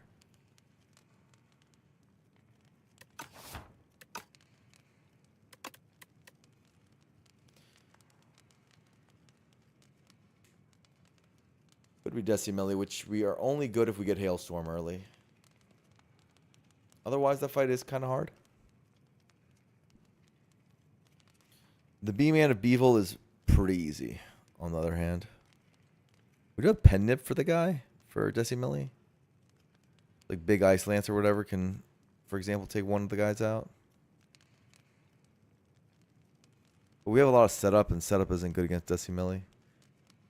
Like, look at all these powers, you know?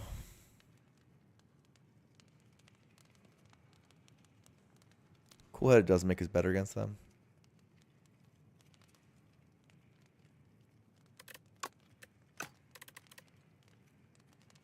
Yeah, it's a new patch, just dropped.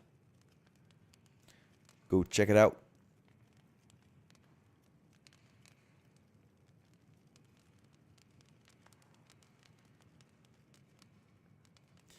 It feels like it's kind of disrespectful to not rest here, and I'm probably going to be doing a rest anyway. I know it doesn't feel good, but I'm playing safe with Toxic Egg.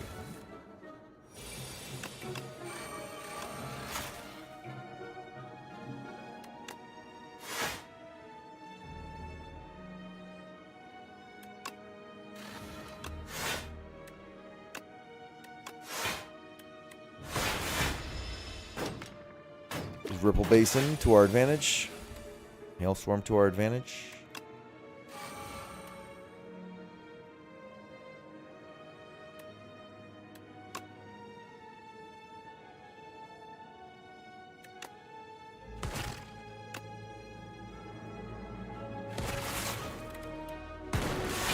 Yep, that's how you do it.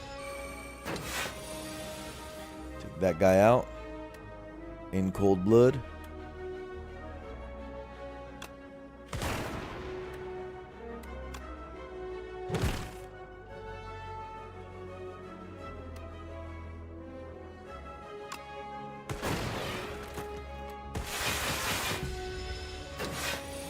And this guy, last guy's really easy.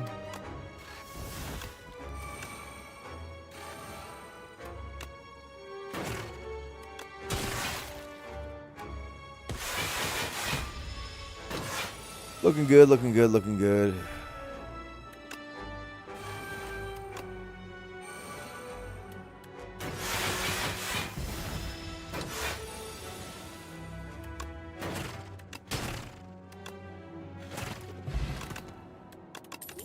Gambler's Brew, Hollow. Gunk Up with Pen Nib and Strength in the future?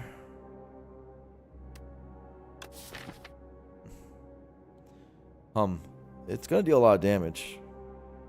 Do I care?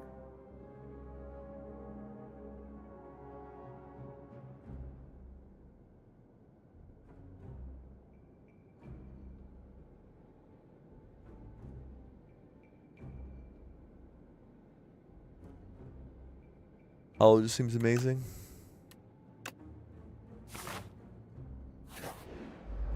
Alright, Decimilli, here we go.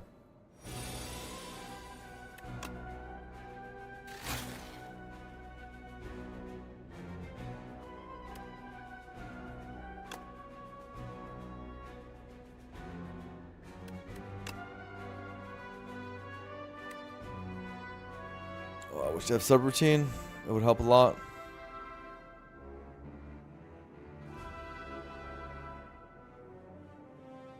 Think Hollow's too good? Really?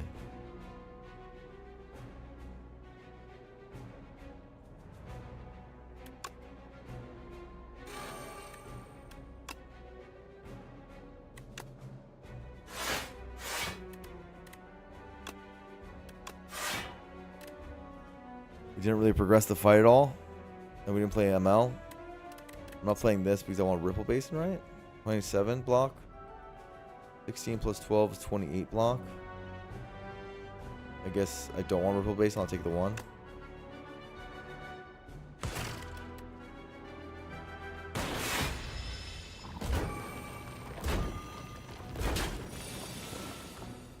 Rubber Tunes here. That's good.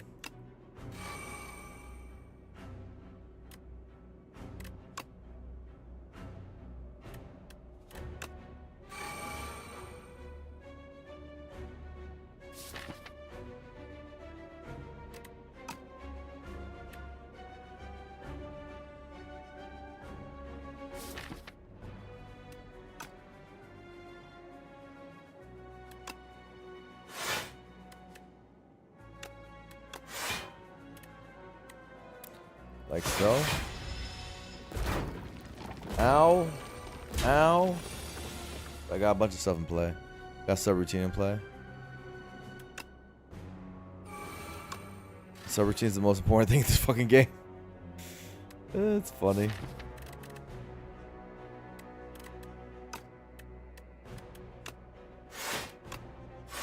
It's funny because it's true. It's just like how you play defect, dude. Just play with subroutine.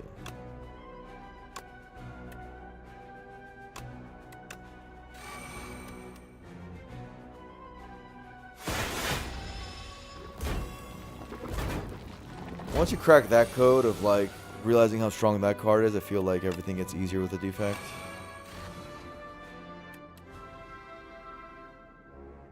$33 plus 8 is 41, so I can kill this guy.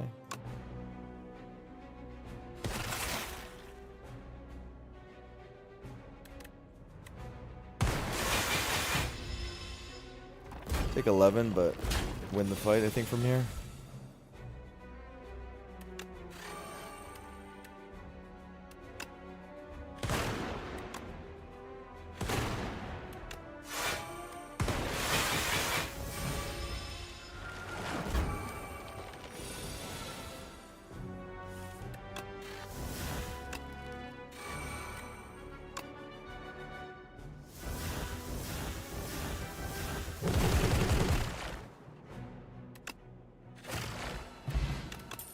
Powder Demise number 2. White Noise again. I think again it's good. And we'd rather keep the diversity of potions. Okay, what do we want to actually upgrade? I think we can upgrade now. 47's enough, right? For these stupid crabs. It's probably capacitor, right? We need more output more than we care about more energy. Because subroutines are even unupgraded is doing enough.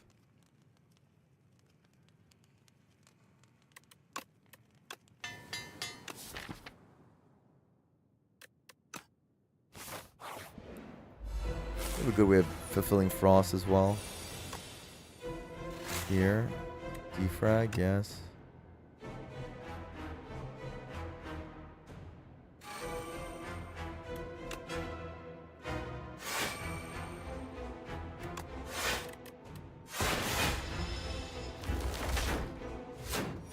Zero cost subroutine might be nice if you draw into it after using energy. That's also true.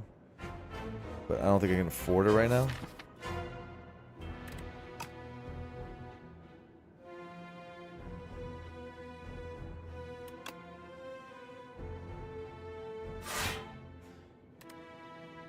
Hollow cap.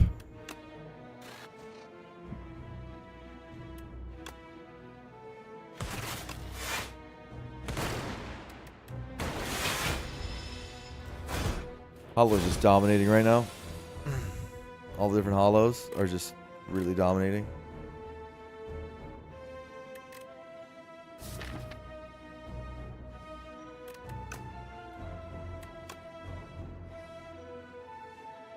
I would love to hollow Ice Lance, but I can't.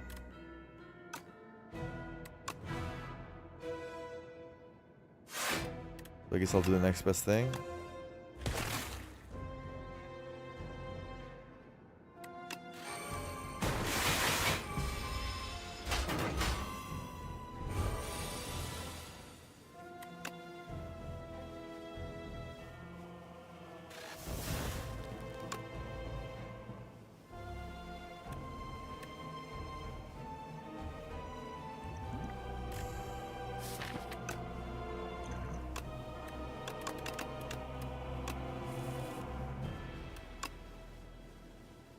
Okay. Loop.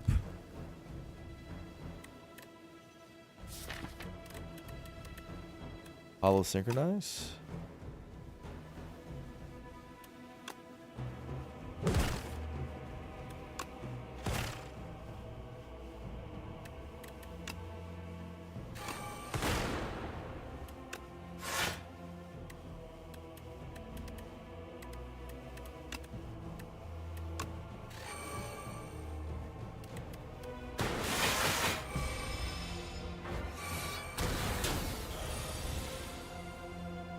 Here we go. Now we get to play stuff, dude. When it's at bottom, we're so much worse. It's crazy.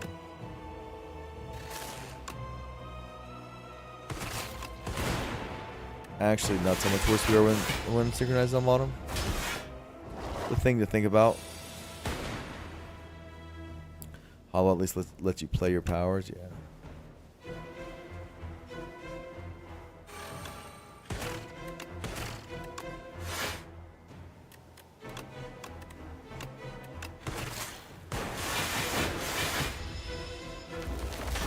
Should be GG.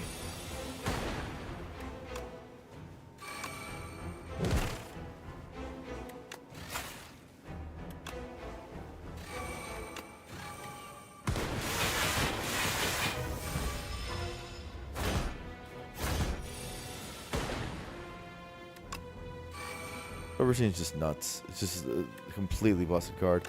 The more I play with it, the more I'm like, this thing is just ludicrous. A completely unhinged card.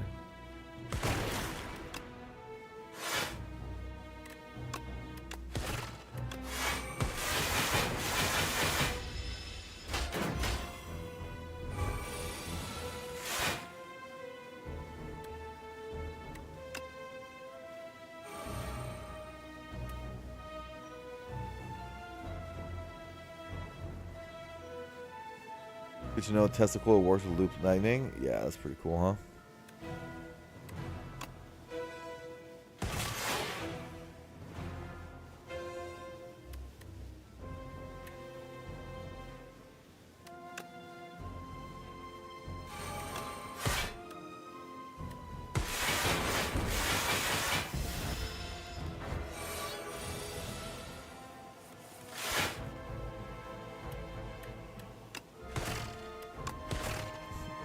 You had no way of knowing for sure, I guess, huh?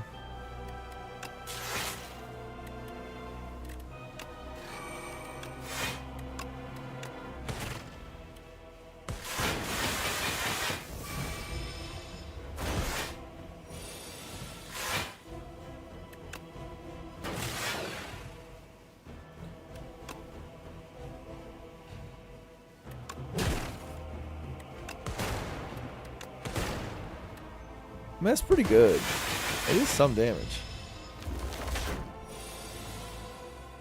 I always find it weird that, like, when you turn around in these surrounded fights, shouldn't this be your front orb that gets looped? Feels like it'd be cool if that's how that worked. It's not how that works at all.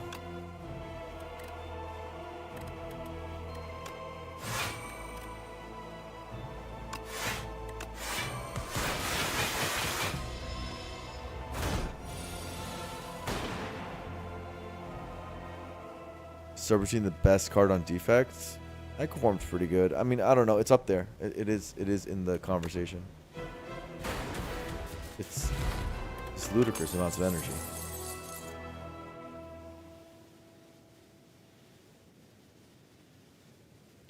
Coolant or ML. Coolant is passive block, which we like. More power slop.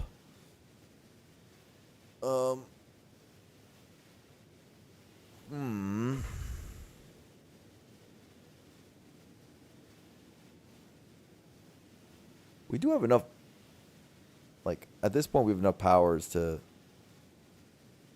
win. We don't need, like, more coolant stuff, really. More stuff like coolant. ML does make you faster, hypothetically. Hypothetically. You have block density with the hollows and stuff, and fight throughs. So maybe this is just fine. Take another ML.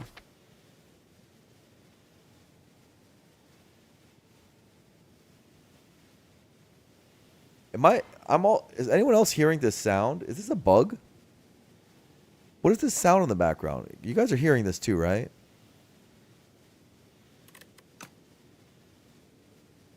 Thank you, Cyndaquil.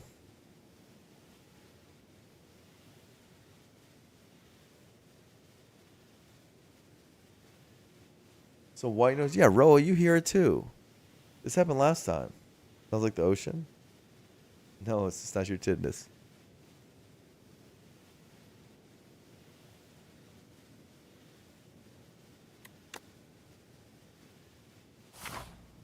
You guys all hear it. This just started. Like it wasn't a thing before. We're against the Aeon Glass guy again.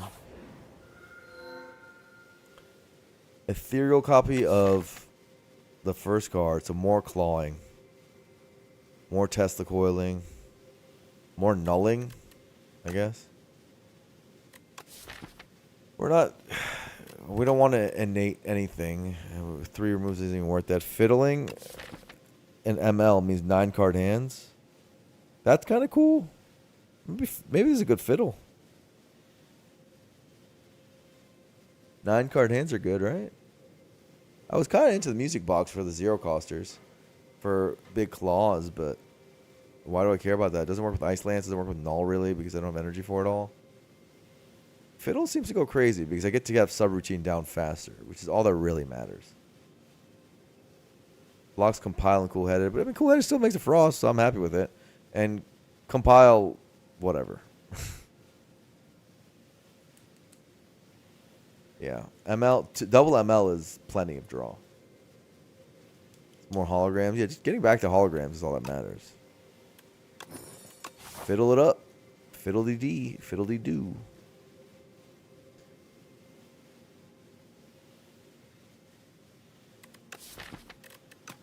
Okay.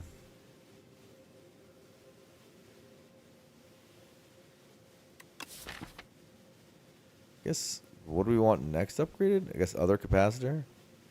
I don't like this white noise, bro. Can I? I have to restart the game every time. So weird. Like, this is a weird bug. I wonder if other people are having this. It's like after I beat a boss, it becomes, it does this.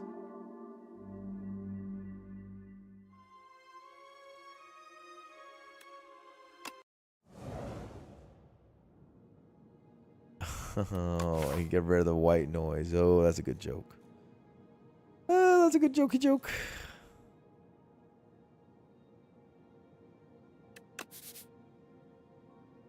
Go to the shop. I'll go to the shop to remove the white noise. You're right. You're right. You're right. You're right.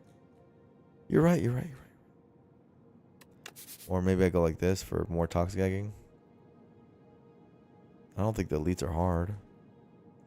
I go to the shop up here. I don't think the elites are hard. Maybe the knights. Probably not. We can determine it later, though.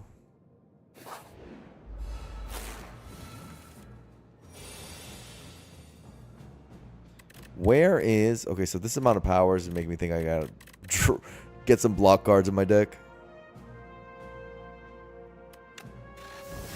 Oh my god. White noise, you shouldn't have.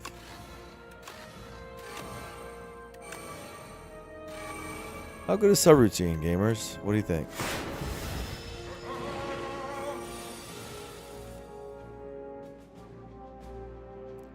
How good is subroutine?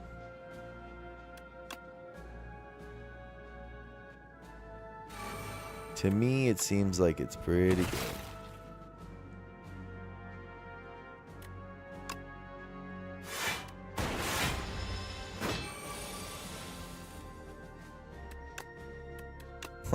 Now watch this. 2 energy.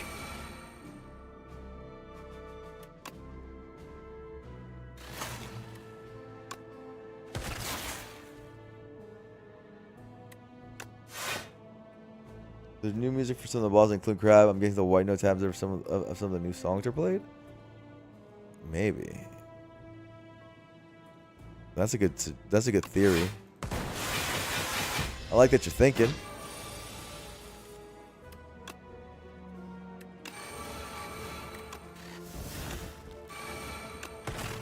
I mean, bruh.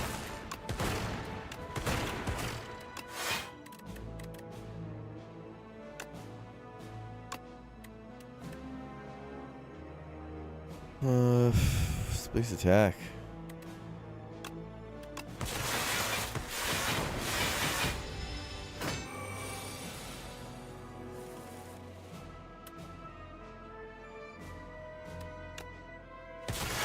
Think about pen nib right now.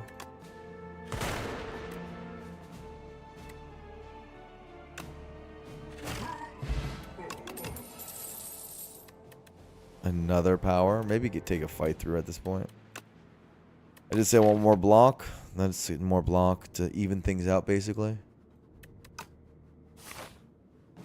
That if turn 1 can't happen in some fights. Iteration. Iteration. Is iteration actually excess? Because we're just going to be flat canning away the wounds? Do we not care? Because the draw doesn't happen, right? Does iteration draw matter? Like, it doesn't, right? That sucks. Just 9 draws enough. And with Fiddle, does iteration work? Does iteration work with Fiddle? I have no idea. Chat, help me. I think iteration does work with Fiddle. It's not during my turn. At the start of each turn.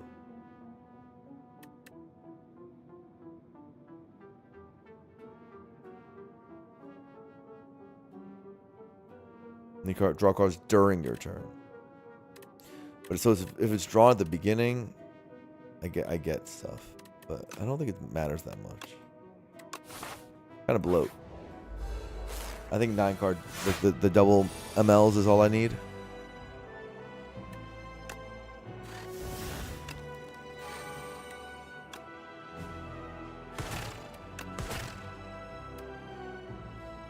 Oh, I had enough energy for this. It's my bad.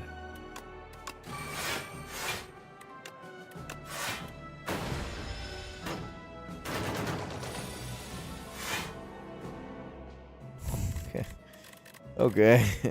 Okay, gamer, you might have overdone it with these powers. You might have too many of these powers. I'm just gonna say it. Maybe take some block cards. I mean, then you see these hands, and there's more stuff, you know? Doesn't look that stupid.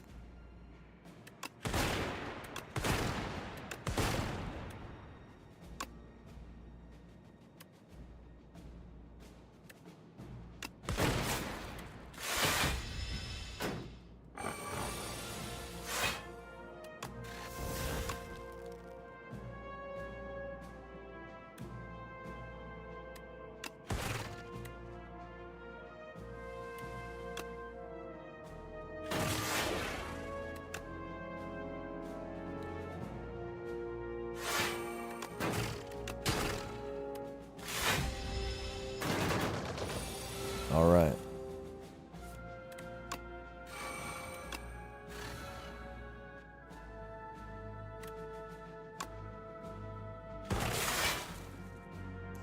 Twelve plus 7 is 19.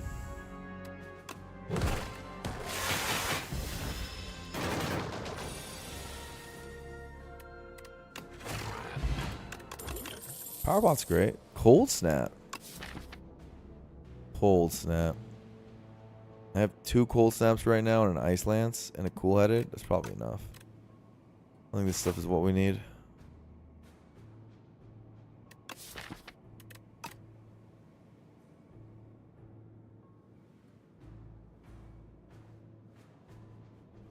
I think we just keep going.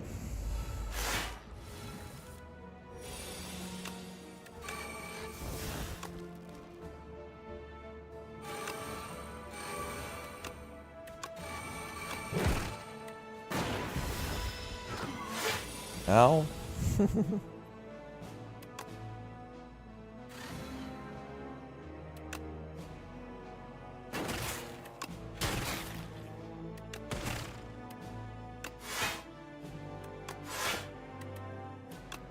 Boost away plus has been mad good.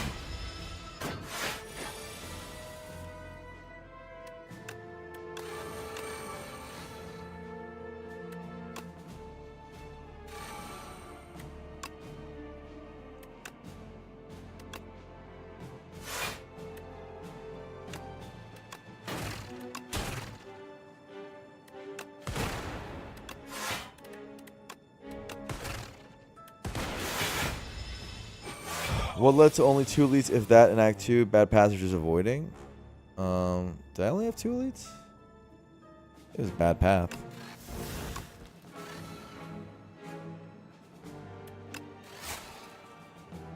We were also just not that strong.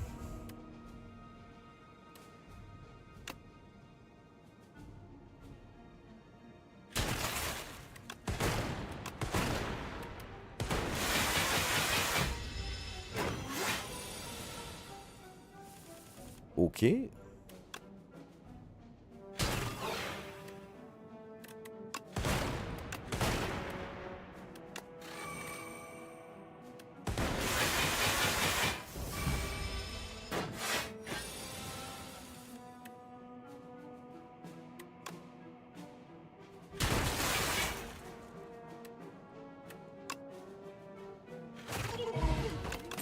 Focus potion.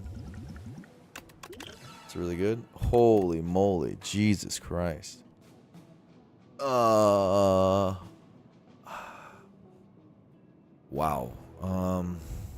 I don't know. They're good. They're all good.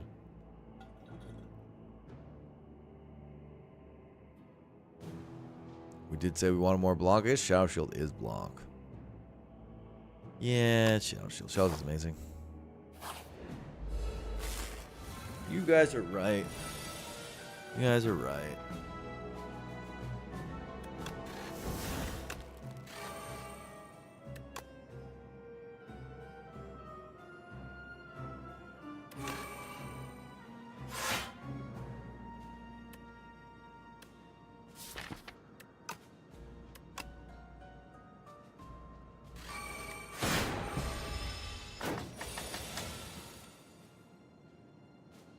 Wow. That is a lot of damage.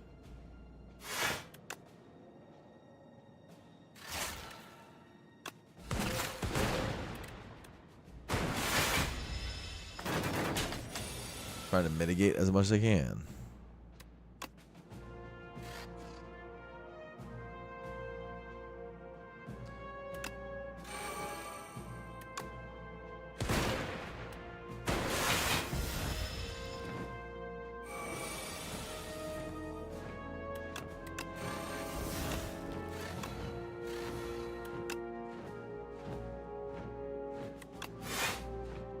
$21 plus 8, 29.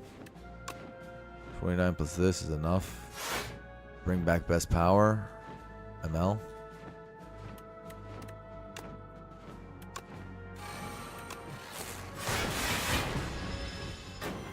Help myself get set up. Now I'm vuln. But things matter a lot less now. They can do this.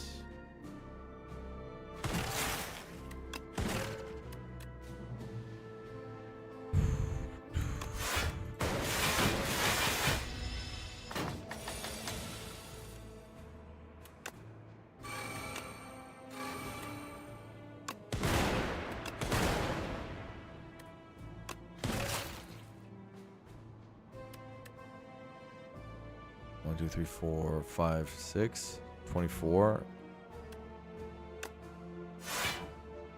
40.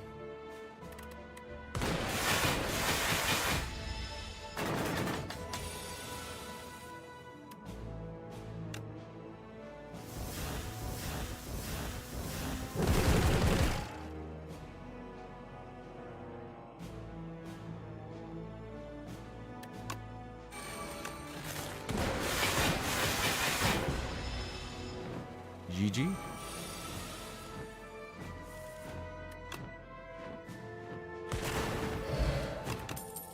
Fruit juice. Come on. Another boost away.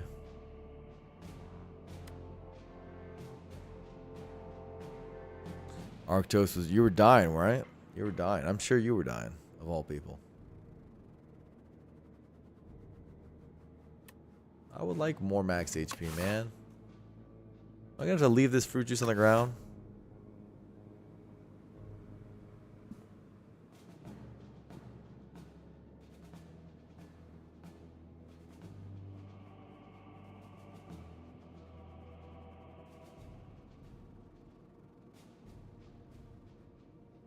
I don't want to leave a fruit juice on the ground, but it's the correct choice.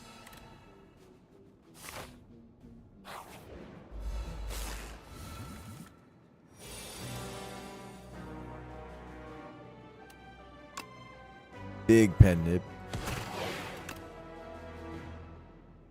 For some reason, I thought I had 4 energy. I'm freaking out, bro. Whatever. That's still the right move, but like I don't know how I messed that up in my brain.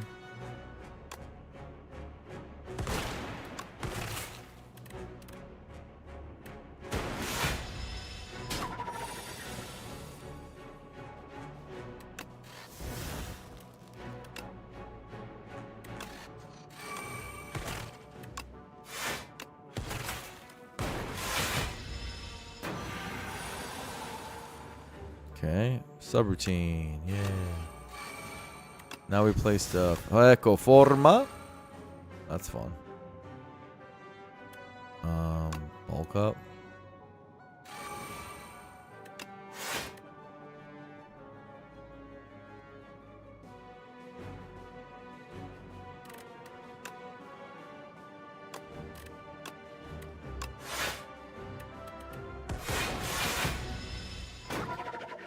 Pretty good.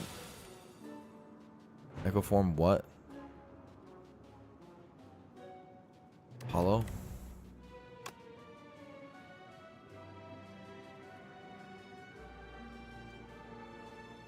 We can do it like this.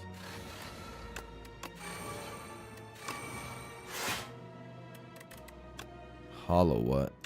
Hollow frost? Or no. We have Ice Lance in here.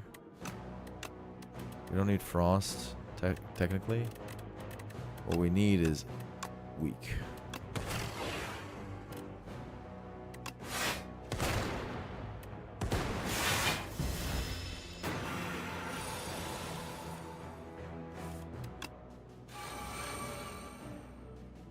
Double defrag. It's like Slay the Spire 1.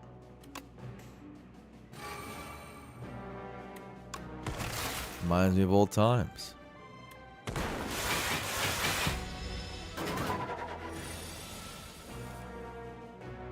I know how to play this. It's like Slay the Spire 1.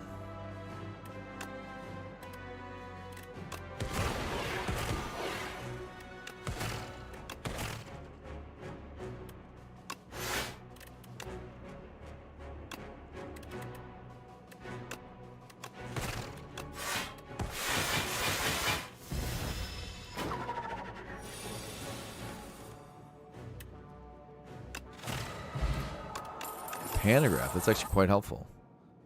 Thunder is not that helpful. Meanwhile, the only fruits on the ground that's how you get ants. True. Beating Revenant, that's nice. Potion belts, I think I want that. Glacier, I think I want that. What else is there? What else even matters? Those are really good. Shackles are really good. Tincture or Fortifier or something. Both.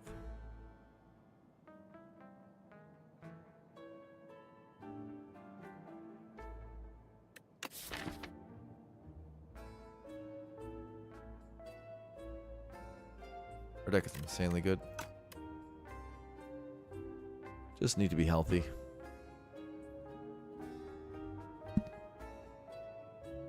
Green hotfix, or is that too much?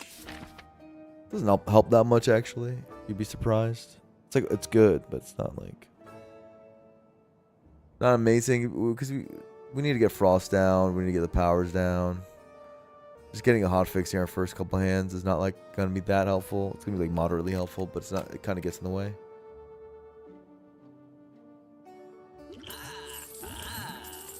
I'd rather make sure my potion vault's full. For example, we do have upgrades, but there's no point. We just need to make sure we survive. Like I could use a potion in this fight, for example, if I wanted to. I think this always happens.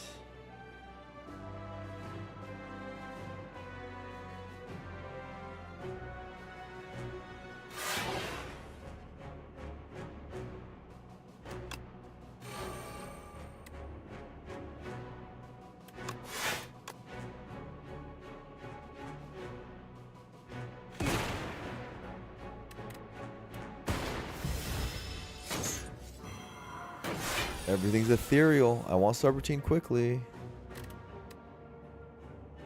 I did not get subroutine quickly. I did get a hailstorm.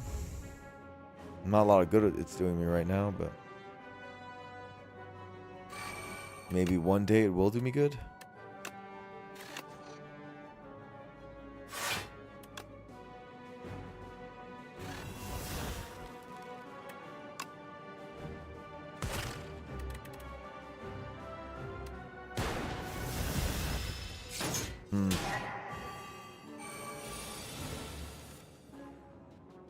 Subroutine. Subroutine's not showing up, man.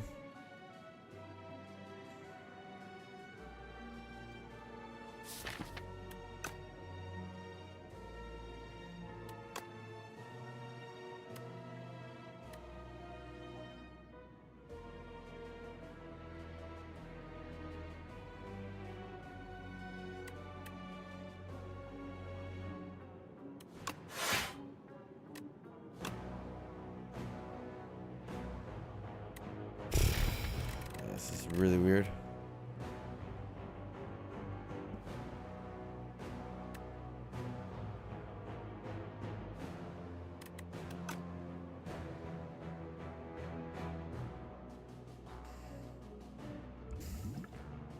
I just think this is the best potion for this fight. And I'm willing to drink it. Okay. I didn't like my position.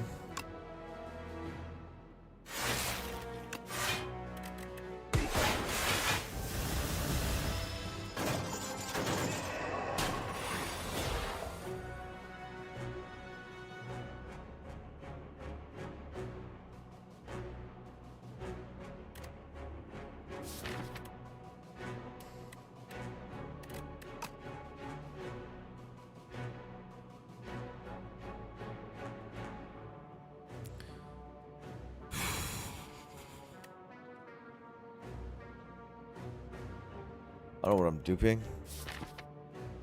Let go. Got a lot of good cards here. Shame if they were ethereal. True. Be a damn shame, wouldn't it?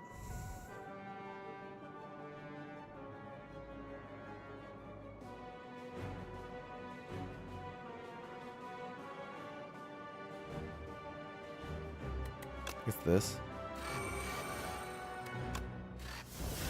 Holy, that's good. You hollow some power back. You can, but you don't have any powers. Probably just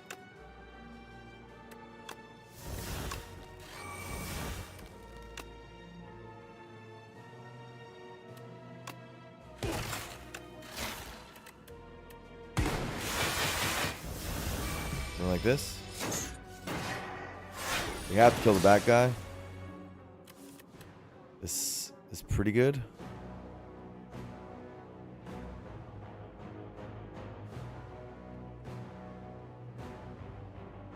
We don't have Feral down.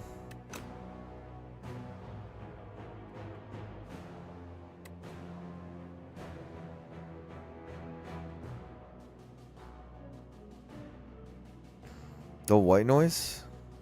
Or double flat cannon? No, you can't double flat cannon. That's not how that works.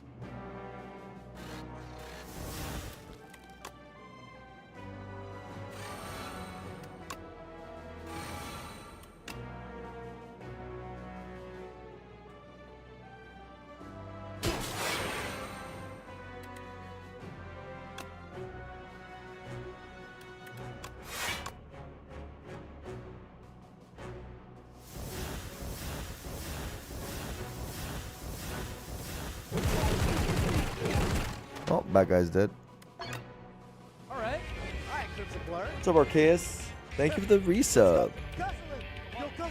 You missed the streams? Yeah, we just we were gone for a wedding for a little bit.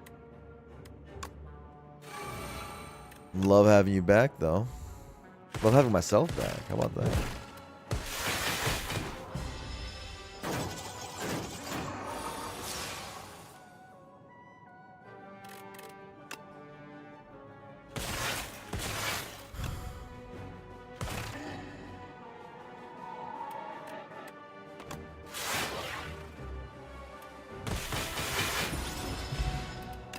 Hey!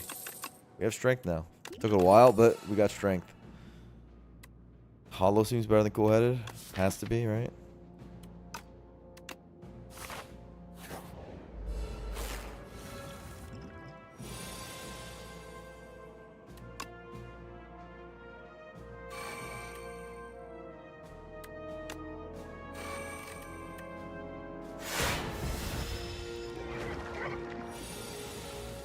Ooh, subroutine early. It has been happening for a while.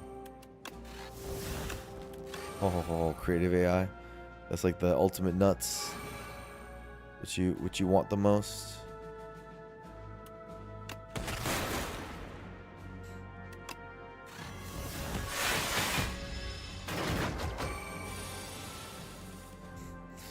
Yeah, subroutine never shows up turn 1. Don't mind it. It's just our most important card by far. Poor thing needs a break, you know, every once in a while. Oh, yeah. Just do it now. Maybe a free turn.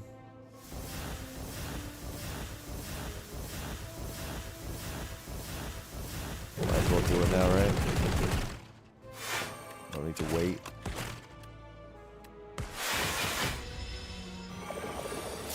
Does it have other hollows anyway? To get it back if I want to?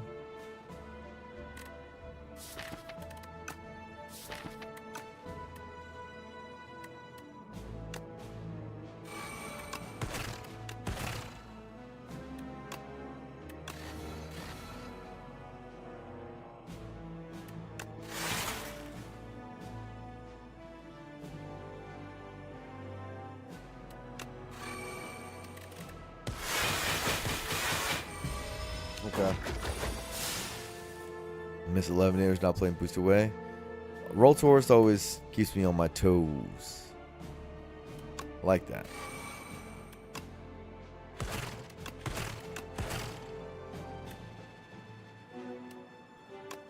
Let's do this.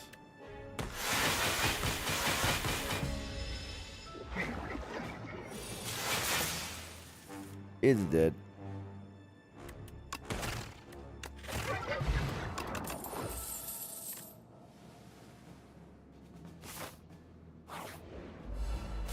It is the Mecha Knight of Evil and Doom.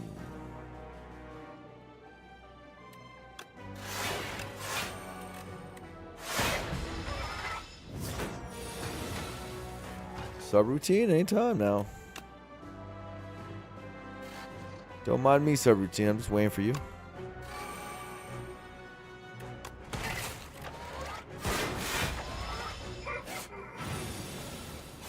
Somehow not fighting the power hallway fight is so good for you. Believe it or not, I think that fight would be no problem. Like, no problem whatsoever. It's just not that strong, and Fiddle really dominates it. It only sometimes is hard when you have a deck that's like really has a lot of powers and it doesn't have a lot of draw. Like, so you have hands where you drew like a lot of powers, you can't play them, that sort of thing. It's kind of hard for in that fight, but it's not like that hard anyway.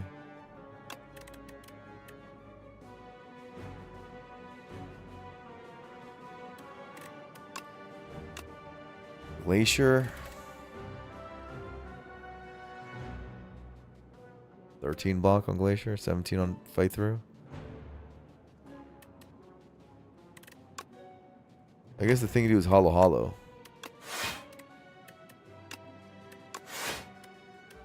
And then do fight through.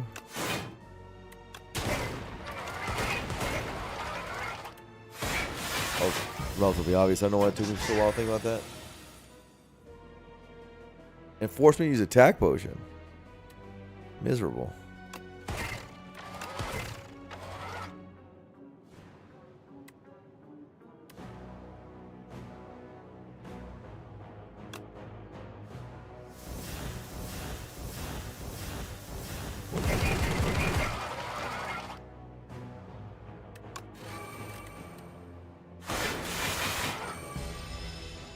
You're probably shackled there.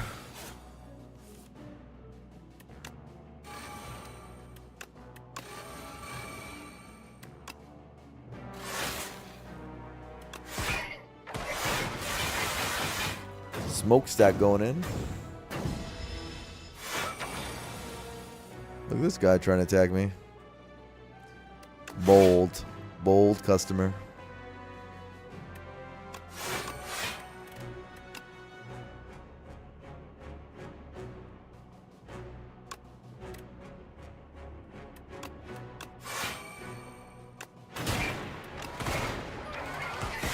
Okay.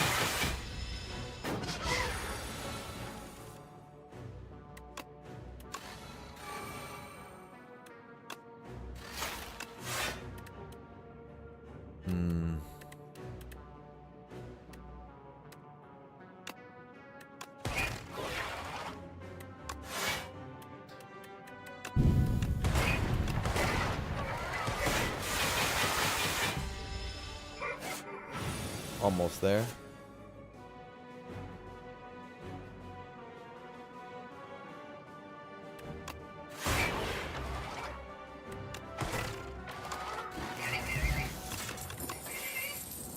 Skim is a horrible card right now. Skim might be the worst card ever. I go to 70 health. Is there an upgrade that's worth 70 health? Alright, sorry, 15 health. Is there an upgrade worth 15 health?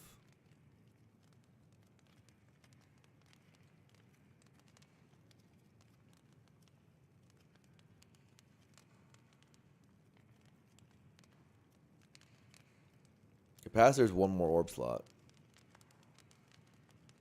Innate ML. Shockingly not worth that much. You'd be surprised. I don't think that's worth that much. 15 is a lot.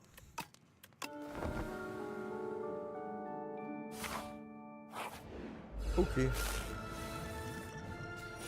I don't... Aeon Glass is not going to be that hard, right? I should just focus potion this fight? Well, I should do this fight for sure. With this start, I want this down.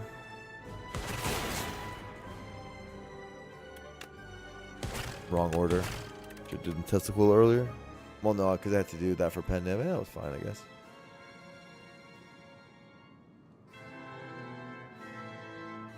I want Puzzle.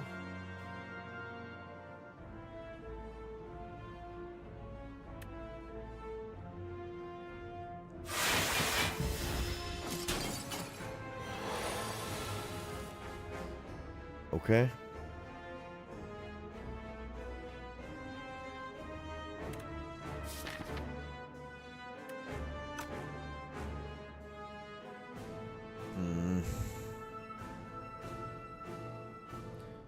Play ML.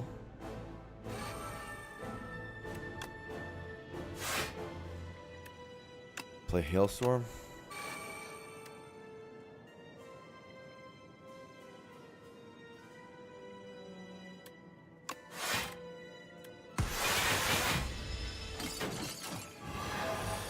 Aeon's free, you block and flat can. That's true. That's true. Bring up a good point.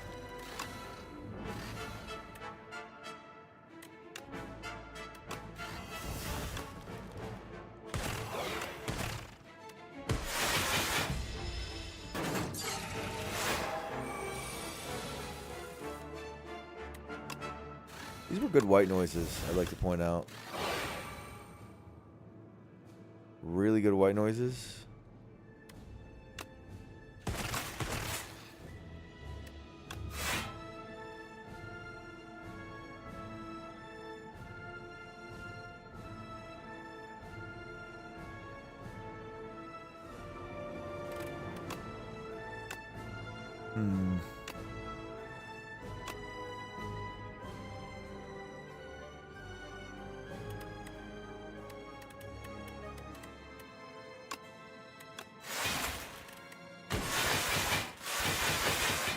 fine.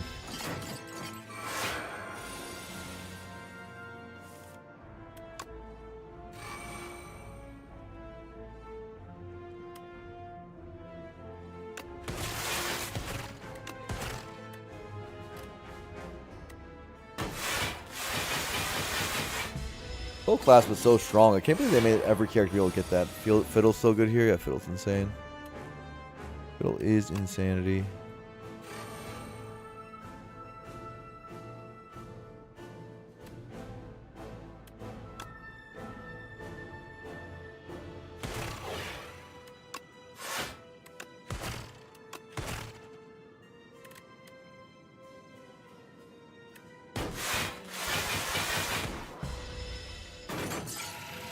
These Dark Orbs are getting pretty big for the Queen. She might have a hard time in a second.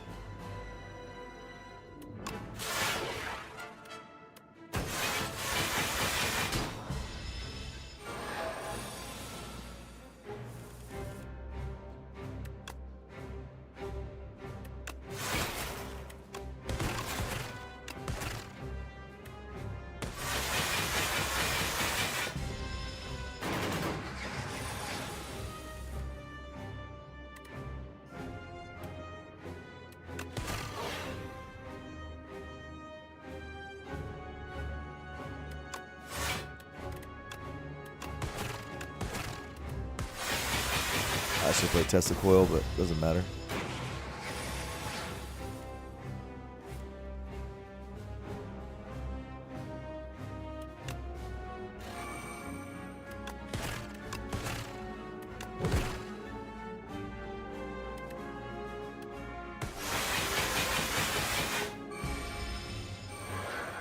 Clicky, clicky, clicky, clicky.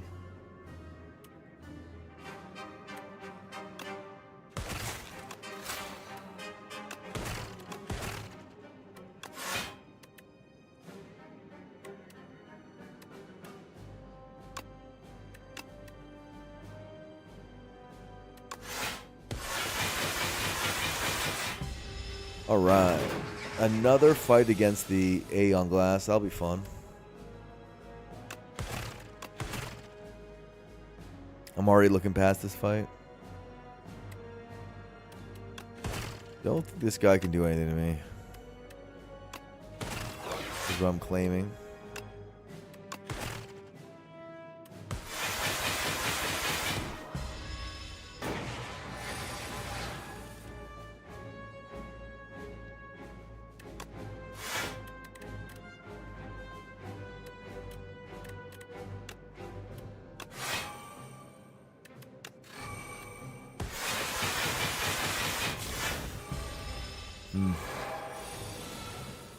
I'm yawning a lot. I probably have to make this my last one. I don't know why I'm yawning so much, but I am. Let's see if we can beat this new boss.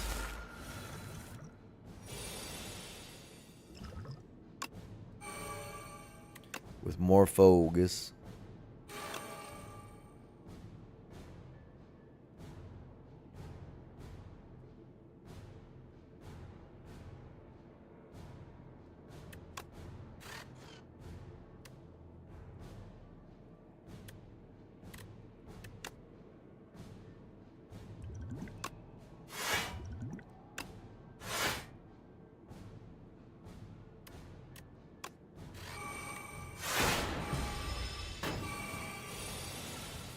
$24 incoming.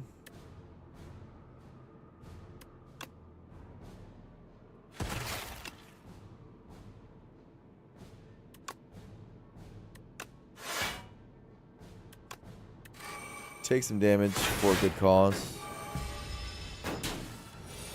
To get stuff in play. Oh my god. So annoying. Where are you subroutine, dude?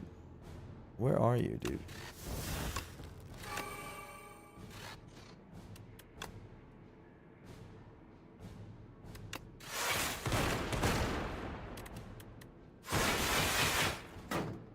Flat cannon makes me not have to play any of these withers.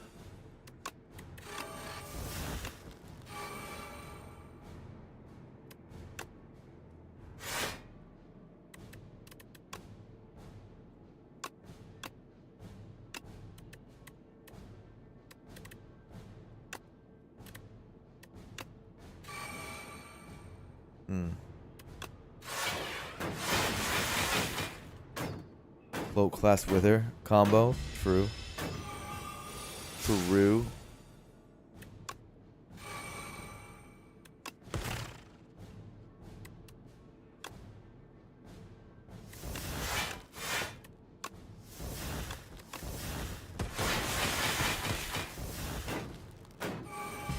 No, look at these guys go. Where's my flat cannon, bro?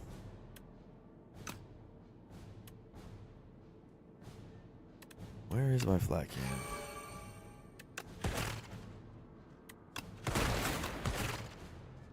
Wrong order. The new door maker. We finally get to fight against it. Maybe it'll beat us. You never know. You just never know. Maybe it learns from previous fights. Our last fight was really easy. It's just an hourglass just sitting there. Kind of crazy.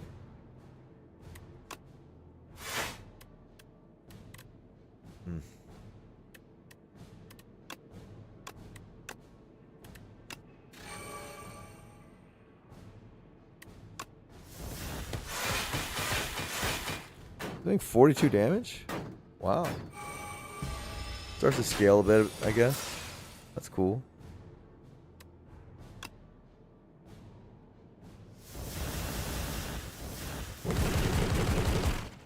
That's fun.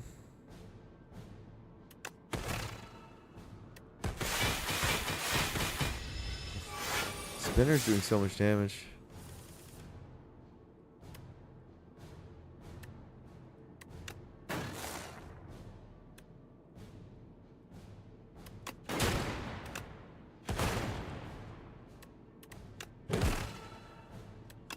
GG. I win again, my friend.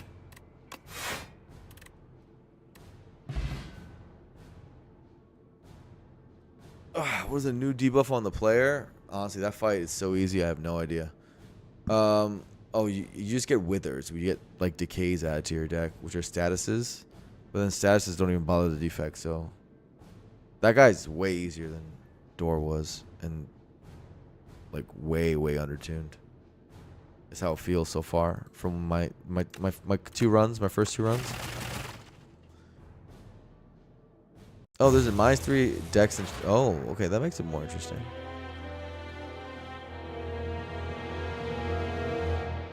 Tor died for this, yeah. Okay, gamers, I'm getting sleepy. I don't know. I want to play more, but literally, I'm falling asleep. If you guys couldn't tell, I don't think out of pure boredom. These runs were pretty easy, but obviously, a toxic egg run's kind of boring. But I think I've been sleeping earlier, so I think that has something to do with it.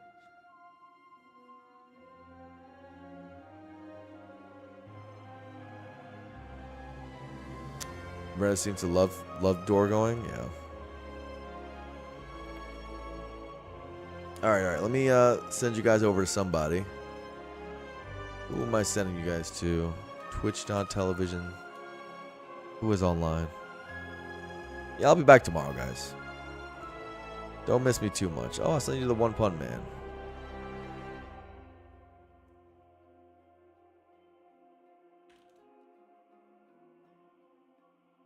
Peace. Oh, JMac's online too. I could have done JMac for fun.